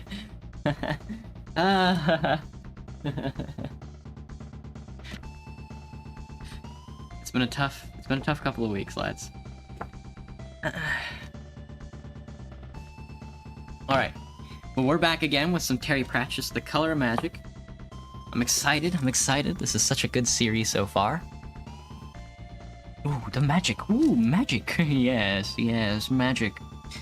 We left off last time with with the dragons. We left off last time with the upside down mountain, run riding his horse up the upside down mountain or some shit like that, and then dragons come to fight them. Come to eat them alive. Fascinating. Let me grab a drink. My brain feel brained. As active as ever. My body just feels weak. But here we go again. Page 133 on to page 143. See if there's a chapter coming up. They're gaining! Screamed Rincewind. He bent even lower over his horse's neck and groaned. Two-Flower was trying to keep up while at the same time craning around to look at the flying beasts. You don't understand, screamed the tourist, above the terrible noise of the wing beats. All my life I've wanted to see dragons. From the inside, shouted Rincewind, shut up and ride. He whipped at his horse with the reins and stared at the wood ahead, trying to drag it closer by sheer willpower.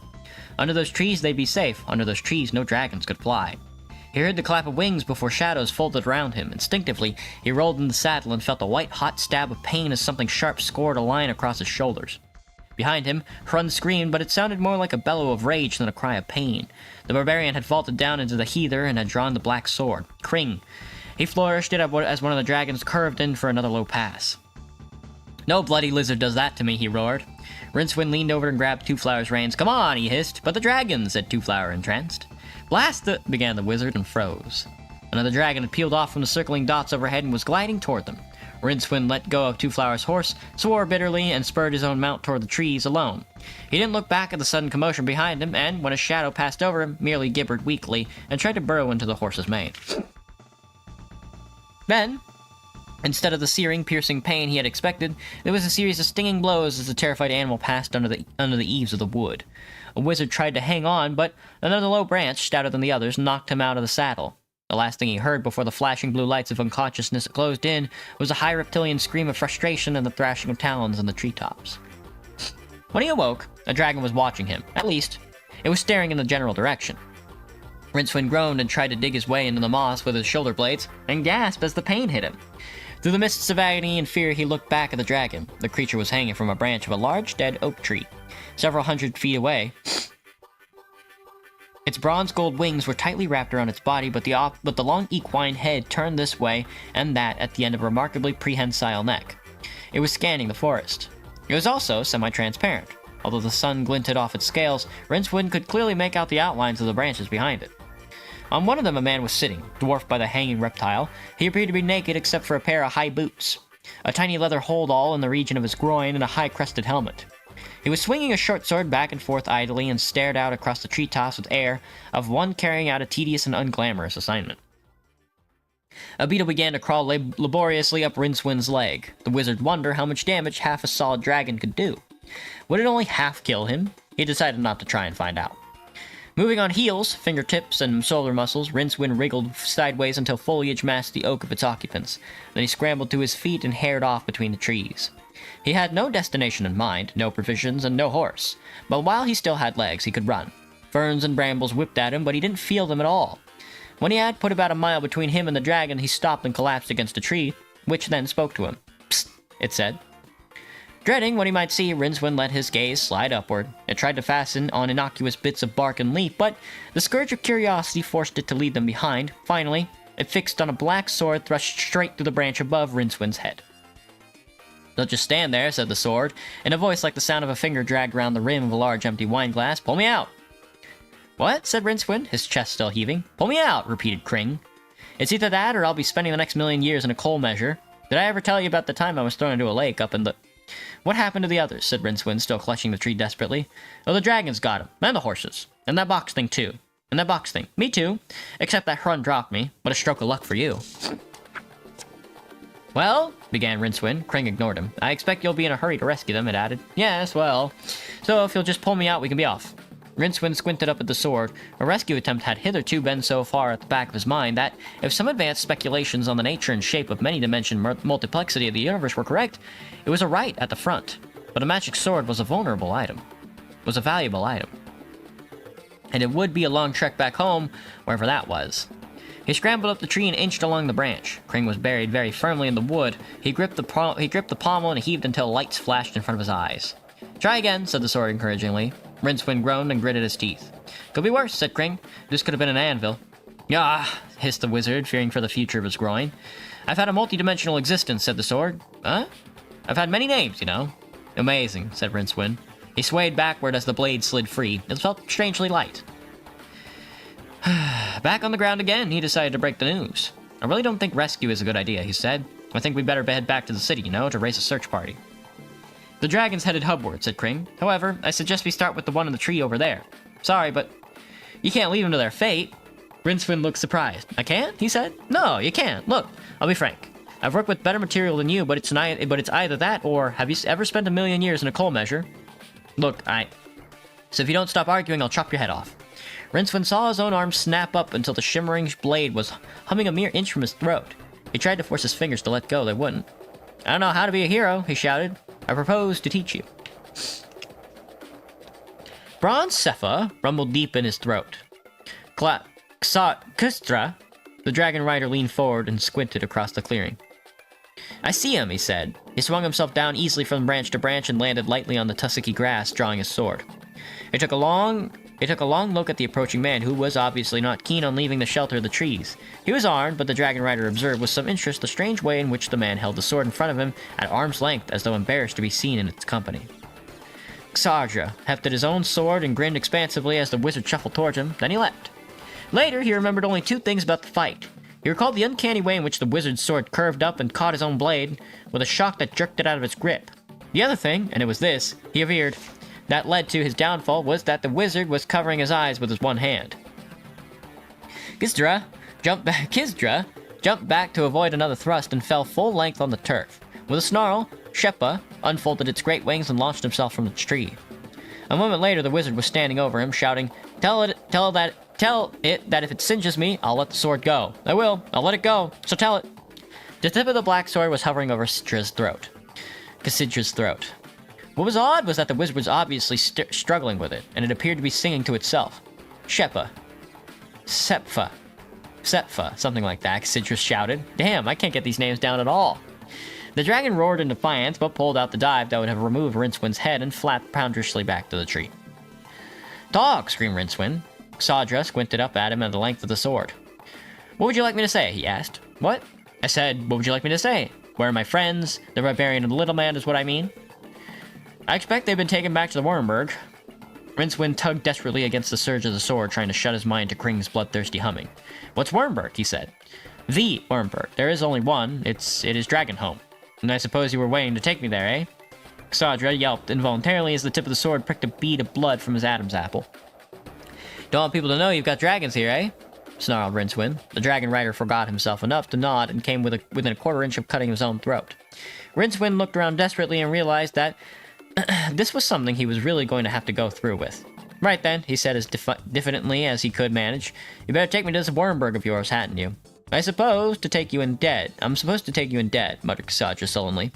Rincewind looked down at him and grinned slowly. It was a wide, manic, and utterly humorless rictus. It was a sort of grin that is normally accompanied by a small riverside birds wandering in and out, picking up scraps out of his teeth. Alive will do, said Rincewind. If we're talking about anyone being dead, remember whose sword is in which hand.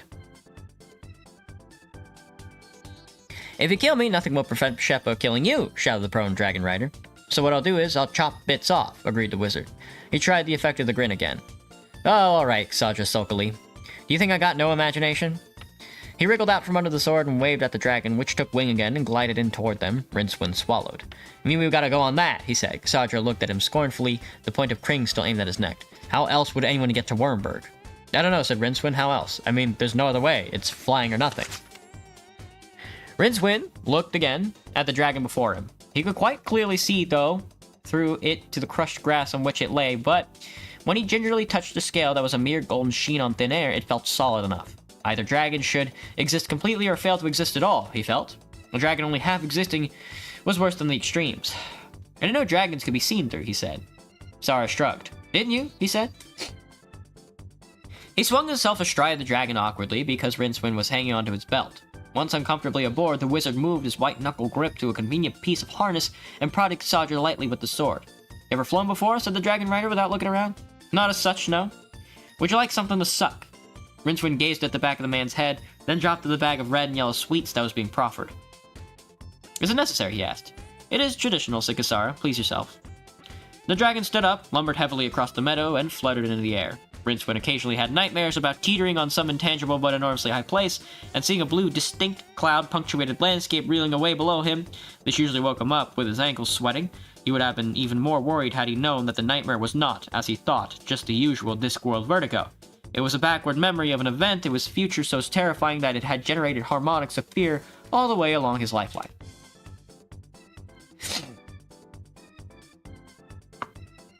This was not the event. This was not that event, but it was good practice for it. Sheppa clawed its way into the air with a series of vertebrae shattering bounds. At the top of its last leap, the wide wings unfolded with a snap and spread out with a thump which shook the trees.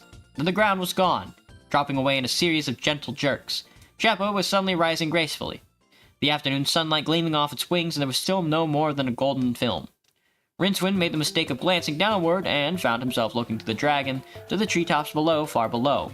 His stomach shrank at the sight. Closing his eyes wasn't much better because it gave his imagination full rein. He compromised by gazing fixedly into the middle distance where moorland and forest drifted by and could be contemplated almost casually. Wind snatched at him. Sadra half turned and shouted into his ear, "Behold, the Wormberg!" Rincewind turned his head slowly, taking care to keep Kring resting slightly on the dragon's back. His streaming eyes saw the impossibly inverted mountain rearing out of the deep forested valley like a trumpet in the tub of moss. Even at this distance, he could make out the faint ock-green glow in the air that must have indicated a stable magic aura of at least, he gasped, several milliprime? At least. "Oh no," he said. Even looking at the ground was better than that. He averted his eyes quickly and realized that he could now no longer see the ground through the dragon. As they glided around in a wide circle toward the Wormberg, it was definitely taking on a more solid form, as if the creature's body was filling with the gold mist. By the time the Wormberg was in front of them, swinging wildly across the sky, the dragon was as real as a rock. Rincewind thought he could see a faint streak in the air, as if something from the mountain had reached out and touched the beast. He got the strange feeling that the dragon was being made more genuine. Ahead of it, the Wormberg turned from a distant toy to several billion tons of rock poised between heaven and earth. Sorry. Alright, let me grab a drink.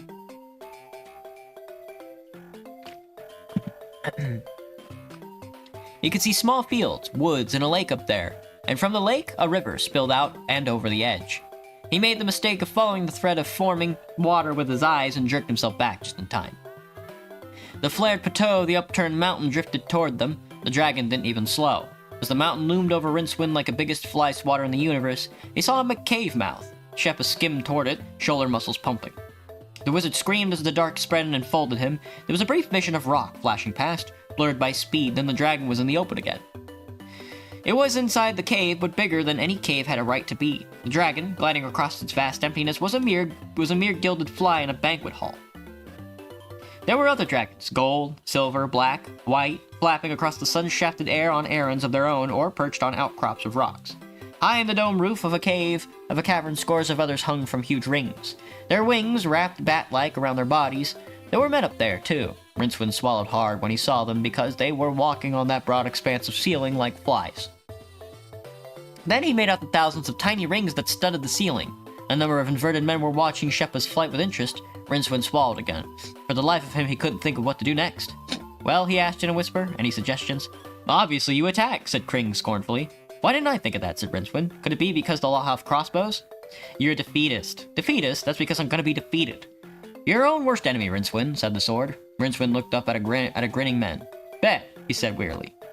Before Kring could reply, Sheppa reared in midair and alighted on one of the larger rings, which rocked alarmingly.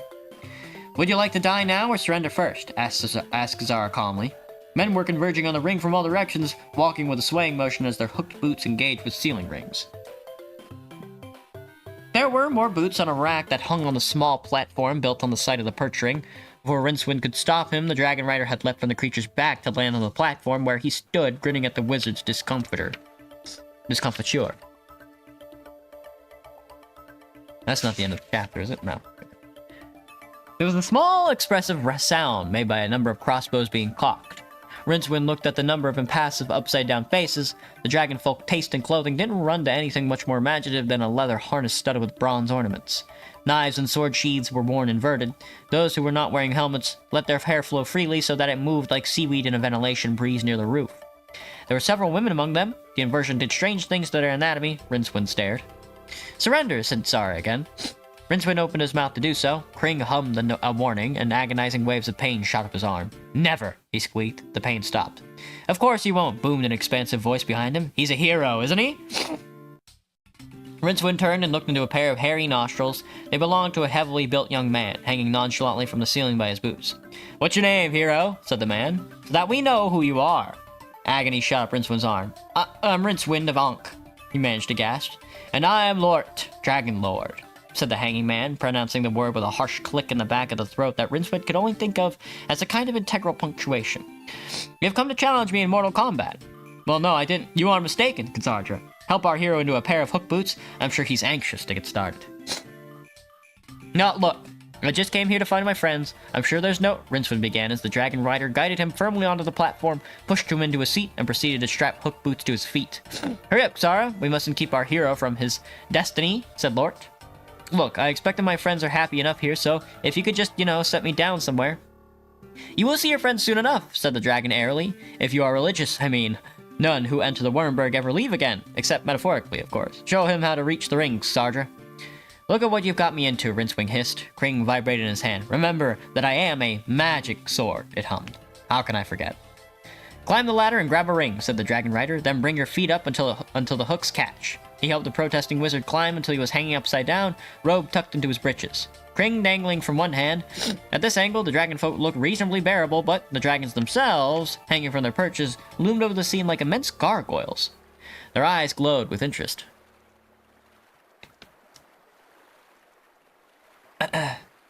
Attention, please, said Lort. A dragon rider handed him a long shape wrapped in red silk. We fight to the death, he said. Yours. And I suppose I earn my freedom if I win, said Rincewind without much hope.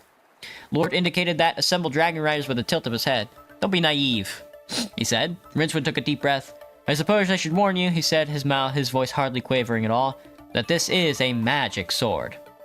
Lorette let the red silk wrapping drop away into a gloom and flourished a jet black blade. Runes glowed on its surface. What a coincidence, he said, and lunged.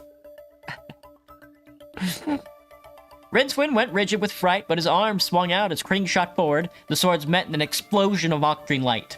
Lort swung himself backward, his eyes narrowing. Kring leapt past his guard, and although the Dragon Lord's sword jerked up to deflect most of the force, the result was a thin red line across its master's torso. With a growl, he launched himself at the wizard, boots clattering as he slid from ring to ring. The swords met again in another violent discharge of magic, and at the same time, Lord brought his other hand down against Rincewind's head, jarring him so hard that one foot jerked out of its ring and flailed desperately. Very funny. But we're gonna have to pause the fight there. Sorry, lads. I don't mean to pause in the middle of a fight like that, but I must be leaving you. That was Terry Pratchett's The Color of Magic. Just a couple of extra pages tonight. I will see everybody tomorrow. Thank you for coming and watching the stream. Sorry about Borderlands 4. I couldn't get it working. Maybe another time. I'll see you... Oh, tomorrow's Friday, so I'll see everybody tomorrow for Team Fortress 2 Fridays. Goodbye, everybody. Have a good night. Bye-bye. 짠네.